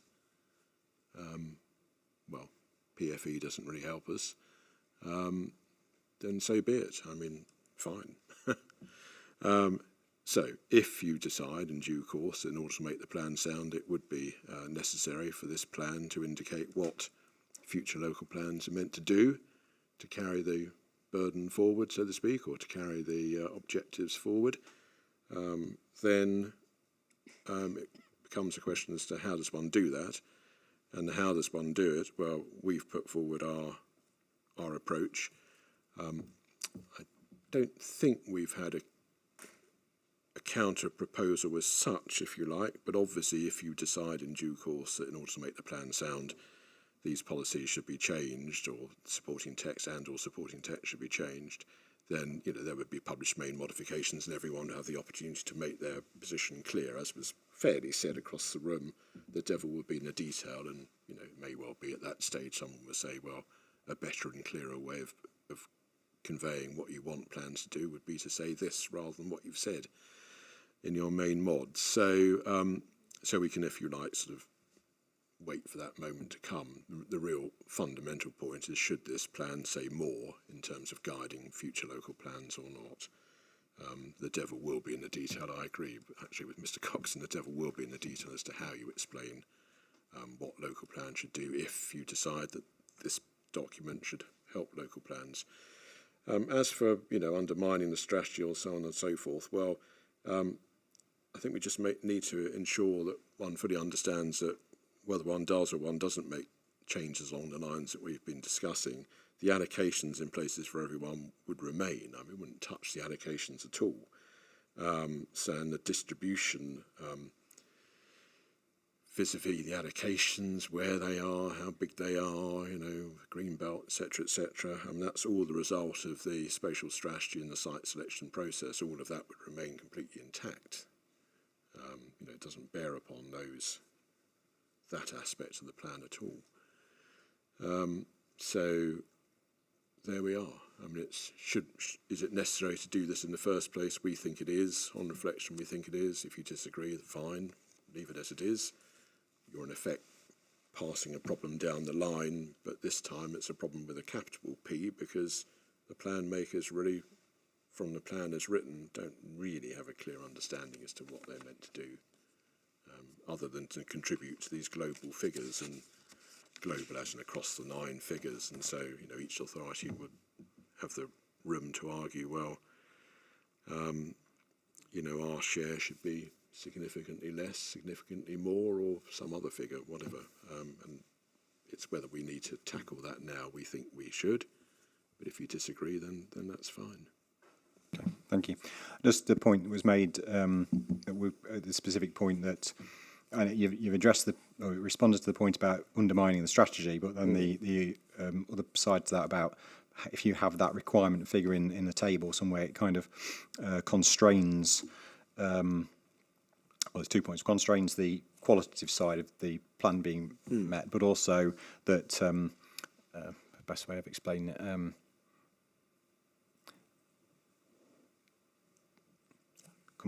Answer that first point first, fine. and No, I'll think that's about fine. how best No, it was no, friends that's of Carrington Moss point, but trying best way to explain it. You wait till you get to my age, so it'd be absolutely impossible to remember anything from. But get your old book back. And the next issue would be whether you can read your notes in your old book.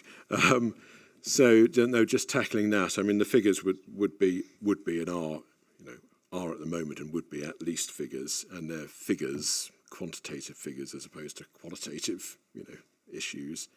And so, yes, it would always be open when it comes to making a future local plan. If we have a table of the sort that we've been discussing, whatever the final column of the table says, if we have a table of that type in places for everyone, then obviously when it comes to making future local plans, then future local plan makers will have a figure, but they will also have to grapple with the qualitative issues as well. So it won't be, I personally don't see it as constraining their analysis of those qualitative issues, but you'll come back to us on that. I mean, you can see all we're trying to do is explain our intention. If you think, look, box mark too difficult, then fine, but we're just trying to explain our intention here. And the distinction in the plan, the fault line, if you like, in the plan is very clear to see that, to me anyway, for homes, if you're making a future local plan, you know what you're meant to be doing. For offices, industry and warehousing, you've got to try to interpret something. You're not told what you're meant to be doing. That's the clear distinction. So do we bring everything together so it's clear across the piece what local plans are meant to be doing, or do we not? Thank you. The point I think I was grappling for was this one about, at least with the figures it's set out, and you're notwithstanding the intention, the original intention, how it was written, that councils would have to do something, particularly in industrial and warehousing, to fill the gap not made by the allocations. Yes. And if you were to do it based on councils could decide to deliver more in what, and I'm using the terms that people use, more sustainable locations or things like that. Whereas obviously if you're setting out a requirement figure, then it bakes in, if you like, certain locational assumptions. They've got to do that. They've got to do at least that quantitatively. Yeah, yes, is the answer to that. Yeah, but that's a product of. That's a product, but you don't consider that to be a problematic outcome. No. Okay, thank you. Save Royton's Greenbelt, I want to come back on something. Yeah, just a very quick point. I mean, it doesn't having these district requirements. It doesn't necessarily bake in the delivery of a strategic site. For example, if other land was to come forward in Oldham and they were to fulfil this district requirement in some other way, what would that then? Could that then compromise, the Stakehill allocation, for example, that straddles both Oldham and Rochdale? So if you have district requirements, you could end up with one borough deciding to satisfy that or meet that requirement in some other way, which compromises the allocation. I think the idea of the allocations was that they were going to go forward. I mean, that was the whole point of having these strategic allocations. If you don't view them as strategic allocations, I really don't see the point of having a spatial strategy and a strategic plan, because everything just moves forward to the local plan. Right. I don't. My understanding again, I don't think it's altering the strategic allocations position. I think they stay as they are. They're part of the overall supply picture.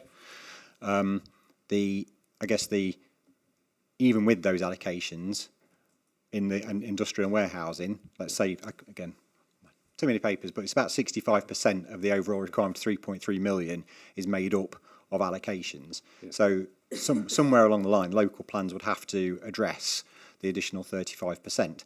I suppose, again, trying to think about what your point, I think it's the point was made by Friends Carry Frost, as it stands, that 35%, it would be delivered and it could be delivered in a certain way, because all the councils have to do collectively to deliver 35%. If you have this column in the table, then it tells people how they're going to deliver that 35%, which is, I think, actually what the council are seeking to achieve. That's the aim of this exercise. So, so I don't know if that answers your question. It does probably answer your question, but I think that's how I understand. I don't quite get the relationship between strategic allocations and having the requirement in the table. Yeah, it's really just that if you make them district requirements, I think it just opens up the way to deliver those requirements in other ways. For example, the land supply has actually increased over the last couple of years. It's gone up from 3.9 million to 4.1 million. So there is land increasingly coming forward. So I think it may result in a particular allocation not coming forward. I just thought, in the case of where they straddle the boundaries, how if one borough didn't want to go forward with an allocation, that was just basically my point. Yeah. Thanks again. Yeah. The allocation, whatever happens, whether the plan is changed or not changed, to introduce that column in a table somewhere as a requirement figure, whatever's done, the allocations are there. The one thing that is baked in, whatever you do, are the allocations. I mean, they truly are baked in. So I don't myself see the issue that's been referred to. If a local authority, one of the 9, 2 of the 9, any number of the 9, decide to grant planning permissions for employment development on other land, which adds to all the greater picture, well, they would have done that for what they regarded as being acceptable planning reasons. The allocations will carry on. That's the whole point. That is the bit of heavy lifting this plan is doing. It's been criticised for not doing all sorts of other stuff. The one thing it is doing is making some strategic allocations. Okay, thank you. So, yet again, I've hit the absolute time. I'm becoming quite good at this. Or rather you are. I say we haven't finished, or rather you are all being very good at this. So I think if you all, because we have obviously, don't want to upset the, it's not fair on people coming this afternoon. We've already suggested, I think we're going to start at 2:30. If we could perhaps have 3/4 an hour for lunch now, and then we'll come back and finish off, hopefully within that 3/4 an hour. I think that should be, unless anyone thinks that's not going to be long enough, we'll deal with that. So thank you all. We'll break now till 1:45. Thank you.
Right, thank you everyone. It's now 1:45, so we'll resume.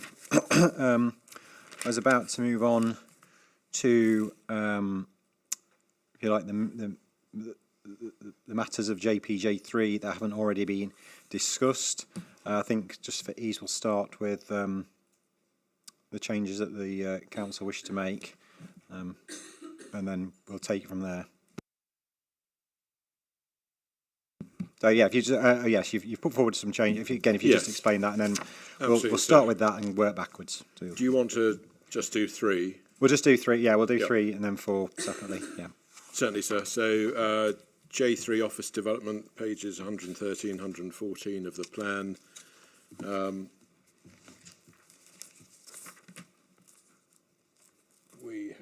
We have suggested prior to the hearing sessions various small changes, as you know. And there has been a deal of controversy caused to some of those who have made representations by the last paragraph of policy J3 on page 114. Individual districts through local plans or other mechanisms may restrict the changes of use of existing space to non-employment uses such as housing, where this could compromise the continued supply of a diverse range of office floor space. I mean, that mechanism of, for example, seeking directions to restrict changes of use is a process which, well, actually is going on at the moment in certain parts of Greater Manchester. It didn't seem to us, on reflection, really to be something that this plan should deal with. It's a separate process. It's a separate mechanism, and to be quite frank, this plan making statements like this isn't really going to make any difference to the likely outcome of any such applications or any such directions. So we have suggested in our sheet from yesterday evening, that's published this morning, the deletion of that sentence. And it really doesn't seem to have any real role, if you like, that this plan can seek to achieve. So that's where we are with it, sir. Okay, thank you. My questions about that paragraph were largely about, again, what the intention was and whether it was how it was going to work in practice. So I guess you're by suggesting that it should be removed, it wouldn't have any particular function as far as you can see. No, that's right. I mean, so as a team, we've discussed this. I mean, take Manchester. One discusses it with the authority and says, well, what difference is this going to make? this paragraph, answer none. So, and councils can obviously decide. Yeah, exactly. And there's a process which has to be gone through, and it's not at the council's say so, obviously, as you know. And I think because obviously the implication people have read into this, I think rightly to an extent, is because it's the other mechanisms part. Yeah. It's about Article 4 and so on. Whereas obviously the first part does say individual through local plans. Yeah. So there is a implicit potential suggestion mandate whatever that local plans could do something, but I suppose that would fall back on what's in JP. To an extent, it's like JPJ2, isn't it, in terms of protecting existing employment land? Do you think it's worthy of protection? Put at its highest, yes, that's right. Yeah. Okay. So either isn't necessary, so not effective, or duplicates or something else is not effective. Any comments about that paragraph coming out, or should stay in, or anything to do with the principle? No. Okay. Thank you. So looking at the policy as a whole then, JPJ3 establishes a requirement of 1.9 million square metres for offices. We won't go into that again. The policy goes on to set out where the focus will be for office development, starting with the city centre. I think it's 4 locations, starting with the city centre, then the Quays,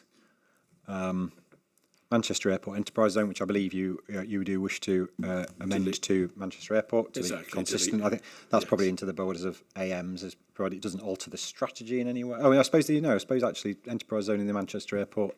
This is supposed to reflect Strat 10. Yes, it would be confusing to have the words Enterprise Zone in there, so they should come out. Yes. Okay, so that's correcting a mistake, and then town centres. So, and then obviously, and then the policy would if that paragraph was staying in, seek to encourage the reuse of, still seeks to reuse the seeks to encourage the reuse of existing office accommodation. There's no suggestion that paragraph's coming out. And then the last paragraph we've just talked about. So,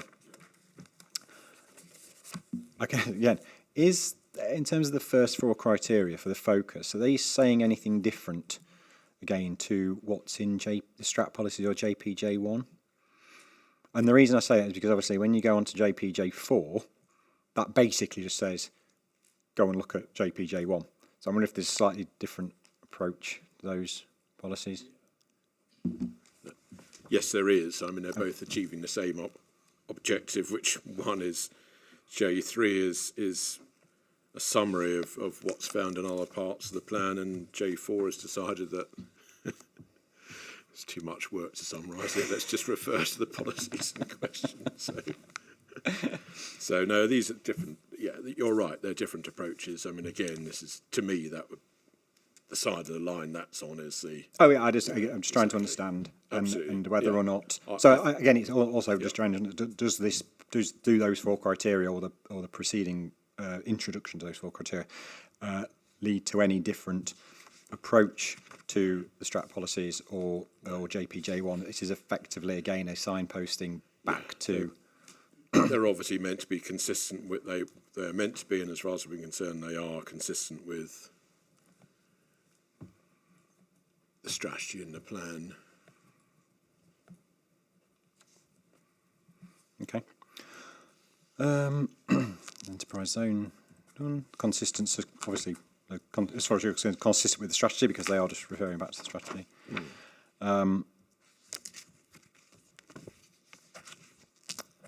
Most of my questions have been picked up by your suggested change. So that's good. Any comments? It's very quick, isn't it? Any comments on JPJ3? I mean, it seems to me the main nub of this policy is the requirement. And I think, well, actually, while we're here, we'll just say, because I was going to pick up the end, but it's like, obviously, on the back of the discussion we just had pre-lunch about the change, the potential change, that policy, we may well, and we'll obviously flesh this out in an action point in due course, be looking for the councils to, without prejudice, draft how it would work in policy terms, how that would work through, because obviously what you said, as well as Mr. Coxon said about devil in the detail, I think to help us with our deliberations, absolutely, we'd like to see what that devil is. It's already been done, but we thought it would be confusing to put all that in because we hadn't even had the discussion about. Yeah, I mean, obviously, it's not. It is without prejudice, but I think we just want to understand. Absolutely. So I think there will be an action point, possibly incorporating some of these other discussions about these policies in due course. But at least you can start thinking about it. Well, you've already thought about it, but at least you can. This is one of the probably be unique where we're ahead of the game in the sense we've already thought about it. Everything else is catching up. But on this one, we're ahead of the game. Okay. So yeah, any other? Have I already asked this? Any other comments about J3? Mr. Thompson.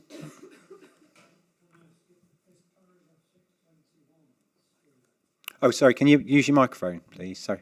Thank you. Beg your pardon. Thank you, sir. I haven't got the page reference. Paragraph 621 in the Places for Everyone. Does that still exist? Or has that been taken out?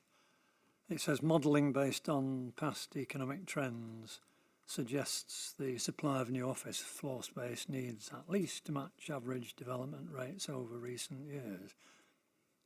That paragraph is untouched. Sorry, say again. Sorry, I'm not from my microphone now. The assumption is that would remain as is. That's okay. The question is, has any consideration been given to artificial intelligence or machine learning techniques, which, according to radio programmes, there's quite a few changes will be hitting us in the next 15 years. I'm not being facetious here because, and I've no desire to be naughty about people's forecasts. I may have sounded overcritical before. I have done forecasting in early years, and it's not easy, so I know that. I found out that DCMS have published command paper 525, September 21, National AI Strategy, 64 pages of it. I've tried to read it. It's all right, it's very upbeat. There's no section in it, though, to guide anyone as to what's going to happen to staffing profiles in, say, jobs where there's quite a lot of office staff around. That was a disappointment. There's another article on AI on the manufacturer issue of 29 March 2021, how AI is transforming manufacturing. Now that's much lighter because it's just talking about factories and management and stuff and lots of opportunities. Again, no mention of the impact on staffing requirements. So I'm not criticising anybody if you've not thought about it, but there it is. I'll just put it on the table as something that's the radio programme said that quite a lot of white-collar jobs currently considered unassailable by mechanised intelligence could go. So that's why I've raised it. Thank you, sir. Okay, thank you. Any point? I mean, I suppose the point, I guess, is again, it's questioning whether or not the assumptions made about requirements are robust and based on up-to-date and relevant information. That's the nub of it. So again, if the council's got anything to add to what you've had before? No, so we've explained what we've done, and as far as we're concerned, it's an appropriate basis for assessing whether the plan is sound.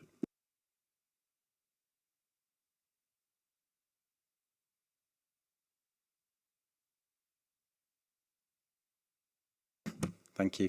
Any other points? I'll move on to JPJ4. Okay, again, we'll start with the suggested modifications first, if that's okay, and you could perhaps explain what they are and why. J4, yes, so J4, industrial and warehousing development, the controversy that we've sought to deal with here in the latest changes, the ones as of published this morning. Just bear with me for one moment, please, sorry. Oh. Let me just get there. Yeah. So we've sought to address the controversies which have been caused by the last paragraph of J4, controversy as in some of the representations which have been made, and the last paragraph of J4 having set out the overall requirement, having then set out how the plan seeks to focus the achievement of that overall requirement. We then have this paragraph at the end which refers to, in the published plan at page 118, to individual sites over a particular size, providing more than 100,000 square metres, that is, of industrial and warehousing floor space, should, where there's likely to be demand and it's appropriate to location, incorporate various things. And two of them are manufacturing, particularly advanced manufacturing, and the other is units capable of accommodating small and medium-sized enterprises. And a number of people have made representations about this. We took all of those away, thought about them, and thought to ourselves that, frankly, in terms of justification and therefore soundness, to say, first of all, that sites over a particular size for industrial and warehousing development should do various things, including incorporating manufacturing, incorporating a range of units, didn't seem to us, on reflection, to be justified and therefore not sound. I mean, if someone wants to promote a large warehousing development on a particular site, and they are promoting a large warehousing development on a particular site, and why should they be required to provide advanced manufacturing and or small units when what they're seeking is, for example, a large, in common parlance, shed to deal with distribution. So it seemed to us on reflection that those parts of this last paragraph, frankly, we're not putting forward a justification for them, and so we suggest in this latest change they should come out. There are, though, 2 points at the end, but overnight parking for HGVs, which I'm advised, instructed, has been certain parts of the Greater Manchester has been a particular problem, and promoting and supporting access by sustainable modes of transport, which obviously is a worthwhile objective to have. Those two aspects, as you know, in our proposed change would be, with slight rewording of the HGV parking point, would be added on to the policy as items 4 and 5. So generically across the piece, if one's proposing industrial and warehousing development, if these changes came in, then item 4 would be that one should provide for overnight parking for HGVs where there's likely to be demand and where it's appropriate to the location. And then fifthly, there would be a criterion of promoting and supporting access by sustainable modes of transport. So those two seem to us to be, well, one of them is addressing a problem in certain parts of Greater Manchester, and the other is a wider objective, which one would have thought is a worthwhile objective to have. And so we would add those two to the policy, but delete all this stuff about large developments having to, even though they're for warehousing, having to do other things, and even though they're for big units, having to do small units. So, yeah, that's where we are. Okay, just a couple of points on that. I take it then that the threshold of 100,000 you're arguing was not, there's no sort of background to that. When one actually analyses upon what it's based, then no. I mean, part of the reason why I've said what I've said is that there isn't a good enough justification, if you like, for singling out sites over 100,000 square metres for this special treatment. Okay. In terms of providing opportunities for manufacturing, particularly advanced manufacturing, and units capable of accommodating small and medium and sized enterprises, I'll take you back to the discussion had this morning, but also I think it was last week, where last week the discussion was around all of these allocations are going to be very large, I can't say it, easy for me to say, sheds, and and so not for small, for other types of use. And I think the answer that came back from GMCA was, well, we have policies which seek to encourage this type of SME type size units. And then, of course, this morning we've had the discussion about advanced manufacturing being a key focus of the plan. Yes. On the basis that there was an argument made this morning for keeping that in JPJ1 as a key focal point. Yes, absolutely. How does that correlate to then taking out something which would encourage that later? It correlates very well, because JP1, as we saw earlier on, refers to advanced manufacturing. That was controversial, but we had that discussion earlier on. And JPJ2 picks up the point about a diverse range of accommodation, which obviously would include units for small and medium-sized enterprises. That's the right way to go about things, or an appropriate way to go about things. It isn't an appropriate way to go about things as far as we're concerned on second and third thoughts, on further reflection, to say for sites over a particular scale of units, so over 100,000 square metres of industrial and warehousing, that they should be singled out in a policy like this for this special treatment. So someone proposes a large logistics development, and all of a sudden they're meant to provide advanced manufacturing in small units, when they're actually trying to provide a large unit, 1 million square feet or whatever it might be, for Amazon, for Sainsbury's, for whoever it might be. So on reflection, it doesn't add up, if you like, in the way in which it's put. But the wider encouragement of advanced manufacturing in Policy 1, the wider encouragement of a diverse range of accommodation in Policy 2 is the way to do it. There isn't a justification. I understand the questions being asked, but I haven't got a justification to put forward to support singling out 100,000 square metres of industrial and warehousing floor space for this special treatment. Therefore, I'm not singling them out. Therefore, we're suggesting this comes out. Okay. And again, I'm playing devil's advocate here, I suppose, whether or not, in the same way as you've got if you like, qualifying statement under 4 for HGV overnight parking, whether or not you could have similar kinds of caveat for requiring other such things. Why then 100,000? Why not 50,000? Well, in this, you could take it out of, if you took the threshold away, but you're taking the threshold away for the HGV parking. At least that's what you're suggesting. If you took the threshold away, but then you could say, well, actually, as part of that encouraging, which is in JPJ1, could you not have that same kind of approach where you're saying, well, subject to something, we would seek provision of these types of units? Well, then that would fall foul of another fundamental point, which is, where's the justification for saying to industrial and warehousing developers that you are to provide you should provide advanced manufacturing. You know, you should provide a range of units. I mean, a development may well be a development which includes a range of unit sizes, but if it doesn't, there's probably going to be a good reason for that.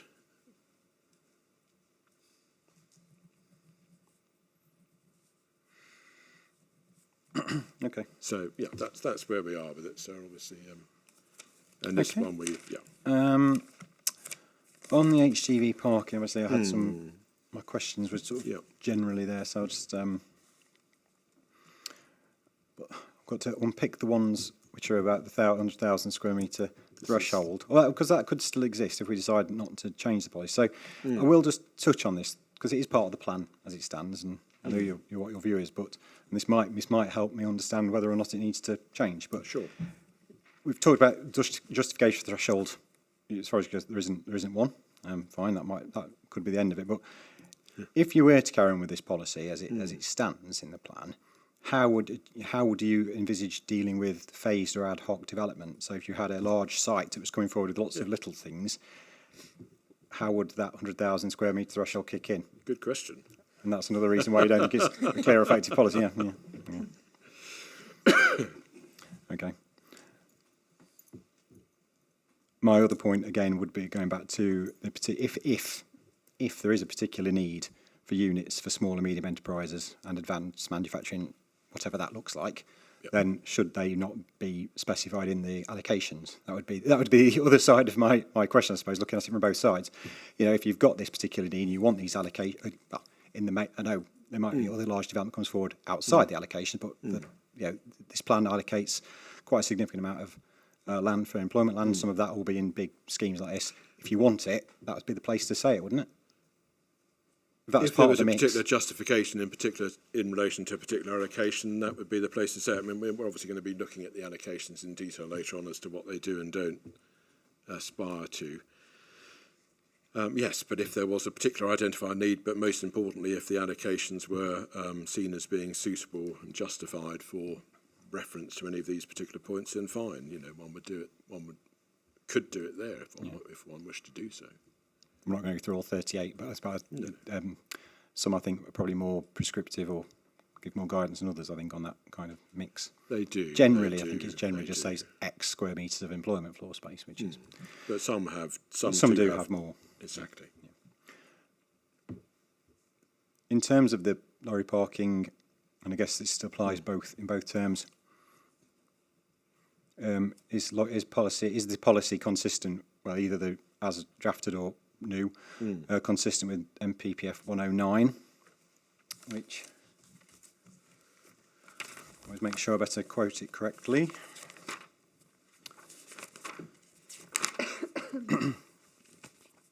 So planning policies and decisions should recognise the importance of providing adequate lorry parking facilities. PPF's falling apart. Taking into account any local shortages to reduce the risk of planning in locations that lack proper facilities or could cause a nuisance. Proposals for new or expanded distribution centres should make provision for sufficient lorry parking to cater for their anticipated use. So, as drafted, it just said overnight parking for heavy goods, and there was no caveat or no qualification of that. I suppose, as you're suggesting, there is some qualification about it being demand and appropriate to location. So, although that might have been picked up in the blurb, so there is qualification in both, actually. Yes, so and I think given this would become the way it would be listed, it would be read as something that is to be done, and so one needs to have some note of caution about that, in the sense that it's not to be done regardless of demand, and it's not to be done regardless of whether the location is an appropriate location for it. So they're just too on the face of it. Yeah, but sensible points. Happy it's consistent with yes, with the policy. It's taking its lead. It's taking its lead from 109 of the framework. Yeah. So, just in practical terms, if we were to take this change on board, does moving it into the list of 1 to 5 change the way that would be implemented? Because obviously, under the current policy, it's very clear, isn't it? This is a very clear development of 100,000 square metres or more will do this. If you put it into the list of 1 to 5, it becomes one of the foci focus. I mean, maybe yes, one of the foci, exactly. Yes.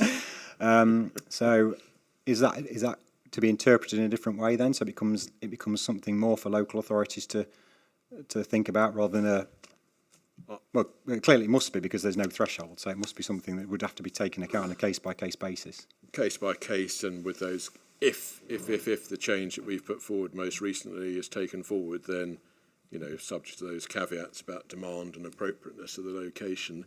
I mean, my reading would be that if one had a site where it would be seen as an appropriate location and where there's demand but overnight parking wasn't provided for HGVs, that would be a negative against the application, whereas if it was, that would be a plus. It would be my reading, but I take your point about with a focus on, and so, well, we'll wait for you to advise us on that, but I personally think it would have the same effect, but I do take your point, you know. That, okay.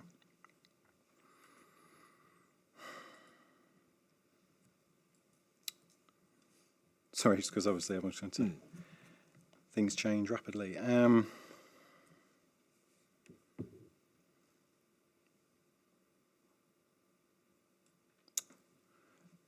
Yes, sorry, that's gone. Right, okay. I've got some other questions about the other criteria, not very much, but I've just on that change that's being proposed. Any comments around about that? Friends, Moss? Yeah, I'm happy with the change, but what is now point 5, promoting and supporting access by sustainable modes of transport, I think needs to be significantly strengthened. That's not suggesting that there's any requirement to move or create modal change. So I think it does need to be significantly strengthened to mandate a sustainable passenger and freight transport, particularly given what we heard earlier about the distribution of industrial and warehousing land and the impact that that's going to have locally. Thank you. Okay, thank you. I think it's Emery.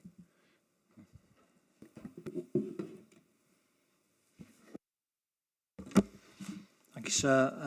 I'll be brief. We raised the point. We welcome the change. We had a concern about how this is applied, how this could be applied in a planning application sense, particularly for sites within a wider site, as it were. So we think it addresses that. I think reflecting on your discussion there about the focus point and it being one of the focuses, yeah, I think that there's probably a point there. It does seem odd for it to be one of the focuses, but we don't have an objection to this being within the plan somewhere. It's sensible and it accords with national policy. Thank you. So yeah, okay, possibly less of a focus, more of a requirement subject. You know what I mean when I say requirements. I don't mean every application, but more of a this is what we expect out of development rather than this is what we might look at. Yeah.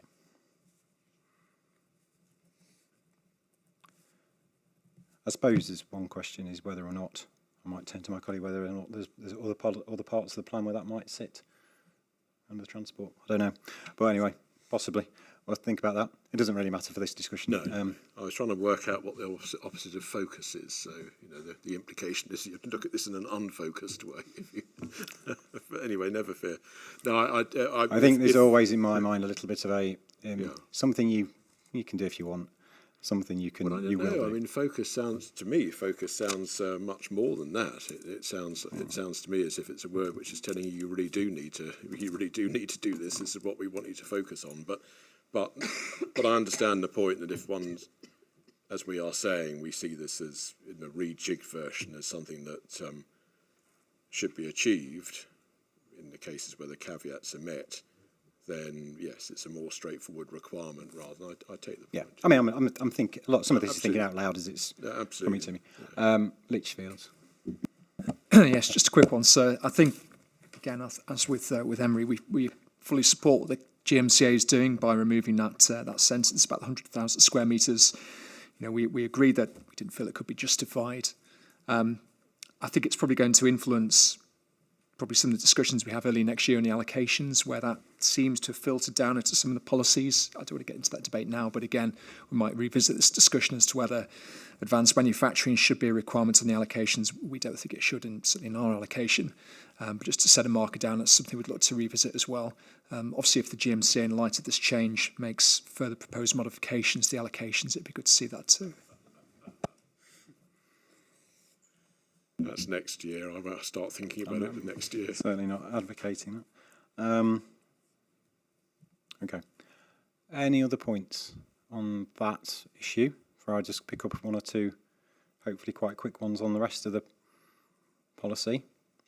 Can I just speed? Yeah, sorry, I beg your pardon. Yes. So no problem at all. In response to Friends of Carrington Moss, we do have the connected places chapter that we'll be looking at. It was suggested that the language would need to be strengthened in relation to this last item. There's a whole chapter on sustainable modes of transport, including freight and logistics. So we'll be coming to that in whenever we come to it, whenever we have our session on connected places. So I personally don't think there's a need to change the wording at the end of the policy that we're discussing today, but there is a wider aspect to this, which is there are particular policies on the subject which we'll be discussing later. Okay, thank you. Sorry about that. So we've talked about in this policy does sort of, we've talked about the requirement. We'll talk about that again. We've talked about the last paragraph. I'm not going to talk about that again. So the middle bit is to achieve a high level of choice and flexibility to achieve this, high level of choice and flexibility will be provided in the supply of sites for new industrial and warehousing floor space with a focus on, again, offering a range of opportunities, making the most of key location in JPJ1 and significantly increasing the supply of high quality sites across the northern parts of Greater Manchester. So again, we seem to be signposting to what's already been said and not saying much different. Is that the case? Yes, and it is the case that it's being said underneath the headline figure for the. I'm going to lose the will.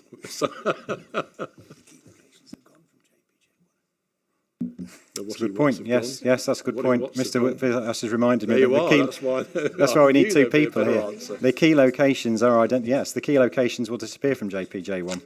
If it's a sign. It's a sign. Oh yes. It's good point. Good point. Oh God, let's do the habitats regulations now. It's a domino effect. It is a domino effect. I think this is indicating, and we haven't come to a view on it, but indicating the attempt, the laudable attempt, I'm sure, to keep reiterating and re-emphasising your approach is all well and good, but sometimes it's going to get these decisions get a bit repetitive, but also the policies get a bit repetitive, and when you make one change, it obviously then follows into others. So, absolutely, I suspect at the moment those three criteria, because I could obviously say, what does offering a range of opportunities mean in the context of anything? And I'll say, look at some other policy that explains, absolutely. So what does that mean? We know what looking at JPJ1 means, but that may or may not be relevant anymore. And then criterion 3 is reflecting strat, but even then it's got, again, this including a major strategic opportunity, Northern Gateway. So again, we're going to potentially get into the issue of you're including that, but why aren't you referring to all of them then? So I guess in order to what you did at JPJ1, you would say, well, to avoid that issue, we'll refer back to the strat policies, which is what this is doing anyway. Yes. My shoulders are broadening by the moment, but yes. So I don't know where that leaves us, but I think... I think where it leaves us is with the sort of question which I've said arises it's easy for me to pass the buck to you, but it arises for you and your colleagues to consider, which is it necessary in order to make the plan sound for there to be it would be a substantial simplification of the plan overall, and certainly in terms of, a nicer plan to read, then one could say, well, yes, it probably would be a good idea to not keep saying the same things over and over again in slightly different language. Well, I think actually looking at this in this respect, those three criteria say exactly the same thing.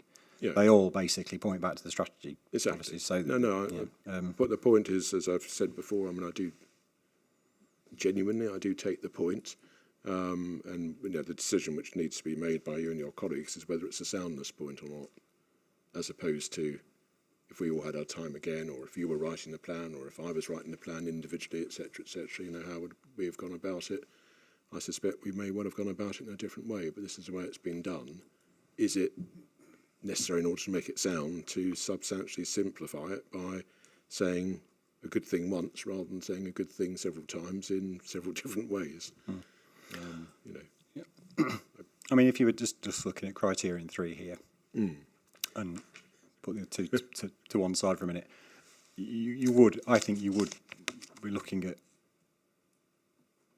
again, without prejudice to any action point, saying that, just that potential ambiguity it raises by just picking out one of the opportunities in the Northern Area rather than all of them, and perhaps naming in a slightly way. That, to me, is the substantive element of this discussion here. But that leads to potential ambiguity, and no doubt people would be saying, if they thought it was, we want our site mentioned, and by not mentioning our site, it somehow causes some issue, and we get into that endless. To which my answer is read the plan as a whole, but I take the, I do recognise your point. I think the more difficult question, I think the easy question and answer is, is there a clearer, better way of doing this? Answer, yes. The really difficult question is, or the more difficult question is this a soundness point? Answer, I personally don't think it is, but, your advisors. Okay. Any points on that point about not about whether it's a soundness point or not, that's for me, but whether or not there's any issues about those criteria that anyone wishes to raise? No. We have killed all debate and discussion. I think there's a unanimous view that you've tortured me enough on this one. So. Yes. Well, I do apologise, but not at all. No. So I'm enjoying myself. So. Oh, hello. Who's that? Sorry, it's early. Do you want the word including put in? I'd love the word including put in. No, sorry, I don't want to dampen the enthusiasm to finish quickly. It's a broader point, if that's okay, sir. Just going back to our matter statement and around the effectiveness of the policies and the relationship in particular to monitoring. I suspect it's something we're going to come back to, but I think the discussion today has positively emphasised the importance of positive planning, the economic ambitions, and the fact that that's gone into, it shaped the requirements and the spatial strategy. And it's a point we've made a number of times, and it's pertinent to today's session as well, in terms of it being able to judge those as effective requires an appropriate monitoring framework. And I think we've identified a number of areas we'd suggest it can be improved at table 12.1. Now, I'm sure you don't want to hold up today and come back to that as part of matter 12. So it was really just to put that on your radar, really. And I think we've obviously got some suggestions, etc., but happy to pick those up in that session if that works for you, sir. Yes. Yes, fine. Thank you. We've, I said several times, we know we've got to come back to monitoring. We're thinking about the best time to do it. I know the council has suggested that they would prefer it if we picked it up at the end. I guess when we've been through, I think that's right, when we've been through all of the matters, I think we may well at least touch on it. I think in the moment is we've got a session on policies D1 and D2 where this sits at the end of next sitting week. We may well introduce the topic, but not necessarily get into every aspect. And then set some context, perhaps, and then pick it up. Absolutely, you can set context as you consider appropriate. But just to be quite straightforward about this, as I explained the other day, the gentleman probably wasn't here or wasn't aware of this, but I've said the other day that we have taken various points which have already been made about monitoring, and we recognise that the monitoring table, chapter, or whatever needs to be revamped to have some more, precise metrics in it. But that's quite a piece of work, and so yes, raise contextual points in the next sitting week, but I'm not going to be able to give you any answers at that stage because the work won't have been completed, and obviously in our scheduling of when Yes, pieces we've of not- paper we've not are got there published, we would need to publish that in advance, well enough in advance. Which is of the why, session. I hope I'm not speaking out of turn, but I would think that's why it would be logical to pick it up toward the end of the hearing sessions when we may have some amendments to the programme anyway, and we can pick it up there and then issue any supplementary questions or everything we need to do. But so we'll see. I don't envisage it being a big discussion on the week on Thursday. No. But it may just at least. Fine, We may be able to talk about. In fact, it may be no more. I'm just thinking out loud. It may be no more what you've just said about the recognition of what needs to be done. We've got some homework to do. So perhaps in due course, so when you do decide exactly when this subject's going to be dealt with, perhaps if you could just give some guidance as to when our sort of latest date would be for submitting the paper. Yes. Oh, yeah. I mean, we're talking. We've got time. Indeed. Thank you, sir. Right. Okay. Thank you, everyone. It's been quite a productive session for me. I've got a lot to take away with me. I think we'll give everyone 15 minutes to allow everyone to move around and settle down for this afternoon's session on the HRA. And nothing to no. So anyway, again, thank you very much, and we'll adjourn until 20 to 3. Thank you.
Good afternoon, everyone. Can everybody hear me?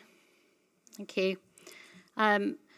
It is 2:40, and this Places for Hearing, Places for Everyone hearing session is now open. You can tell I've not done this for a couple of days now. I'm getting rusty.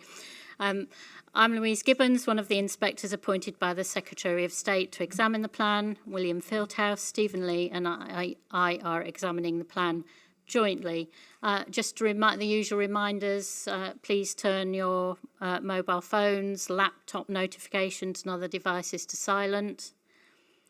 And if you have any queries about the running of the hearings, please ask our programme officers. I don't know whether I need to do an introduction about fire alarm tests. Or we're not expecting one, so if we hear a fire alarm, just treat it as real. We've got exits. For those that haven't been before, we've got exits here to my right and the one at the front where you came in.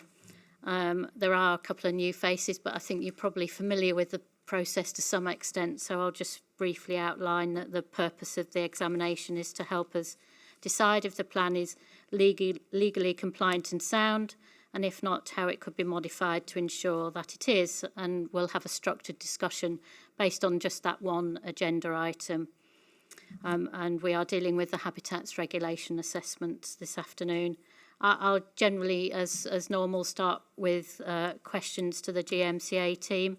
And at this stage, I might actually bring Natural England in as well.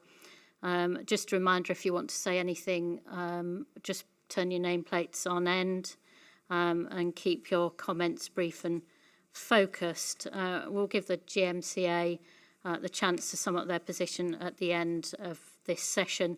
We may not need a comfort break. We'll have a look and see how long it takes to get onto the agenda. Before I turn to the agenda, I just like participants to introduce themselves. I do, of course, recognise some faces for those that have been here nearly every day, because I know that you've been here. I've been watching it on the live stream. Just a reminder to speak slowly when you introduce yourselves, turn your microphone on and then off again when you finish talking. Can I start with the GMCA, please? Good afternoon, ma'am. Chris Katkowski, KC, for the GMCA. Good afternoon, ma'am. Alex McDyer, representing the GMCA. Good afternoon. I'm Derek Richardson from the GM Ecology Unit, representing the GMCA. Good afternoon. I'm Dr. Mark Broomfield from Ricardo Energy and Environment. I'm a technical director there, and we're representing GMCA. Thank you. Hello, Jackie Copley from CPRE. Good afternoon, Marge Powner, Save Greater Manchester's Greenbelt this afternoon. Okay, thank you. And the other side of the table, please. Good afternoon, I'm Petula Nielsen. I'm from Natural England. I'm one of the managers in the Cheshire to Lancashire area team. Thanks. Good afternoon, I'm Janet Bagley from Natural England, also in the Cheshire to Lancashire team. Yeah, good afternoon, ma'am. Andrew Bickerdike from Turley, representing Peel in respect of its land interests in Greater Manchester. And Chris Young, KC, also representing Peel. Okay, thank you. In that case, then, we'll start straight on with this agenda item, which relates to the Habitats Regulation assessment. I just want to clarify a couple of things before I move on to my specific questions. We have published on the examination website a revised Habitats Regulation assessment from this month. Can I just double check, does that revised HRA, and I will use quite a few abbreviations here, so I do apologise. If there's any one that I mention that you're not sure about, then I'll if I can remember what it is, I'll tell you what it is. You can ask a question on that. So I just want to check, does the revised HRA now replace the Matter 9.11 addendum that was published with your statement? It does, as I understand it, yes. Okay, thank you. And what we originally said that I think when we were waiting for an update, we originally said that we might publish some supplementary questions following the publication of any updated or revised Habitat HRA. Given the timing, we've not actually had the chance or the opportunity to do so. So what I'm going to do is ask some questions here, focusing on the updated HRA, the statements of common ground that have been published and the main modifications. And if necessary, we will then follow that up if there are any issues to deal with through our action points. So I think basically there is unlikely to be a formal supplementary question unless it comes in through the action points. So that's the process I'm intending to follow. What I'm most likely to do here is refer to the conclusions of the HRA, and as I understand it, they're mainly set out in chapters 7 and 9. Also, as I said, the statements of common ground and the proposed main modifications that are document reference OD 7.4. So that's where I am. Did you want did the GMCA, did you want to say anything in kind of just general outline of where we are with the HRA? I think, well, I'd prefer, I mean, we can talk you through the process that I think you're fully aware of, but I think I'd probably rather wait. Or would you like us to talk? No, not unless I've got anything specific. So I'm just likely to get straight on with the questions. I think that's the best thing to do, ma'am. That's right, yes. Okay, so I'm going to deal with it in either subject kind of areas or actually through dealing with a specific habitat. So that's how it's probably going to work out. We'll see, and just cover some of the issues that have been raised in my mind through the Statement of Common Ground and the updated HRA. We have two statements of common ground. So where I'm referring to the Statement of Common Ground that's been signed by all of the authorities without Warrington, then that'll be, for me, that's a general statement of common ground. It's just in my own mind. And then there's the Warrington Statement of Common Ground, just to separate those two out a little bit. So I just want to clarify a couple of things in relation to the Mersey Estuary SPA, and this is slightly different to how it's set out in the general Statement of Common Ground, but I just have a couple of questions about that. So the Statement of Common Ground refers to there not being an adverse effect on the integrity of the Mersey Estuary SPA. And I think that mainly relates to the statement that was produced by United Utilities, where they confirm that they have a framework to invest in their infrastructure to accommodate the growth in places for everyone. So I just wanted to understand a little bit more, and I don't mind who responds to this, whether it's the GMCA or Natural England, why that is sufficient and how what they say in their statement, whether that'll be effective in mitigating any effects on the Mersey Estuary SPA.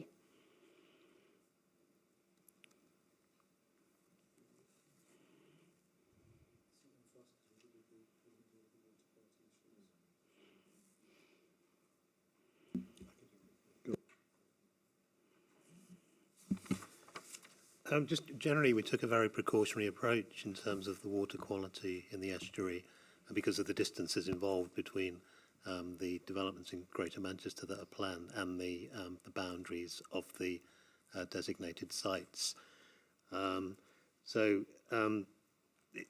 Taking that precautionary approach, we were close to screening out water pollution as an issue, but we needed that reassurance from United Utilities that, well, actually, because we were taking that very precautionary approach.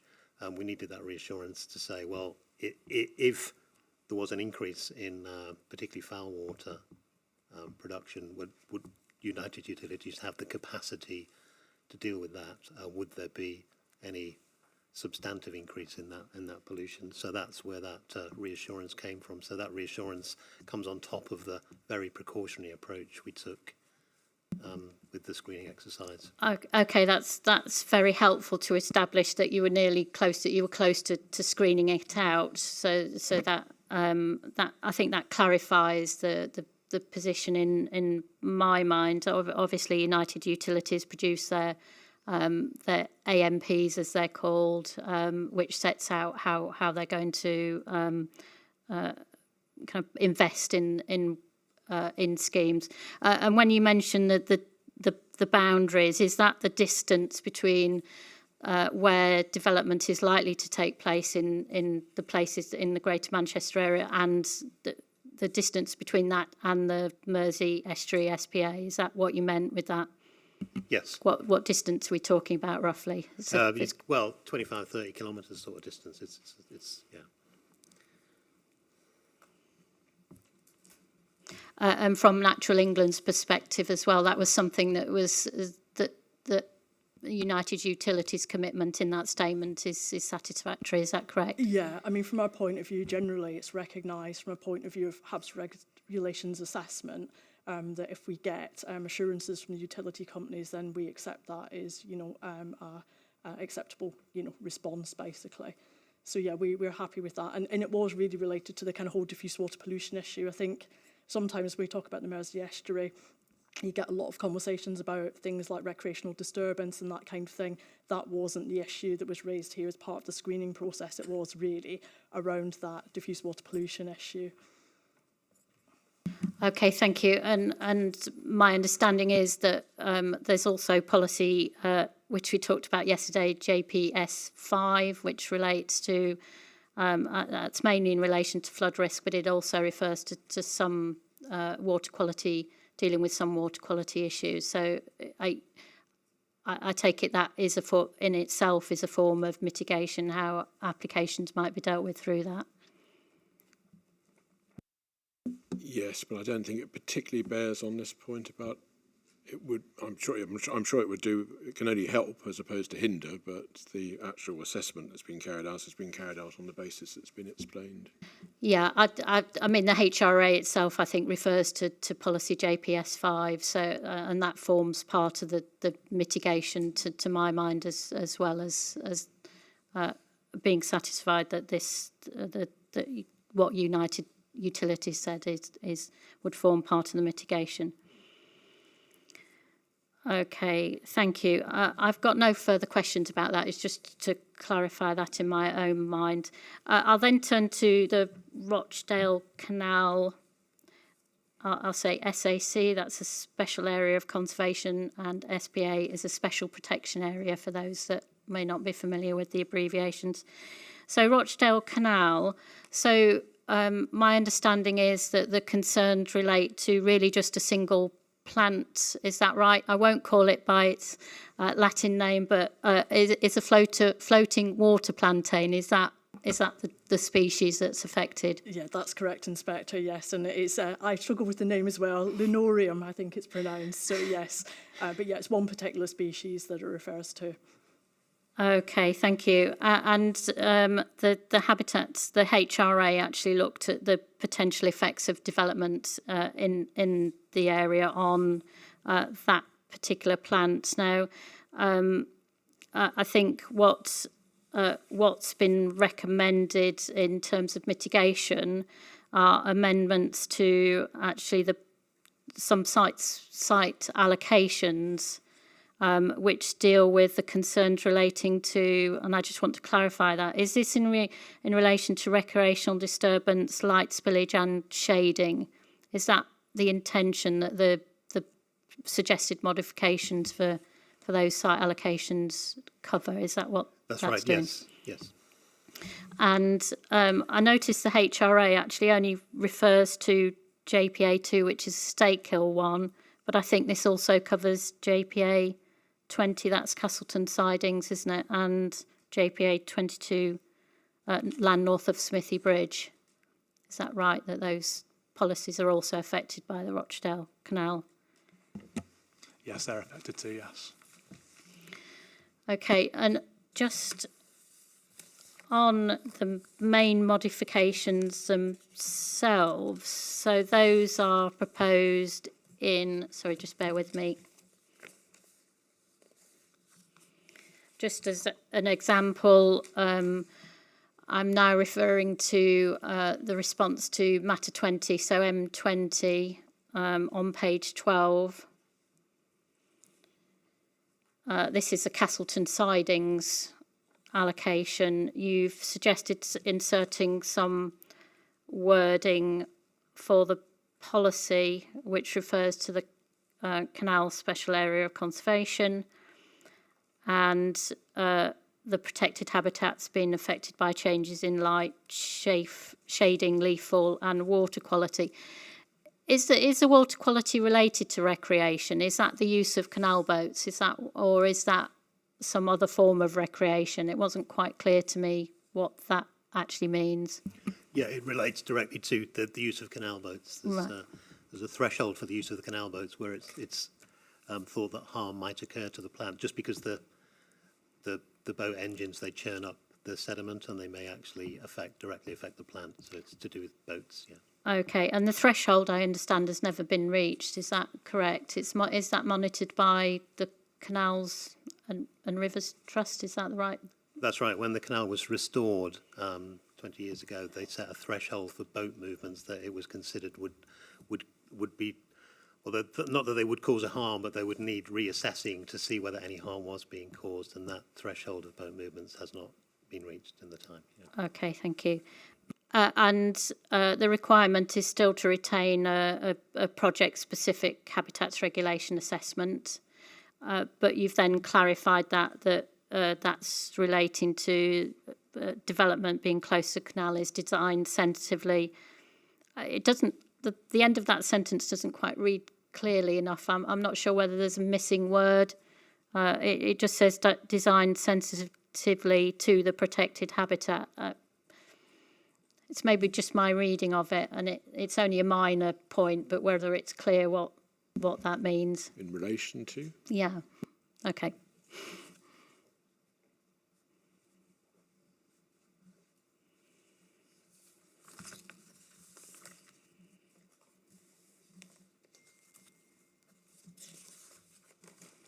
Oh, is somebody not... Whose phone was that? It was Mr. Fieldhouse, was it? How dare you?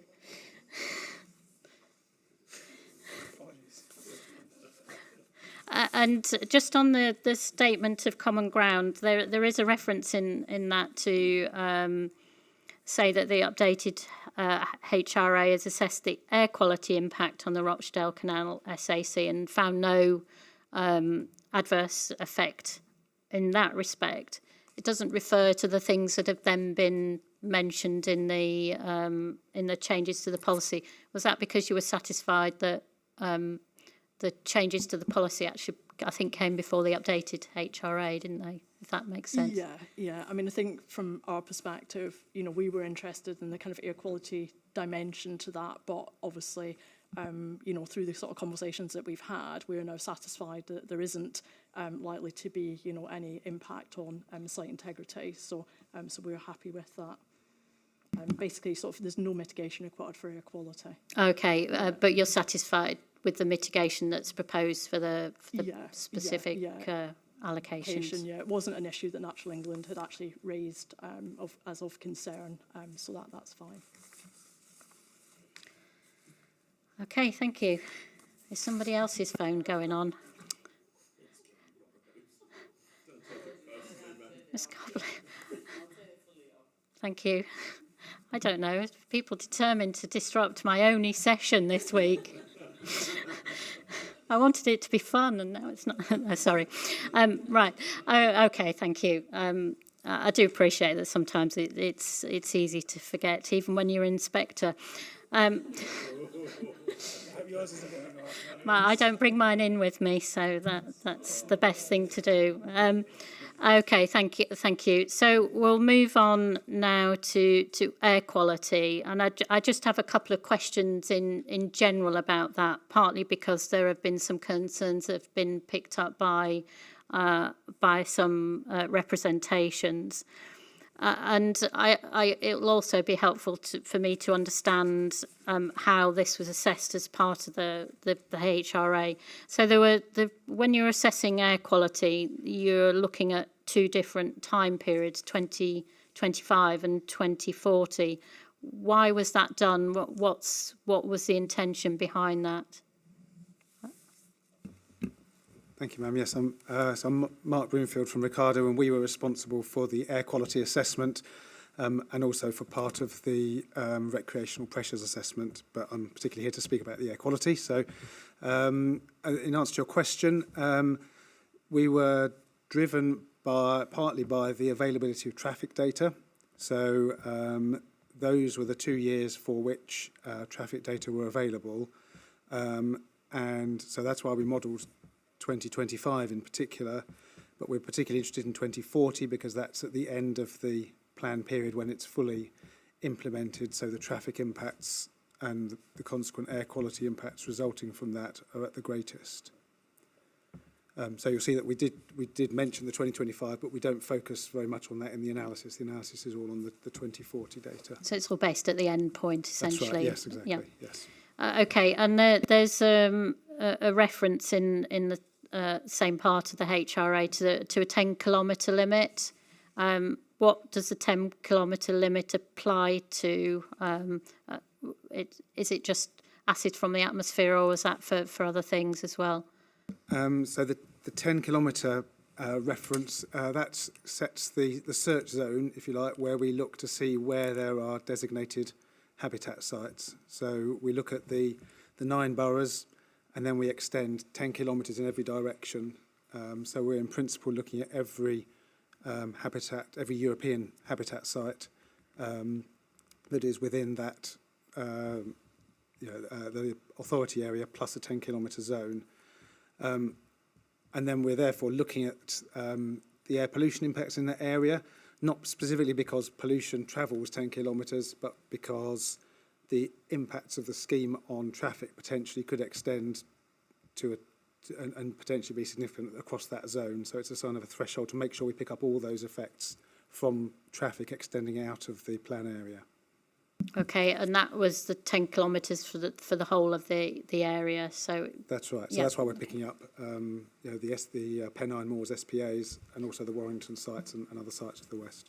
Okay, thank you. And just in terms of, well, we'll come on to the Manchester Mosses issue in a moment. So in terms of some of those other European sites, you did indicate that there might be some exceedance of pollution. I think it was along the A57, A627 and the A6204, but the features that are likely to be affected may not be present. That was my basic understanding of it. I think that referred to birds and as in species, and then blanket bog as in the habitats. Is that correct?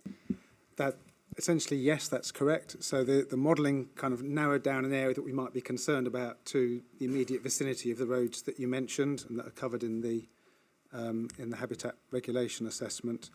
And then we looked at that in more detail. So from our end, we looked at particularly the contribution of traffic pollution in the context of other sources of pollution in those areas. We looked at the conservation objectives for those sites.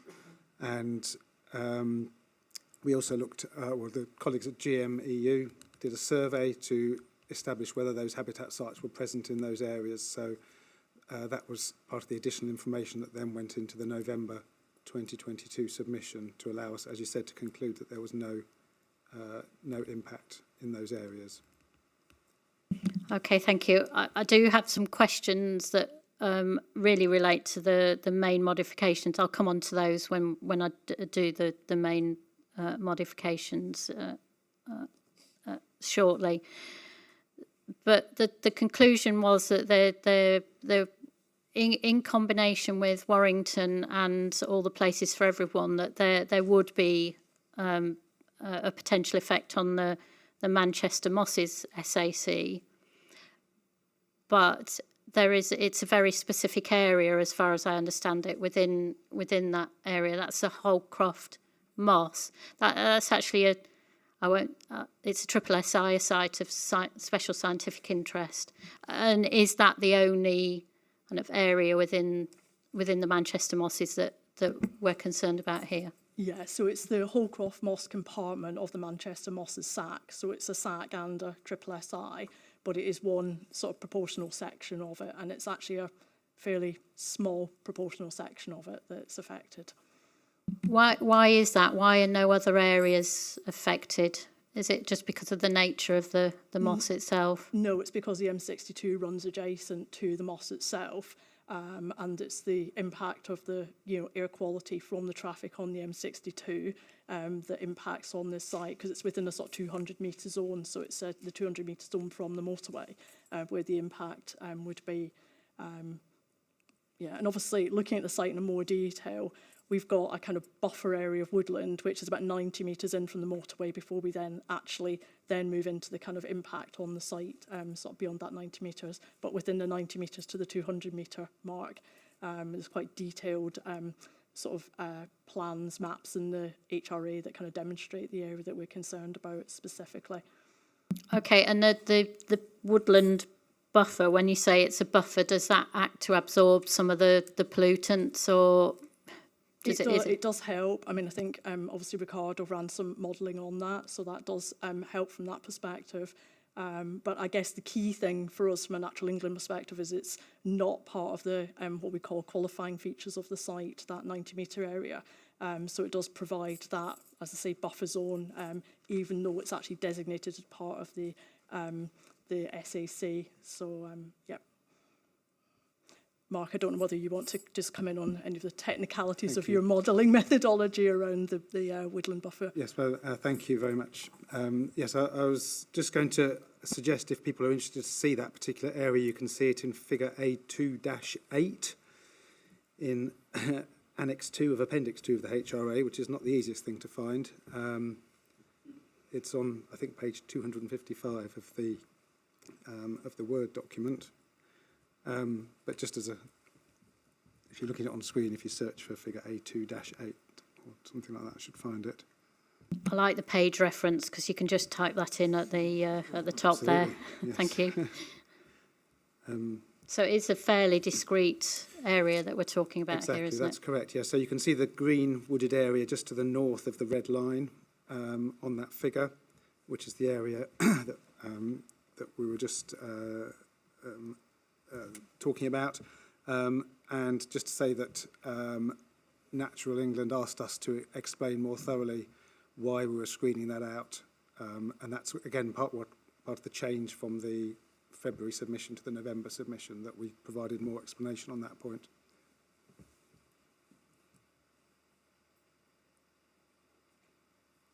Okay, thank you. Before we come on to the statement of common ground and the proposed habitat management plan, I just wanted to raise a query about what the HRA itself said, not the annex to it, but the summary on page 91. That's basically, as I understand it, that's a summary of the conclusions that the HRA comes to. It's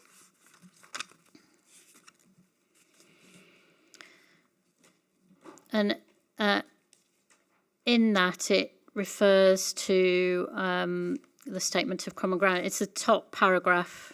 The paragraphs aren't numbered, but it's the top paragraph at the top of page 91.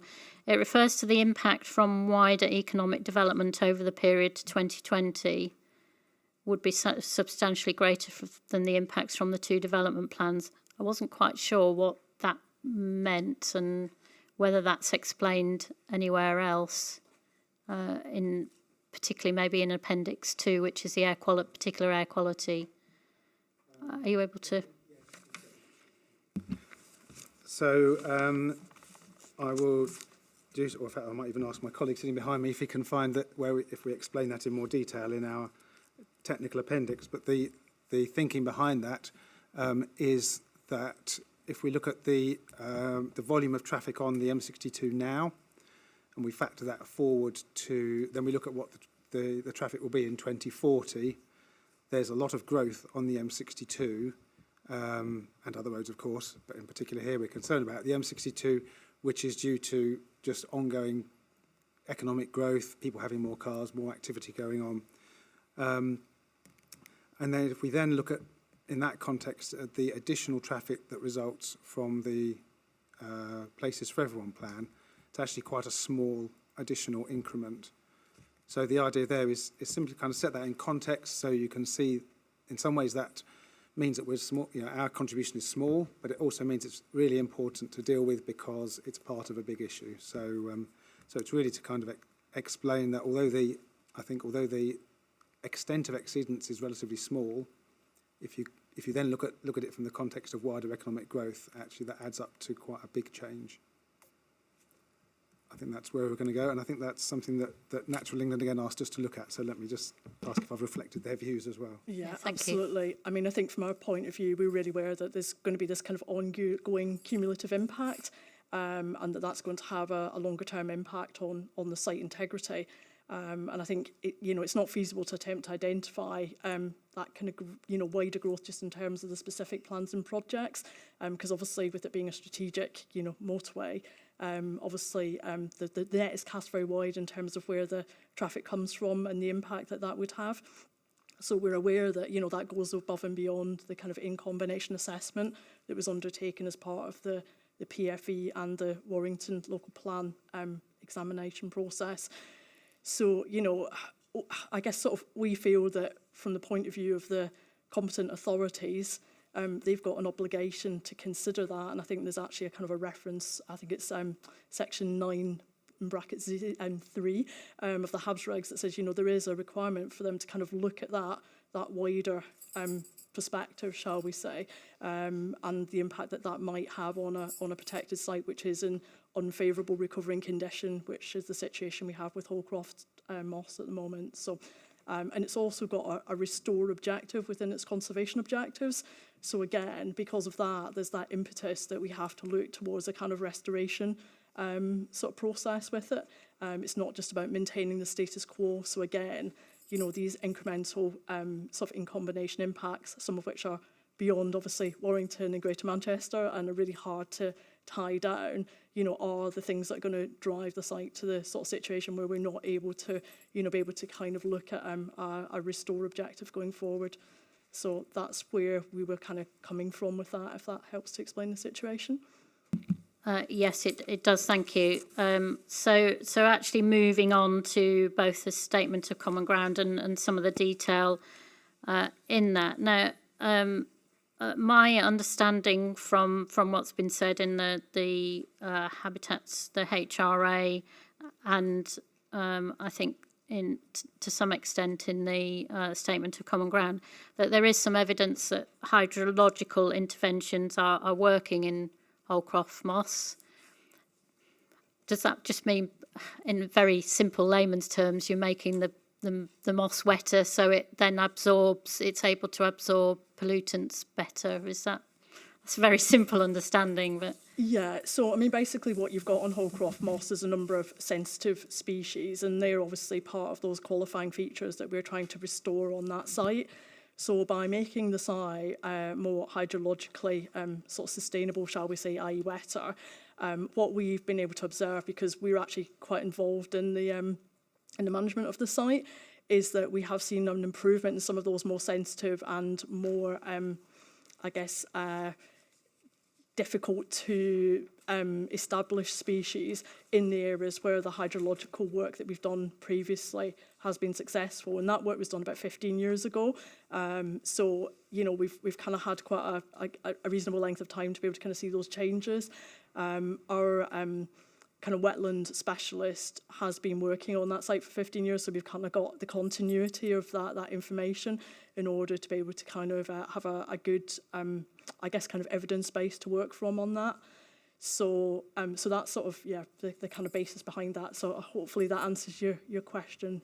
But yeah, feel free to ask any follow-ons around that. Okay, thank you. And I don't have any kind of more detailed questions around that. I suppose then I'm thinking about the habitat management plan and how that might work in practice, as it's being referred to potentially as a way of mitigating effects. So. So the moss is entirely within Warrington's area, is that correct? But so what's being proposed is that Warrington, and I just want to be really clear on this, Warrington produce the habitats management plan on behalf of the GMCA and for themselves as well. But there will be involvement from the GMCA, is that correct? I just want to kind of get a sense of the relationship.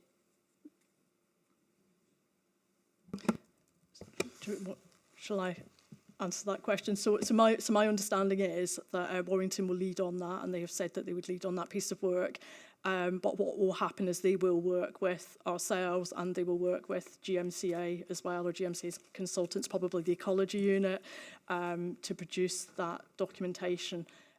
So, you know, in terms of that kind of specialist input, you know, we've got quite an established working relationship with Warrington on the management of other mosslands that actually remain within the local authority's control. So it will be kind of building on that work basis, I think, that we'll be looking to kind of produce that mitigation plan. Okay, thank you. And who would then need to agree the habitat management plan? Would that need to be agreed between the GMCA, the 9 authorities? Well, in this case, I'm assuming it's the 9 authorities. Yeah, okay, I've got heads nodding at the back there, and Warrington, obviously, and Natural England. And what would the mechanism for that be? Does that need to be formally agreed, or you know, how would it become a relevant document? Have you got that far in your thinking? We haven't got that far in our thinking. I'm guessing that Warrington would effectively prepare the plan, working with the technical specialists that they need in order to be able to support that. And I expect that they would then, obviously, there'd be a consultation process with GMCA via the GM Ecology Unit or their consultants. And there would then be some sort of mechanism for everybody to kind of sign that off. I'm not sure from the point of view of GMCA how they would look at sort of, you know, the sign-off process on that. I know that with the Statement of Common Ground, obviously the 9 districts, Warrington and ourselves, have signed that as a kind of basis for an agreement going forward. So I presume it'd be a similar scenario, but it's not something that I'm familiar with, so I wouldn't really be able to comment specifically on it. Thank you. Did GMCA want to add anything to that? Just if it helps the inquiry, the GM Ecology Unit, we happen to be the ecological advisors to Warrington Council as well as the GMCA. So we're closely involved in restoration works on mosslands, both in Warrington and in Greater Manchester. So there's quite close collaborative working already on the ecological side of it between the interventions that would be necessary and that we would feel would be effective ecologically. Okay, thank you. And then, I mean, obviously, you are then relying on another authority to produce this. There is a reference in the Statement of Common Ground that you'll be confirming the scope, specifications, costs of the restoration measures. That's to be completed by December 2023. Is that the habitat management plan, or just a discrete? That's just a discrete exercise on that. It's not quite clear to me what the intention is. I envisaged it being a more holistic management plan because the hydrology is affected by other factors as well. That's the way I envisaged it, yeah. Okay, and do you think that's possible within the timetable, given any technical work that might need to be done? Yeah, I think we've had the conversation with Warrington, and we think it's feasible to do that within the time frame. Again, I sort of defer to GMEU in terms of whether they think it is as well. But yeah, the conversations that we've had, we understand that it would be possible certainly to put together a habitat mitigation plan within that timescale. And indeed, I know Warrington are keen to do that because they think it's imperative to kind of make sure they've got that in place so that they're then able to look at taking developer contributions, because some of their allocations are actually kind of almost ahead of the plan. So they know they've got things that are in their plan, but the build out of those will be, or, you know, they'll be coming forward, shall we say, sooner rather than later. So I know they wanted to make sure they capture any of those sort of large allocations coming forward. Okay, thank you. And then following on from the habitat management plan, you're then referring to some proposed main modifications, and this I will cover this one here rather than us waiting for the transport session. You're looking at a modification to JPC7. So this refers to planning applications which are required to be accompanied by a transport assessment. I know we've been asking these sorts of questions all the way through. Mr. Kapkowski, you might be a bit upset by this, but I'm never upset by anything. So I just wanted to double check. Does this relate to all the schemes in the Places for Everyone plan or just the allocations in the plan? So it would be helpful if you could clarify that. Well, as written, it would apply to all, but I'll just, yes, and that was the intention as well, so yes. Yep. Okay, that's fine. And where it refers to transport assessment, I take it that's where it's required based on national policy. Yeah. Yes, I don't think there's anything in the Places for Everyone which seeks to displace that, so that's right. Okay, and any proposals that would result in an increased traffic flows, and you refer to there more than 100 vehicles per day or 20 heavy good vehicles per day. What is the baseline for that? It's not clear where the baseline is. Sense, ma'am, sorry. So I take it that where I'm just trying to clarify in my mind. So any proposals that result in increased traffic flows, is that from what the results of the transport assessment? So the transport assessment will say there'll be this, the increase in traffic flows will be this. That's how I would read it myself, yes. Yep. Yeah, good, that's fine. But then on that, following on from that, it says they must devise a scheme-specific range of measures, for example, reducing reliance on cars. That's not really referred to in the Habitats Regs assessment, as far as I could tell. And are these measures that are already required elsewhere in the plan? Well, let's take if we may, let's take the first point first of all. So for those who have got expertise in the detail of the HRA, do these particular points spring from the work that's been done on the Habitats Regulations assessment? So perhaps I can help with the selection of the figures of 120 vehicles per day. There is, I think, Natural England guidance and also guidance from the Institute of Air Quality Management, which refers to a threshold of 1,000 vehicles per day as being a threshold for impact on habitat sites. We've found that that's, from our assessment, that because the standards that are now being applied are so demanding, that's too coarse. And there is separate guidance produced by the Institute for Air Quality Management, which refers to these thresholds of 120 vehicles per day, 100 light vehicles and 20 heavy goods vehicles per day as thresholds for assessment in terms of wider air quality effects on people, for example. So I'm not 100% sure that's where these numbers came from, but they are consistent with guidance on air quality management more generally in the UK. So there is that backing for them. Okay, thank you. And then in terms of the scheme-specific range of measures? And the particular measures, so can anyone help for those who are involved in this process? whether or not the assessment itself threw up reducing reliance on cars, reducing trip generation and promoting ultra-low emission vehicles, etc., as opposed to the contribution towards restoration measures, etc.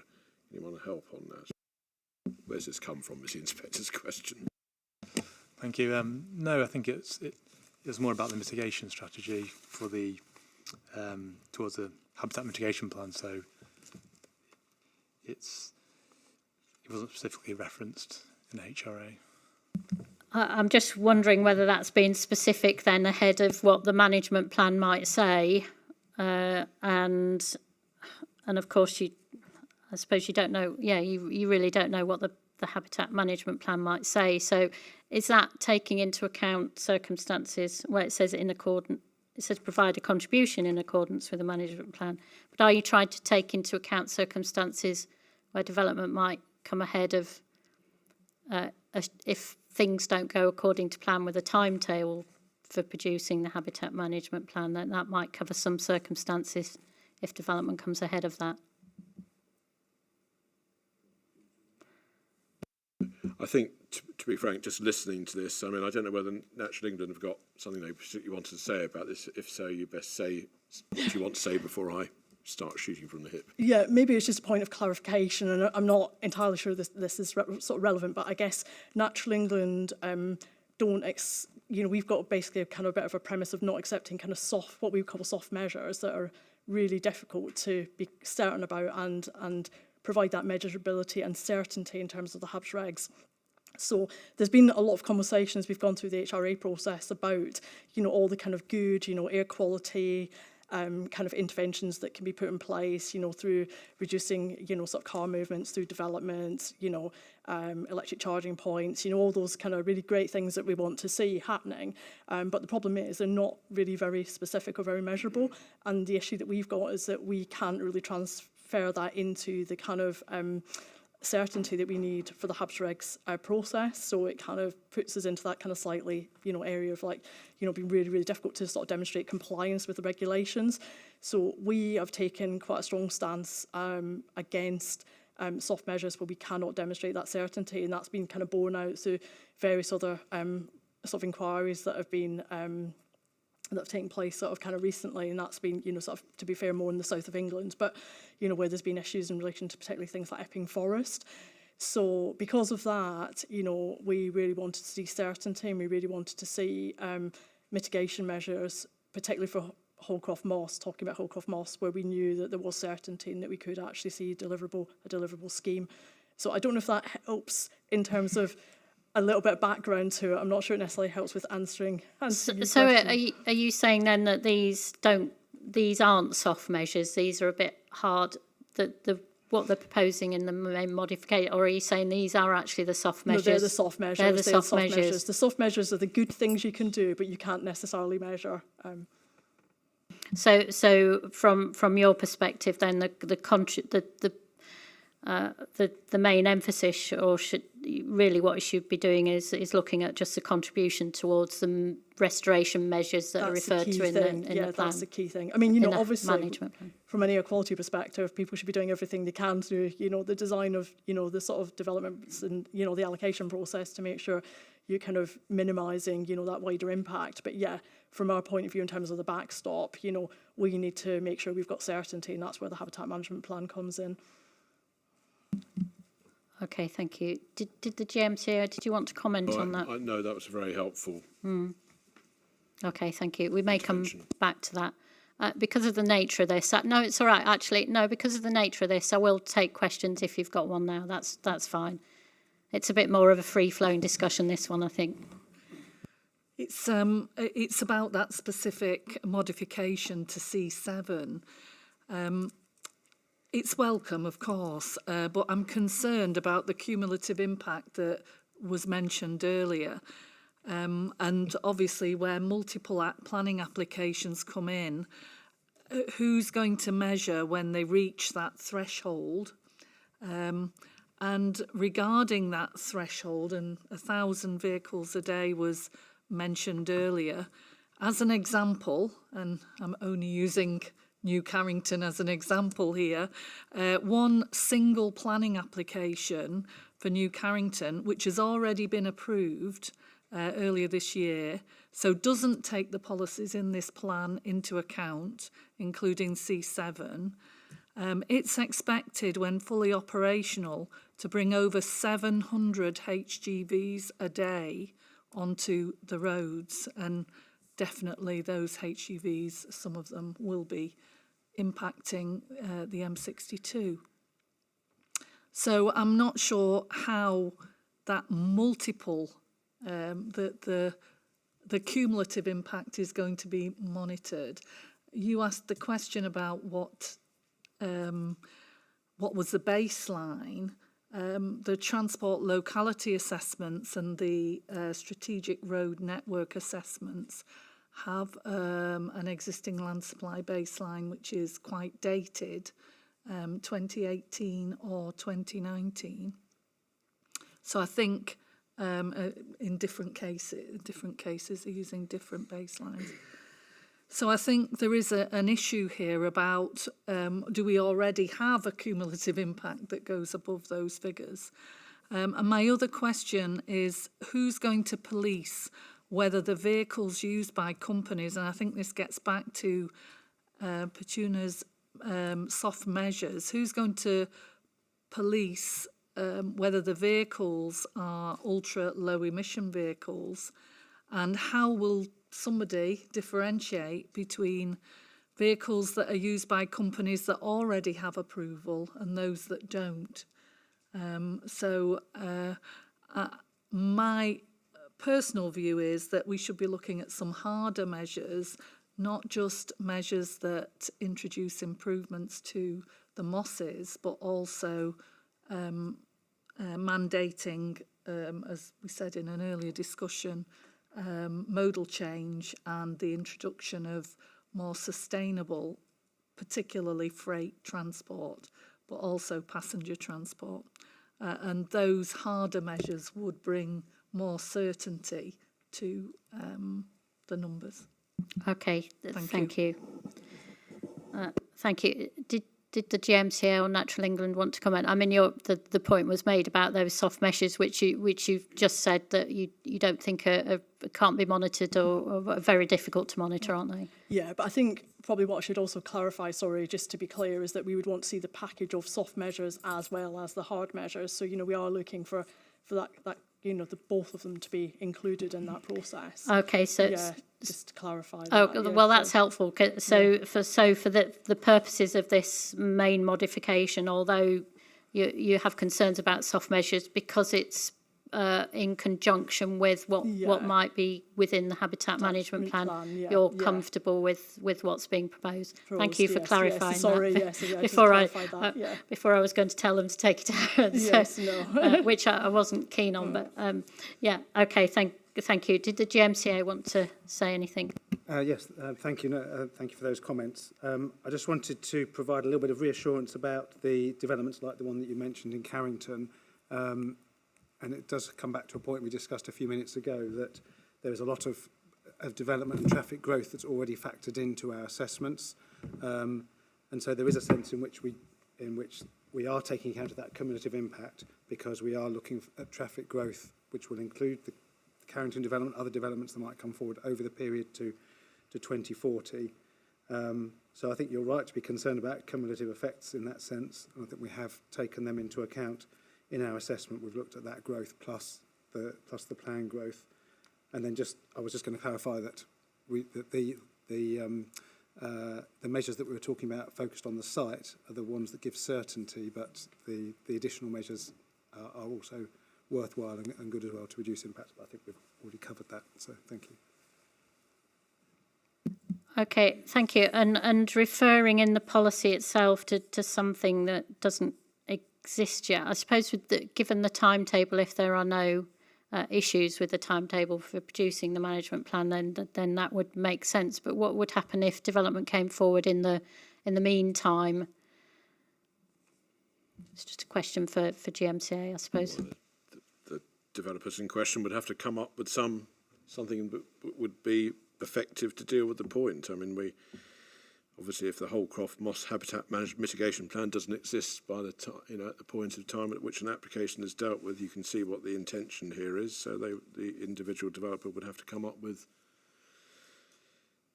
something different which achieved a similar objective.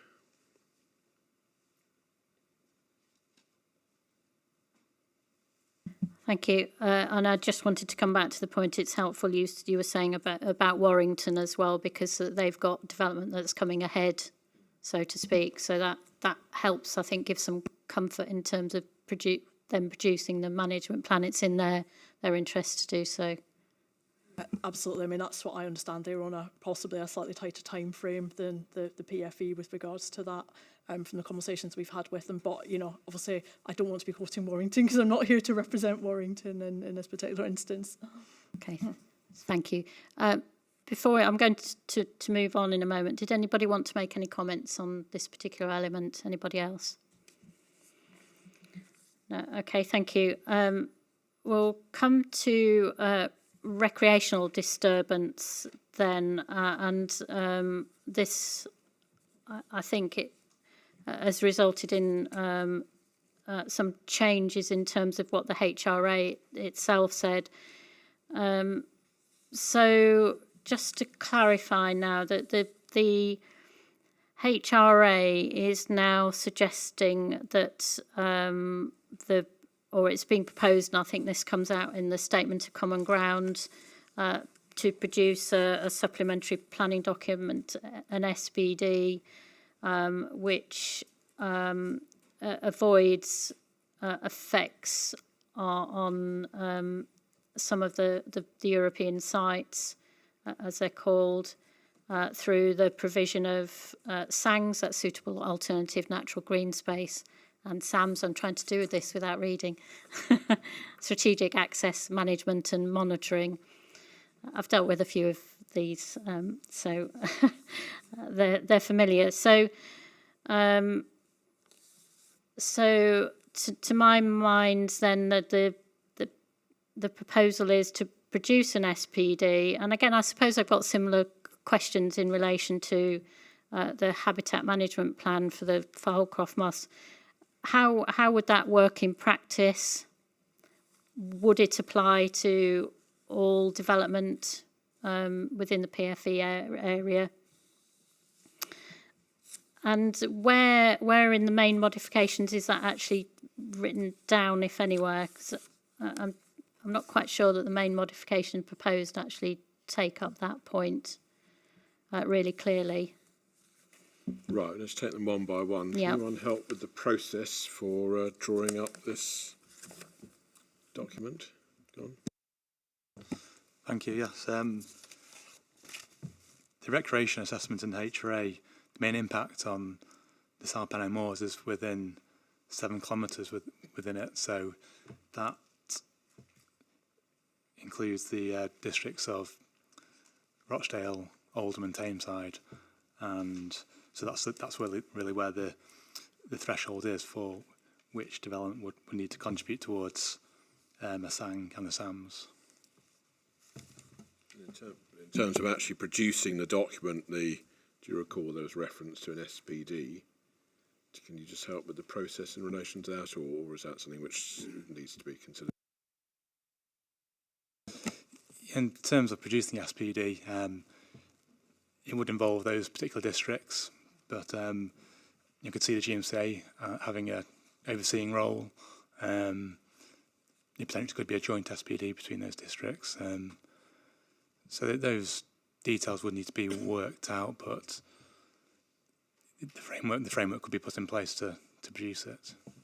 Okay, thank you. And again, you're saying in the Statement of Common Ground, the general Statement of Common Ground now, that work on producing the SPD in consultation with Natural England would commence in 2023. Again, thinking about when the plan might be adopted and when development might start to come forward, are there any potential issues with that? Well, in the sense that one might have the PFE adopted, the SPD isn't in place, and the planning applications come forward within that zone that's been referred to. in advance of the SPD. Yes, yeah. In that case, that as per the previous answer, really, if there wasn't an SPD to rely on to achieve the SANG or the SAMs, then the individual developer would have to put forward some other strategy to mitigate the recreation disturbance. They may find that quite difficult in the absence of the SPD, to be honest. So. Okay, thank you. And have you then, is this where the changes that you're proposing to JPG5 then come in? Which is that they're both at paragraph 2.3 and 2.4 of your short main mods paper. Additional criteria number 7. Yes. Ensure that new development. It would certainly cover that. Yes, it would certainly catch that. Oh, sorry, no. JPG5, is that an additional criterion you were saying? Yes. So yes. Yeah. Is that trying to deal with that circumstance as well? Does it relate to recreation? Have I got this wrong? Because it's not clear. Well, it would. Well. It would embrace any adverse impact, wouldn't it? Sorry, I may be getting this confused, but. Thank you. Yeah, it does reflect part of the recreation study about developments that are closer to the South Panay Moors than the 7-kilometre distance. So,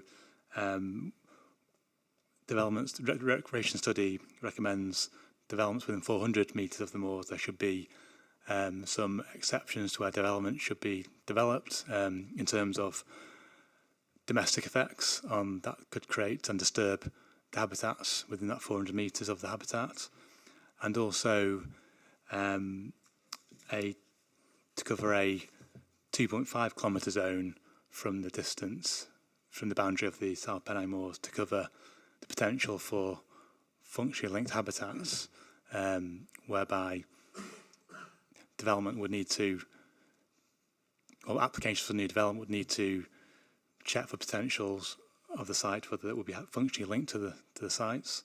And I think that's the two areas where that would cover.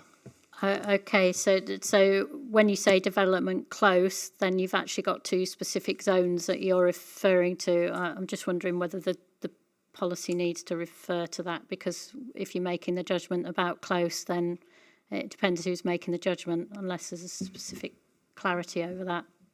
Sure, and I also noticed in 2.4 of the notes, the supporting text would refer to nearby. So just to add to your point, but I'll just hear what Natural England wants to say, and then I'll make a suggestion. But yeah, I was just going to clarify. I think there's 3 zones, isn't there? There's the exclusion zone, which is the 400 metres up to 400 metres. The functionally linked habitat zone, which is obviously where we'd be concerned about any impacts in terms of the feeding ground for the SPA birds, etc.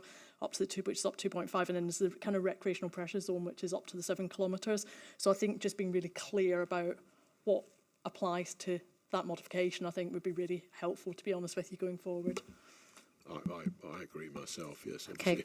So, yes, thank you. Then that might come forward as an action point from us. And it's not clear to me what happens. You've referred to the 400 metre and the 2.5 kilometre zone, but it's not clear what happens to development in that wider recreational pressure zone. Sure, no, there needs to be further clarification about the implication. So there isn't one distance that you can say it constitutes either, where was it, close to or nearby.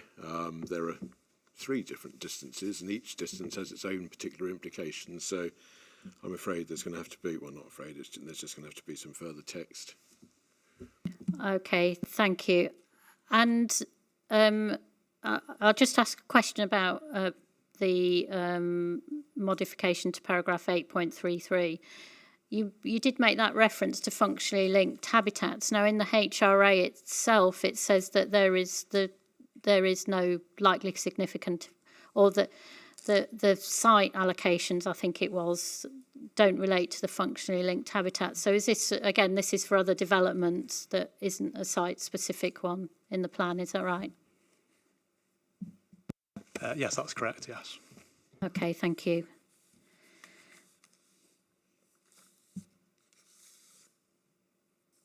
Thank you.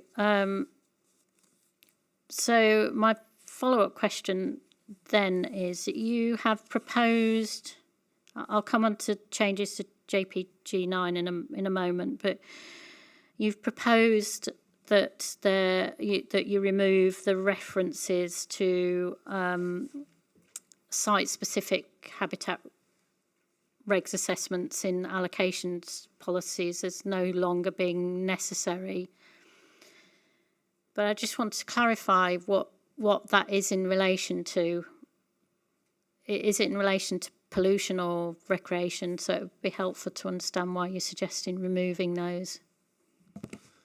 Thank you, yes. It was in relation to air quality impacts on designated sites, but now sort of they're covered by the proposed modifications we've made to proposing to C7 and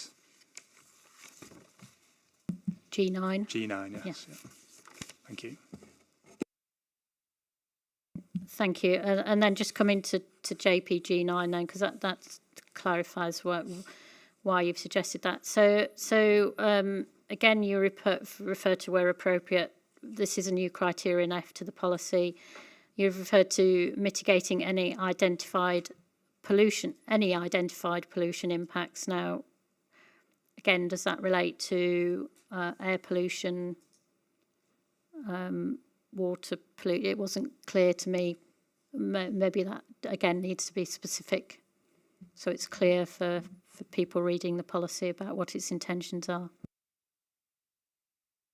So that's explaining what form of pollution impacts the text has in mind. Yeah, seems fair enough to take that point away. Thank you, yes. And then you're just proposing to provide explanation for that additional criteria in paragraphs 8.3 and 8.5. Well, it says 8.3 and 8.5, but there's only one paragraph that you're adding to, so... Oh, it's between... Yeah. Okay. So is a new paragraph or... that's just why I got a bit confused. Again, I think it would be a new paragraph. Yeah. Okay, thank you.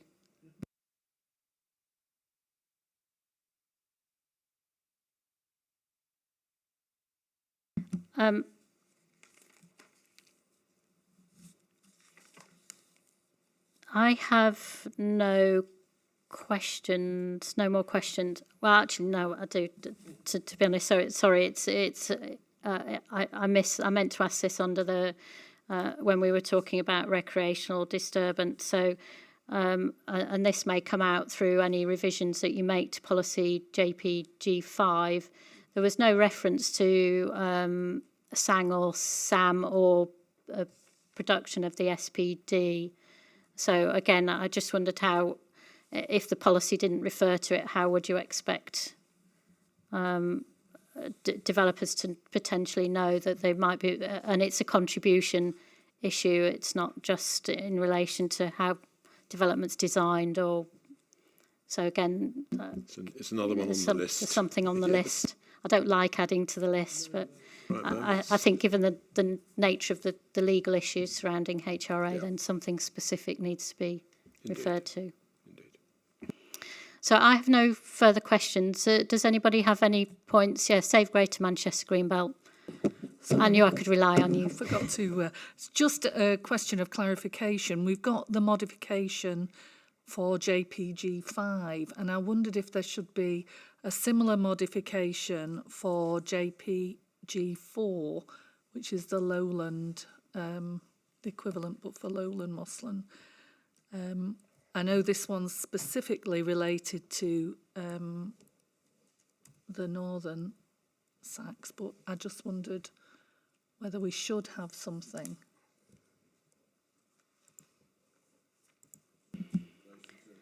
JPG4, which That's is the moss- lowland, wetlands and mosslands. So Yeah, but this, obviously, we're only dealing with sites which are European designated here, and that's the point, yeah.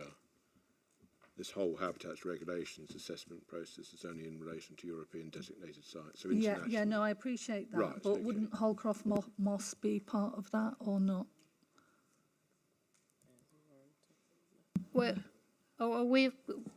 I'll give some thought to that, and then if anything occurs to me that Okay. I think probably needs to be done, then. But I mean, just any initial thoughts? Natural England, thank you. I'm just going to clarify, just in terms of if we're talking about recreational pressure and recreational disturbance, Holcroft Moss doesn't have any public access to it, and it's not a site that we want to obviously encourage any public access to in the future by very nature of its landforms. So yeah, so just to clarify that point, if that helps. Yes, thank you. My point was really just to add that level of protection, that's all, to the other mossland sites, yeah. No other comments. Okay, thank you. Thank you. Did anybody want to raise anything else, any other issues? And I do appreciate Natural England being here. It's been very helpful that you have been. Thank you. I have no further questions. In that case, then we'll adjourn, and we're returning tomorrow, 9:30, for the housing policies. Thank you. Thank you, everybody, for your contributions. Thank you.